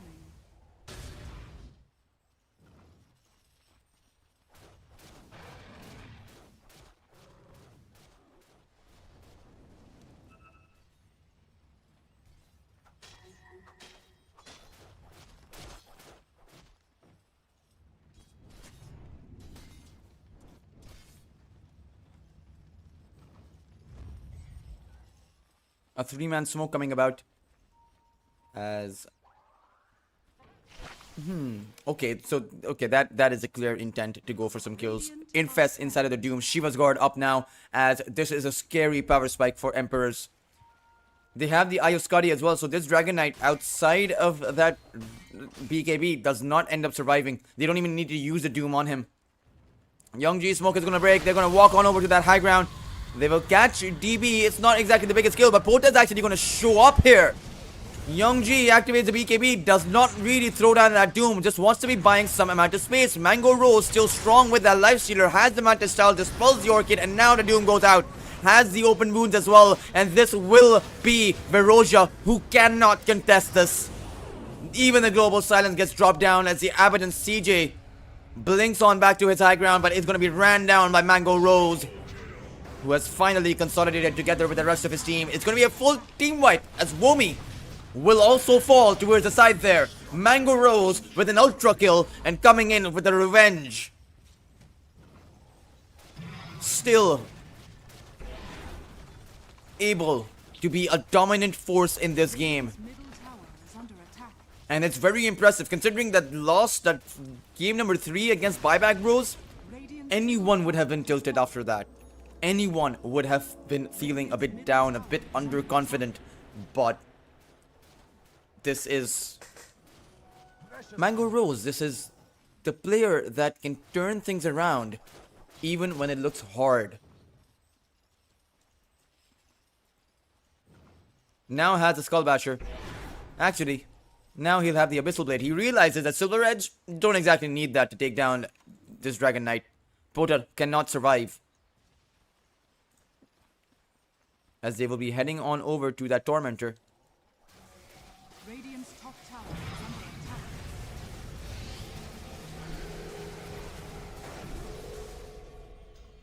Young G will actually pick up the Tormentor, so he has the Scorched Earth.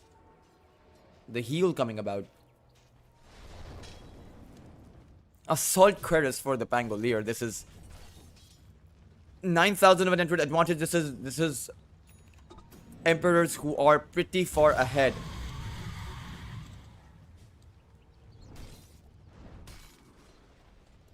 Dragon Knight Pota.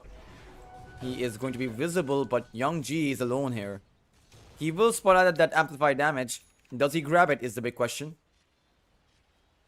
He will leave it. He will actually just blink away. Pota might just be able to grab the amplified damage. Doesn't even go for it. It gets singled out, but it's Young G that they want to go in on. But he will be able to escape at the back of that BKB. And Play Hard was looking for the entry. Guys, there's an amplified damage rune here. Does no one want this? Womi is signaling out. CJ finally, he's like, okay, if no one else wants it, I will take it. Mango Rose on that life stealer should look towards blinking out because there are a lot of teleports coming in here. Uses the infest, goes for it, but will be held in by Pota and does not have the rage anymore. This was a mistake. He overplayed his hand and will give up his unstoppable streak for it.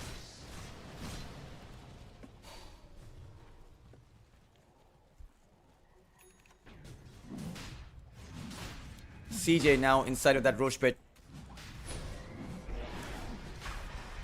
Ages to be collected up by them too.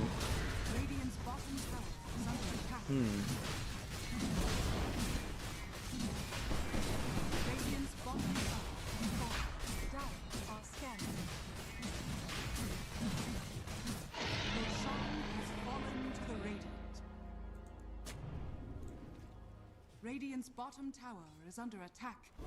Pick it up, Mortimer. Oh, DB. It's actually going to be Young G who is in trouble. There is no life stealer, which means this team fight is never going to work out for Emperors. They have to disengage the Shiva's Guard to buy them some amount of distance at the back of that slow, as the Doom is going to wear off on DB. But it's going to be Pota who charges on forward with the Dragon Knight. They have their opening. They have their window of opportunity. 30 seconds without that life stealer. And they won't be able to find much outside this one tier 2 tower if they're able to find this tier 2 tower because the glyph is still there. The creeps are pretty far away. But they might be able to find a tier 2 tower towards the top side at the very least. Glyph not really being used. There's no point because the tower will fall. You may as well not use the glyph and take away these creeps when they go so you can gain yourself some additional gold.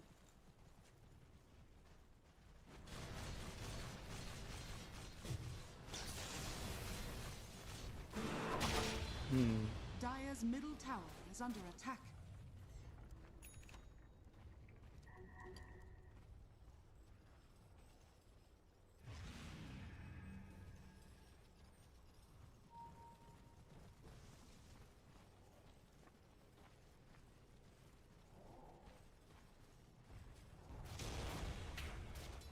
Womi. He's thinking about this. They're gonna go in, but Mango was just able to activate the rage in time. Still though, Playhard wasn't able to get access to that Hex. He doesn't have the Ether Lens, so his Hex cost range is pretty low. It's not as low, I suppose, but it's still pretty low. Has fallen. Radiant are scanning.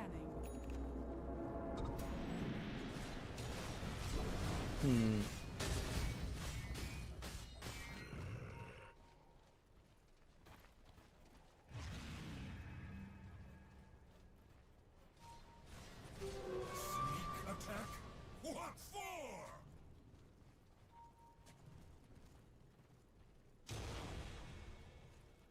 CJ with the ABBA.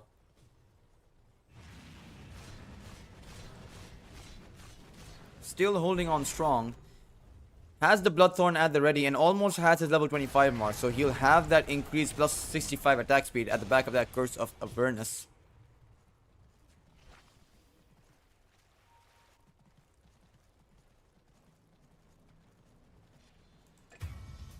DB ends up falling. And guess who got the kill? It's Mango Rose, who now has a nullifier up for himself.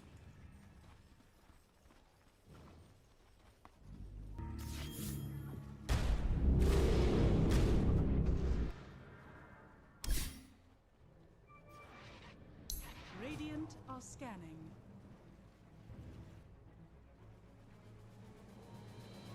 Dire's top tower is under attack. Oh, Mango Rose. They find the Dragon Knight. Prota is vulnerable. He does use the BKB though. Everyone's BKB is activated, but it's going to be Bomi who gets to receive the Doom. And now with Bomi down and out of the picture, perhaps they take this Dragon Knight down. He is so incredibly low right now as Emperors will reign in this game. They will find the team wipe. CJ will blink away to its high ground, but the question is, will they allow him to make his way?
Dire team ban.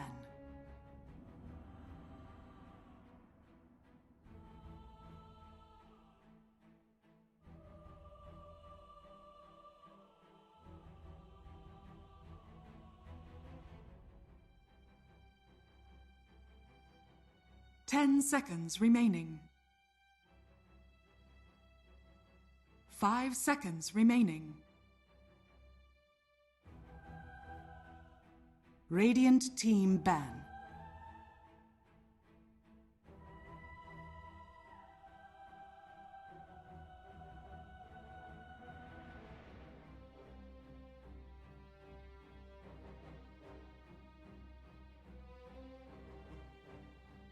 Ten seconds remaining. 5 seconds remaining.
Radiant team pick.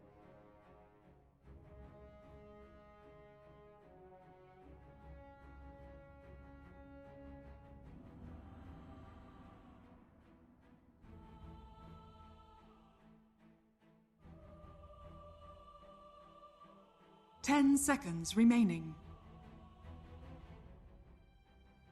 5 seconds remaining. Dire team pick. Invoker.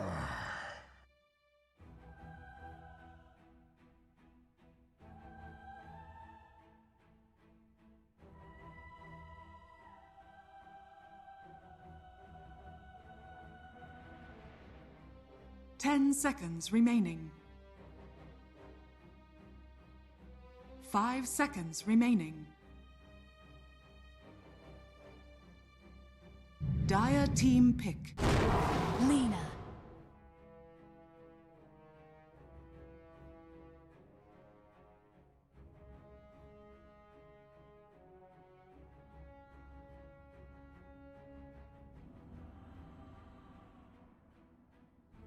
Ten seconds remaining. 5 seconds remaining. Radiant team pick. Shadow Fiend.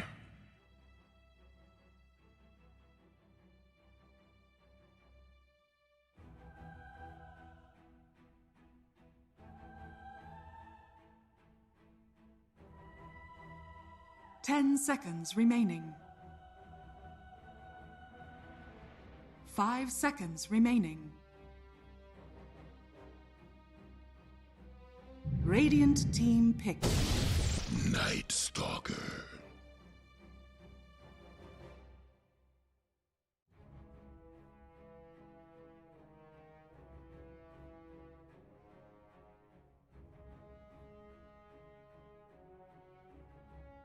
Ten seconds remaining. 5 seconds remaining. Dire team pick. Grimstroke.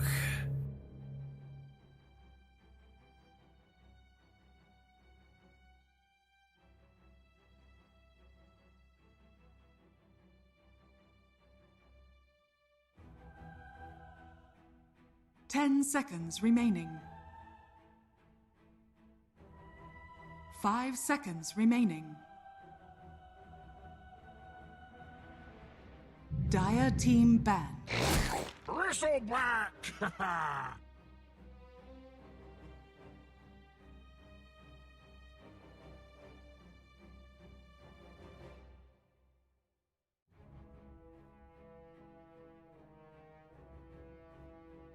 10 seconds remaining. 5 seconds remaining. Radiant team ban.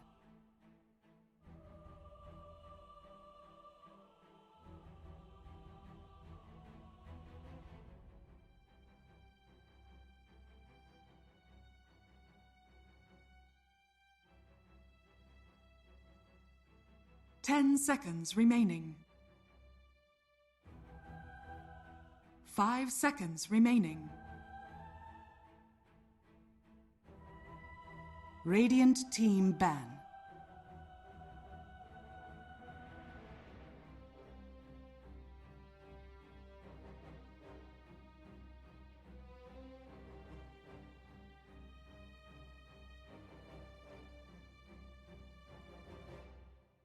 Ten seconds remaining. 5 seconds remaining. Dire team ban.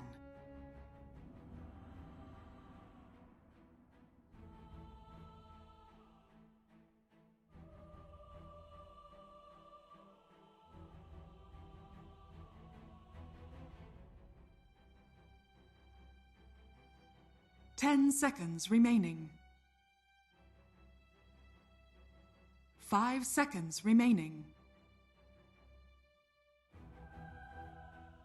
Dire team pick.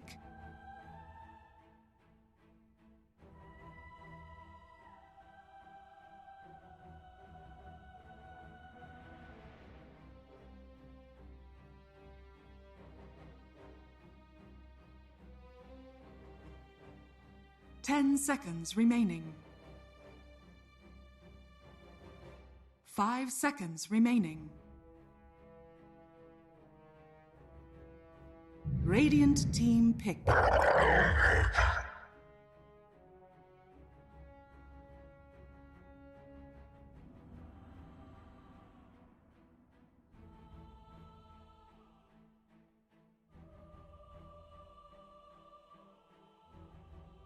Ten seconds remaining.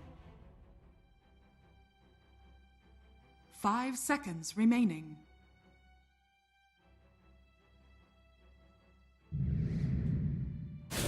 Drow Ranger. Choose your hero.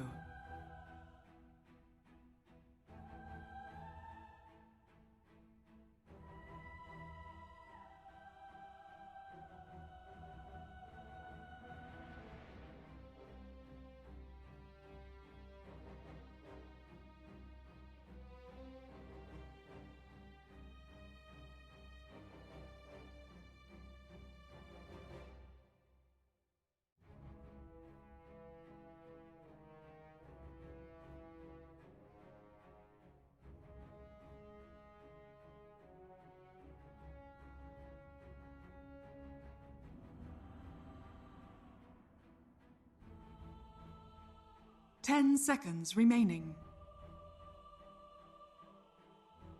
5 seconds remaining.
Prepare for battle.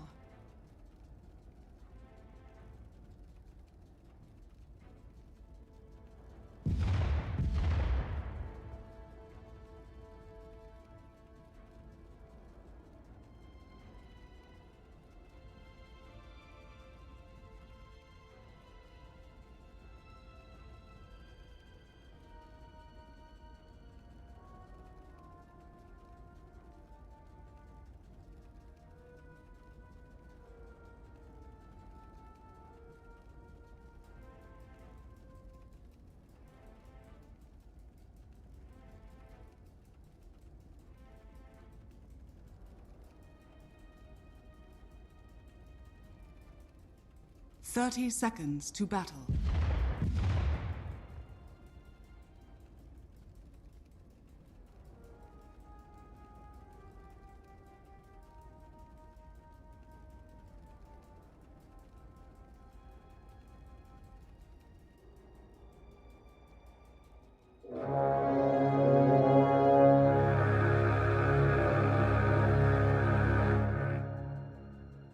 The battle begins.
Radiant's middle tower is under attack.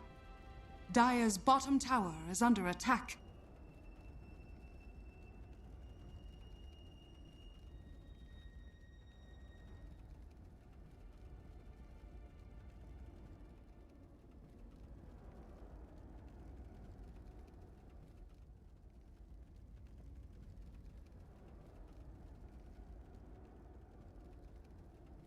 Dire's middle tower is under attack. Radiant's top tower is under attack.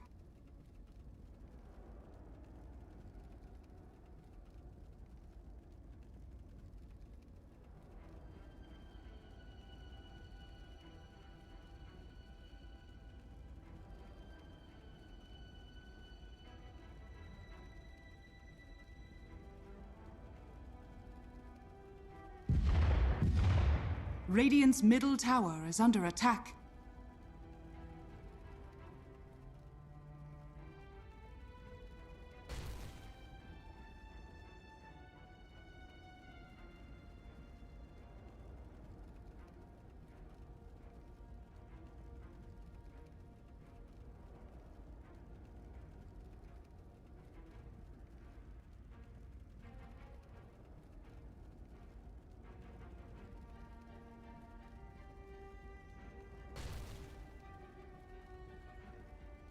Dire's bottom tower is under attack.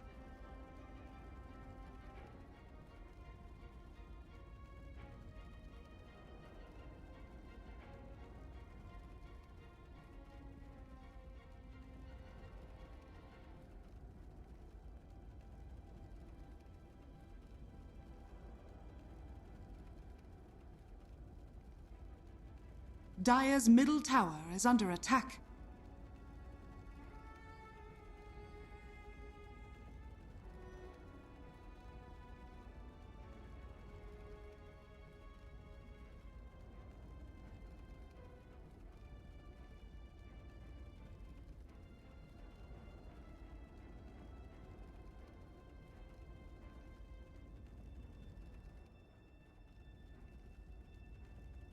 Radiant's middle tower is under attack.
Radiant's bottom tower is under attack.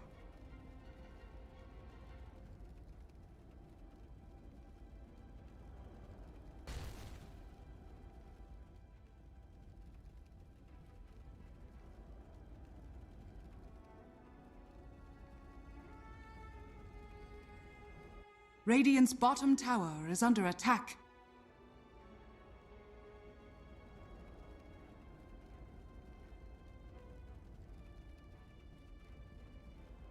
Radiant's bottom tower is under attack.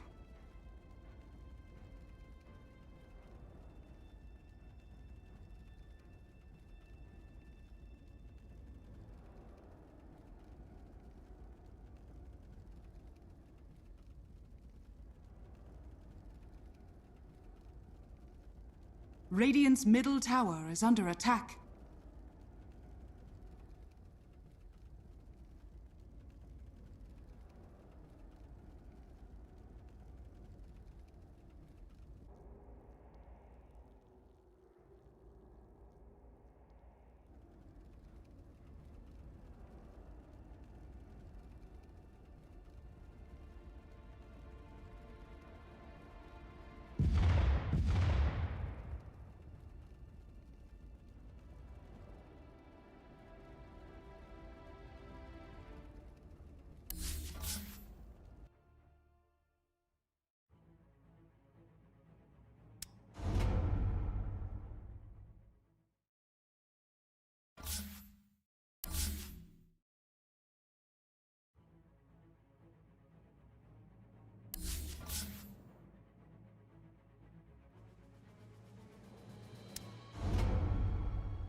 Dire's top tower is under attack.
Ten seconds remaining. Radiant team ban.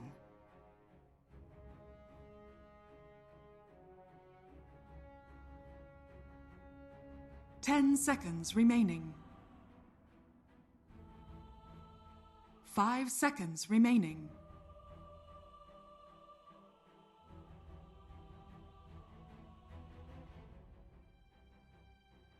Dire team ban.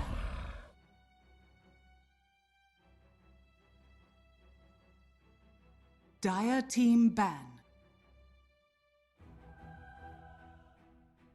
Radiant team ban. Dire team ban.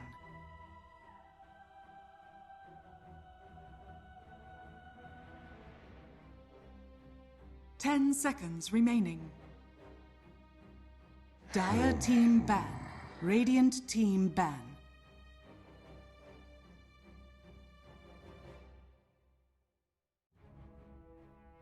Ten seconds remaining.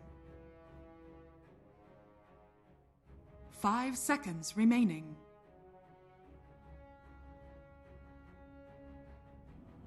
Radiant team Dire team pick. Bad Rider!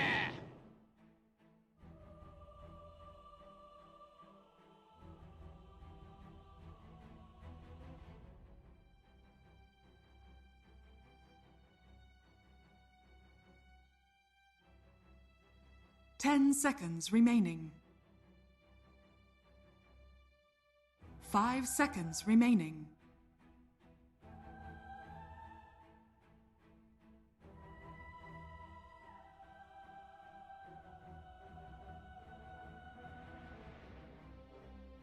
Radiant team back. Shadow Demon.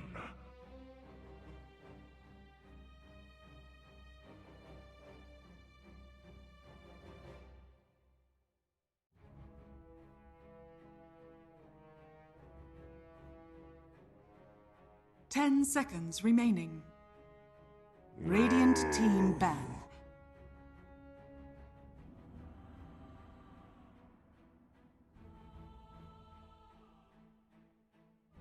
Dire team ban.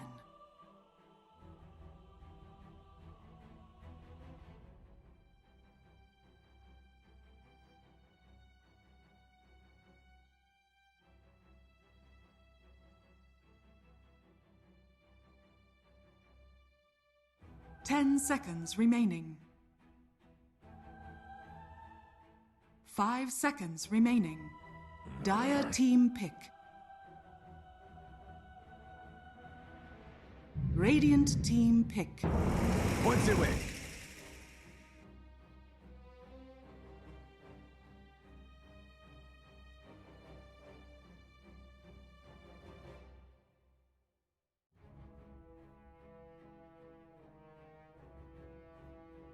Ten seconds remaining. 5 seconds remaining.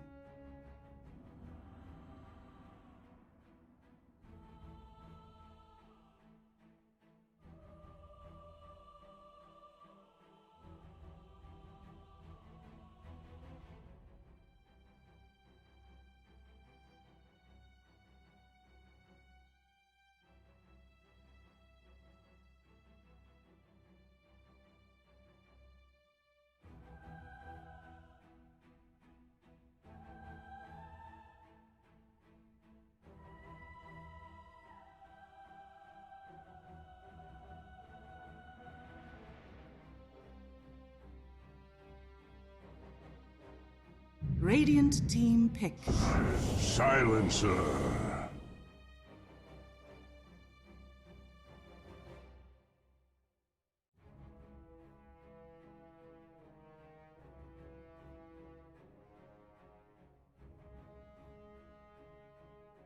Ten seconds remaining.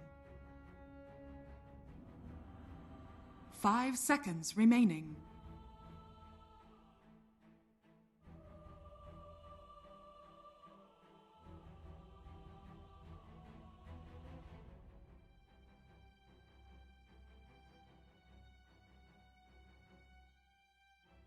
Dire team pick.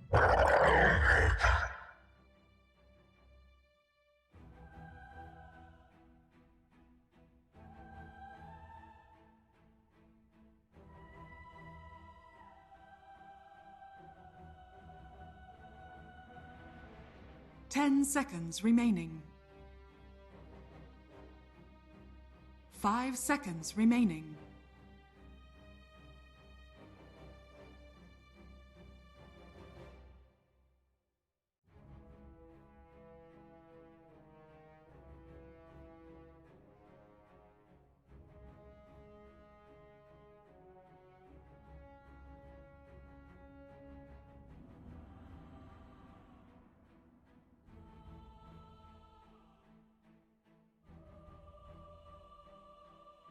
Dire team pick.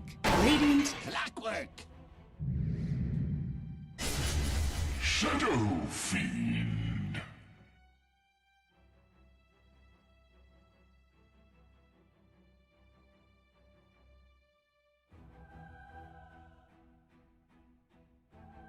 Ten seconds remaining.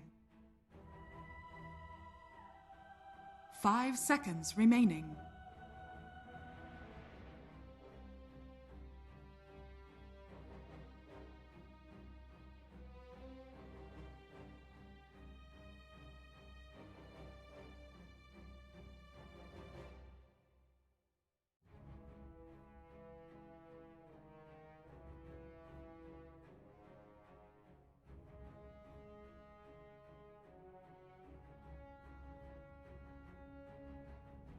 Radiant team ban.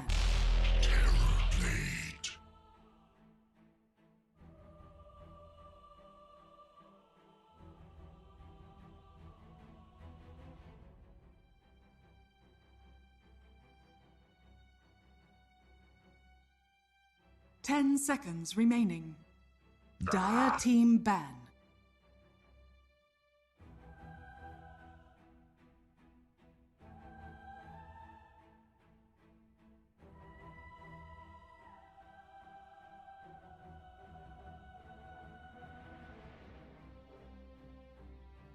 Ten seconds remaining. 5 seconds remaining.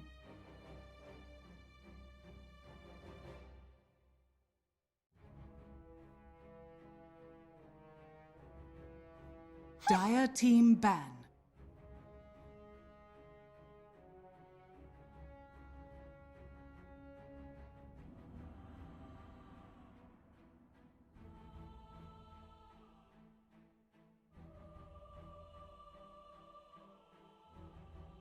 Ten seconds remaining. 5 seconds remaining. Radiant team ban.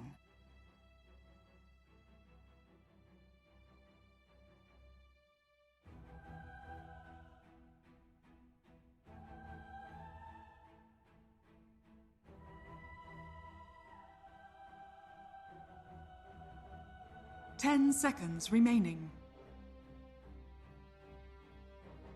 5 seconds remaining.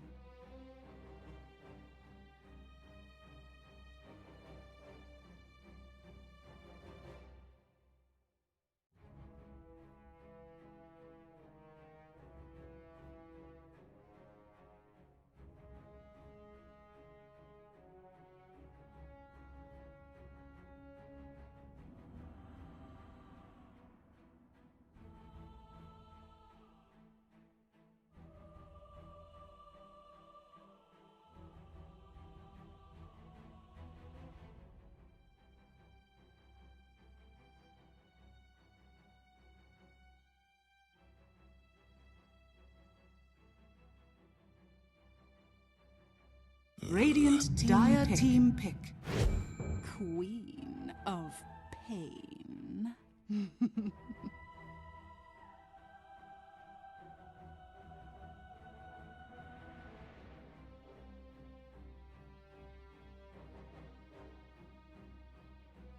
10 seconds remaining.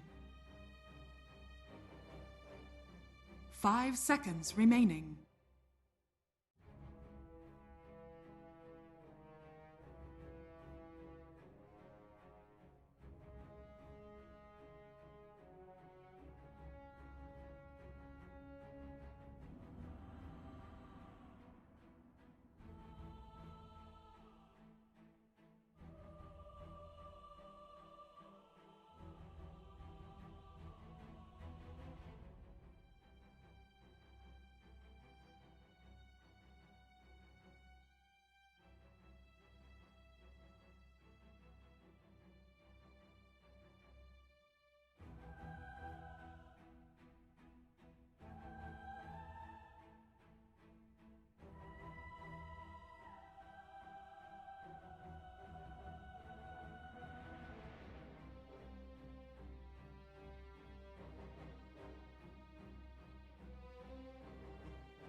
You may now select your heroes.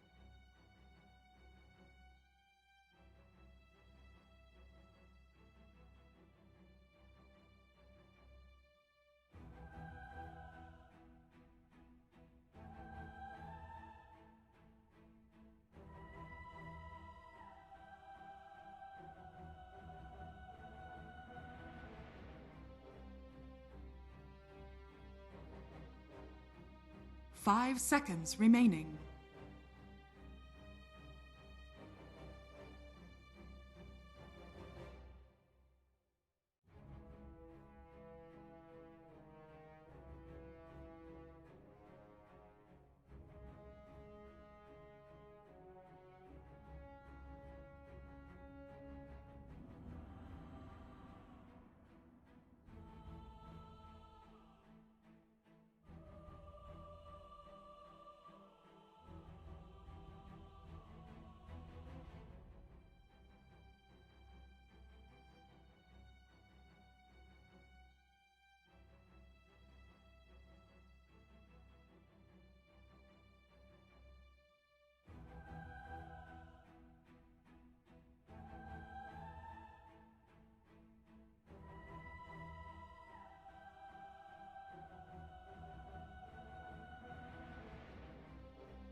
Prepare for battle.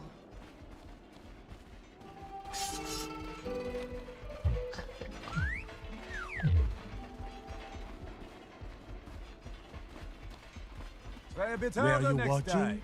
That's how it's done. Oh, yes.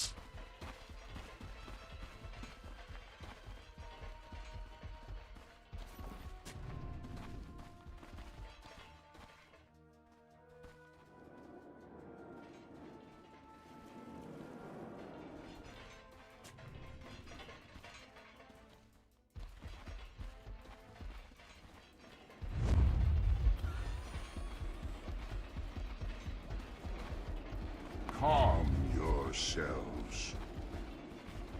30 seconds to battle.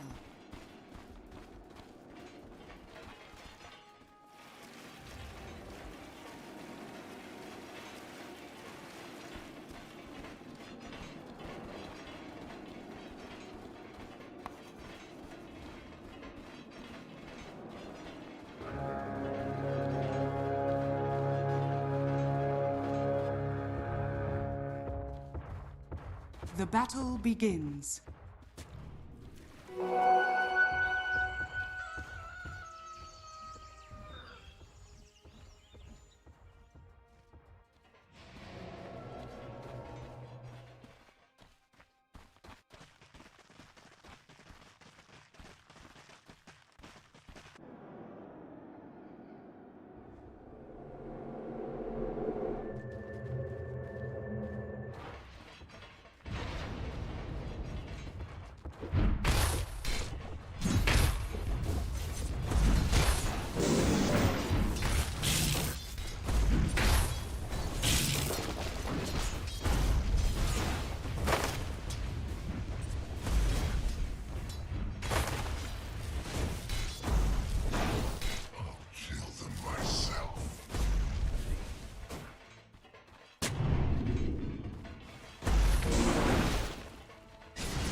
Courier has been killed.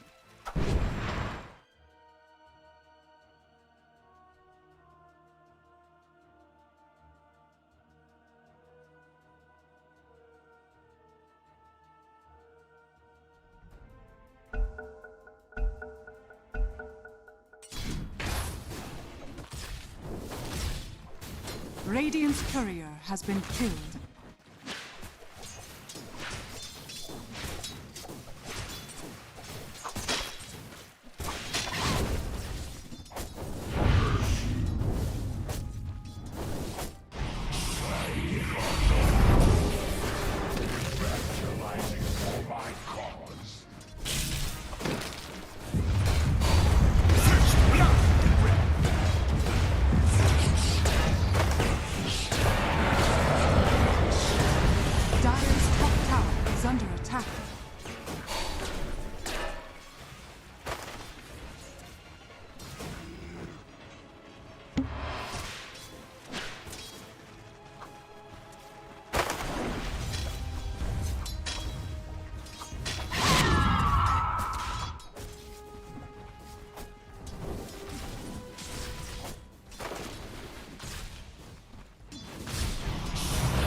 Calm yourselves.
Radiant's middle tower is under attack.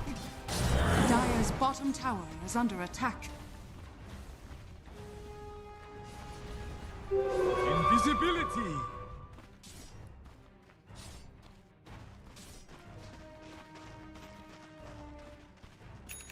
Radiant are scanning.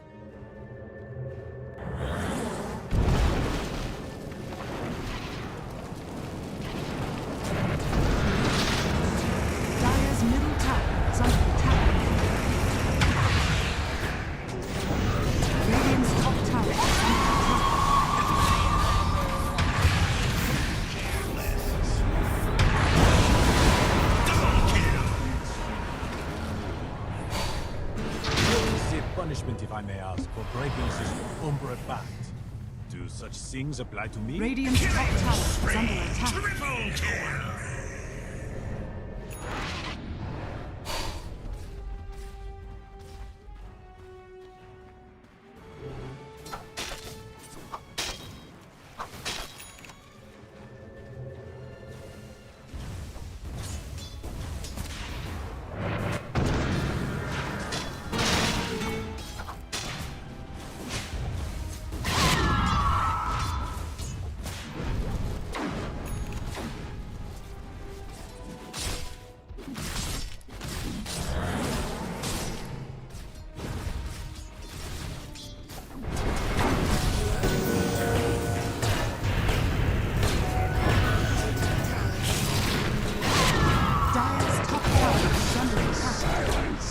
As you can see, I do a bit of silencing myself.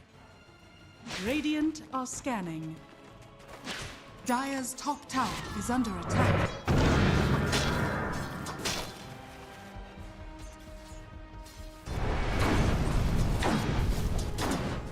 Radiant's middle tower is under attack. Dire's top tower is under attack. Radiant's bottom tower is under attack.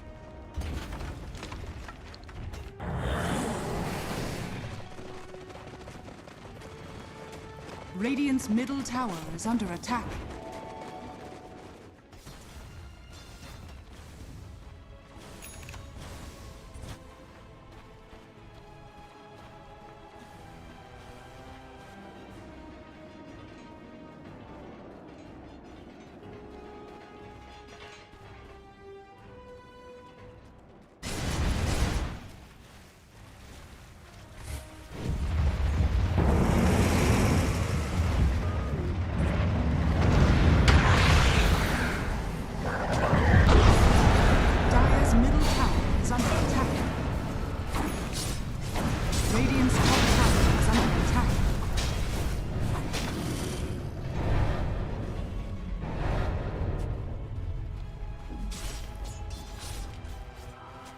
Dire's structures are fortified.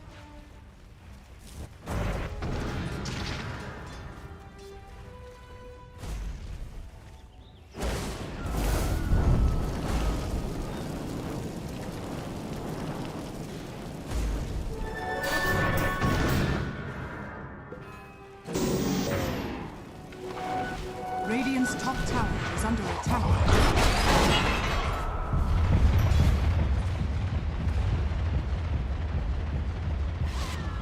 Radiant's top tower is under attack.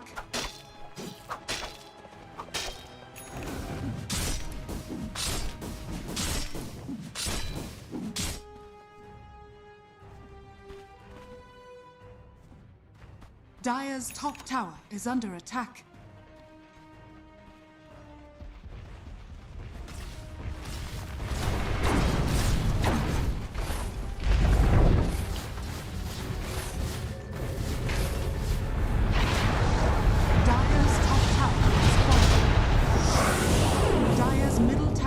Under attack.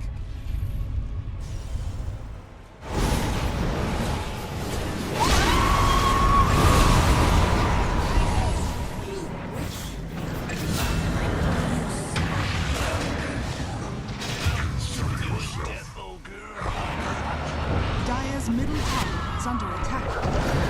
Radiant's bottom tower is under attack.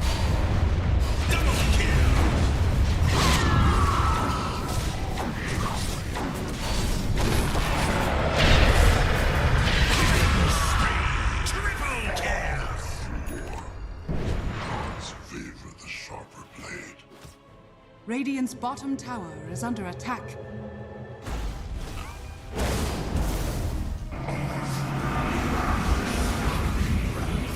Radiant's middle tower is under attack.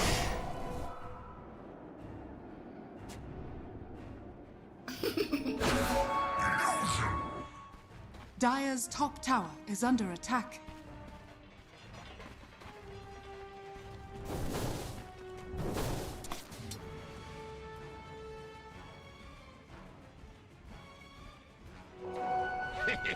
Radiant's bottom tower is under attack. Radiant's bottom tower has fallen.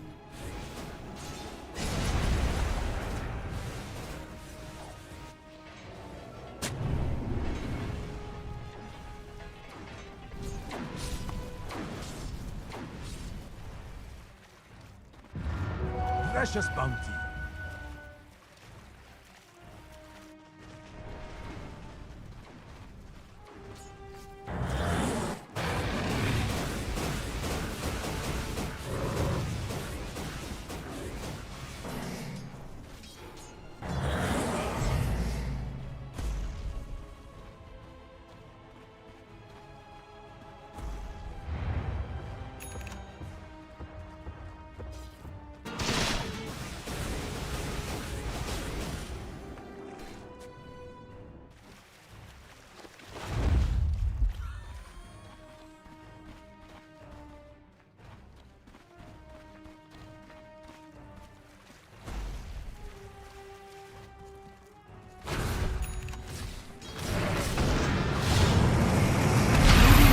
Tower is under attack.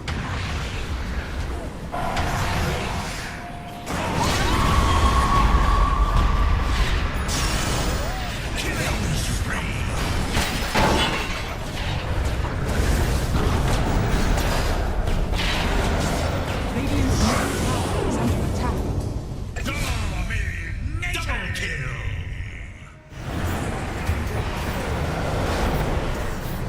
Double kill. Radiant's middle tower is under attack.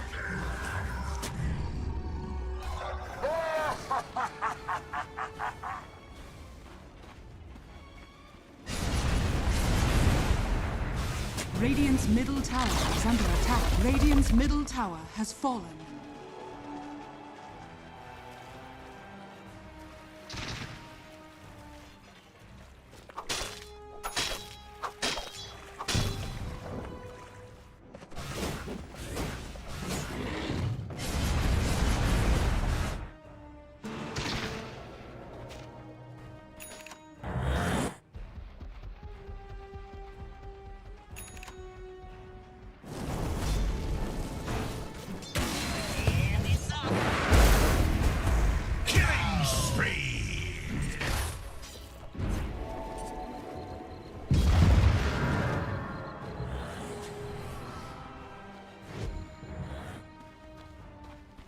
Dire's middle tower is under attack.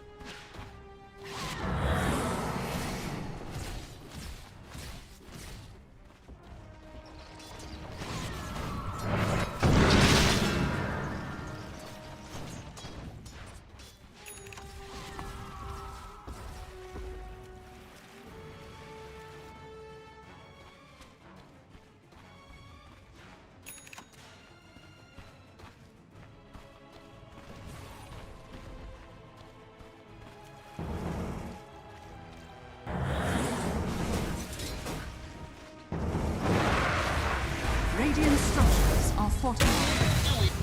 Dire structures are fortified. Radiant's bottom tower is under attack.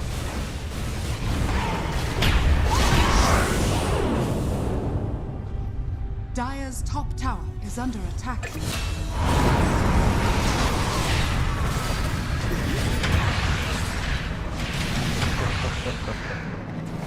Dire's top tower is under attack.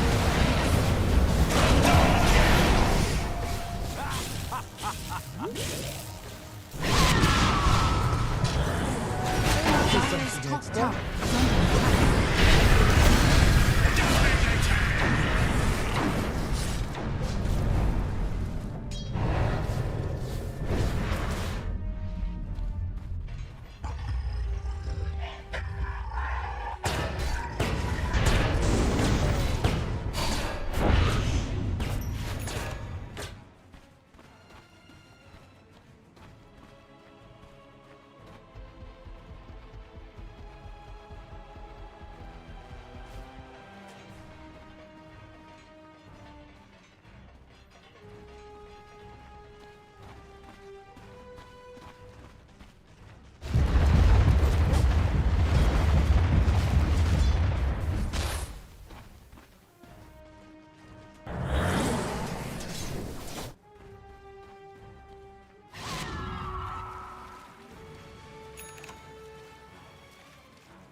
Okay, I'll give them a hit.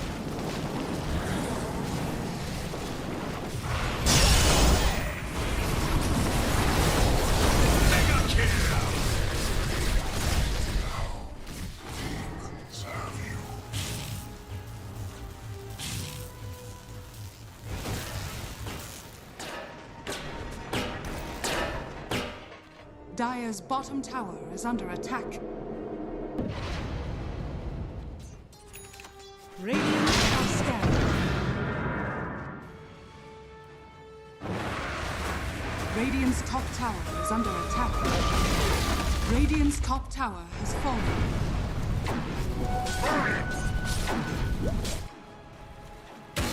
Incoming!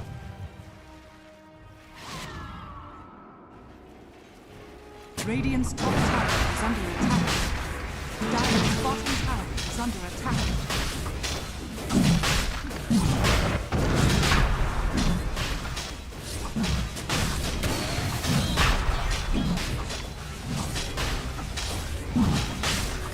Dire's middle tower is under attack.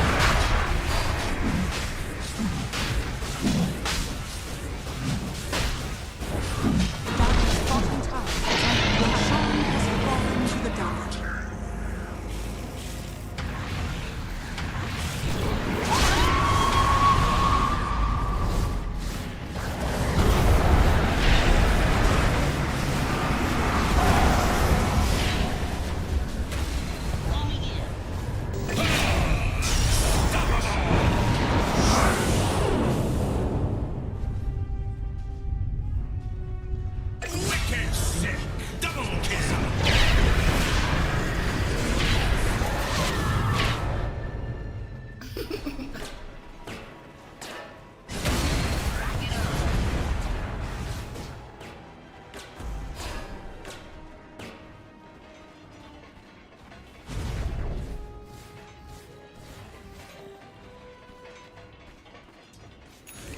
Dire are scanning.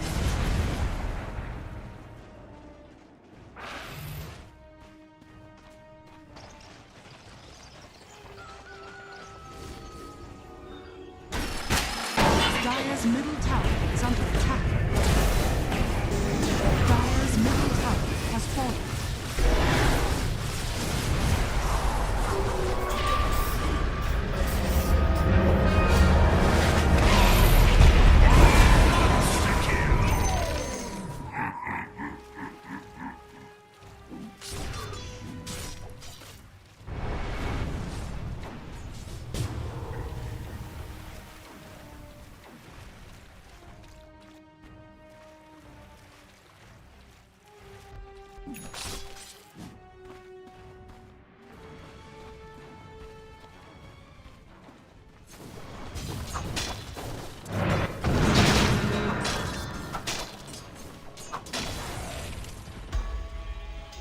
Precious bounty.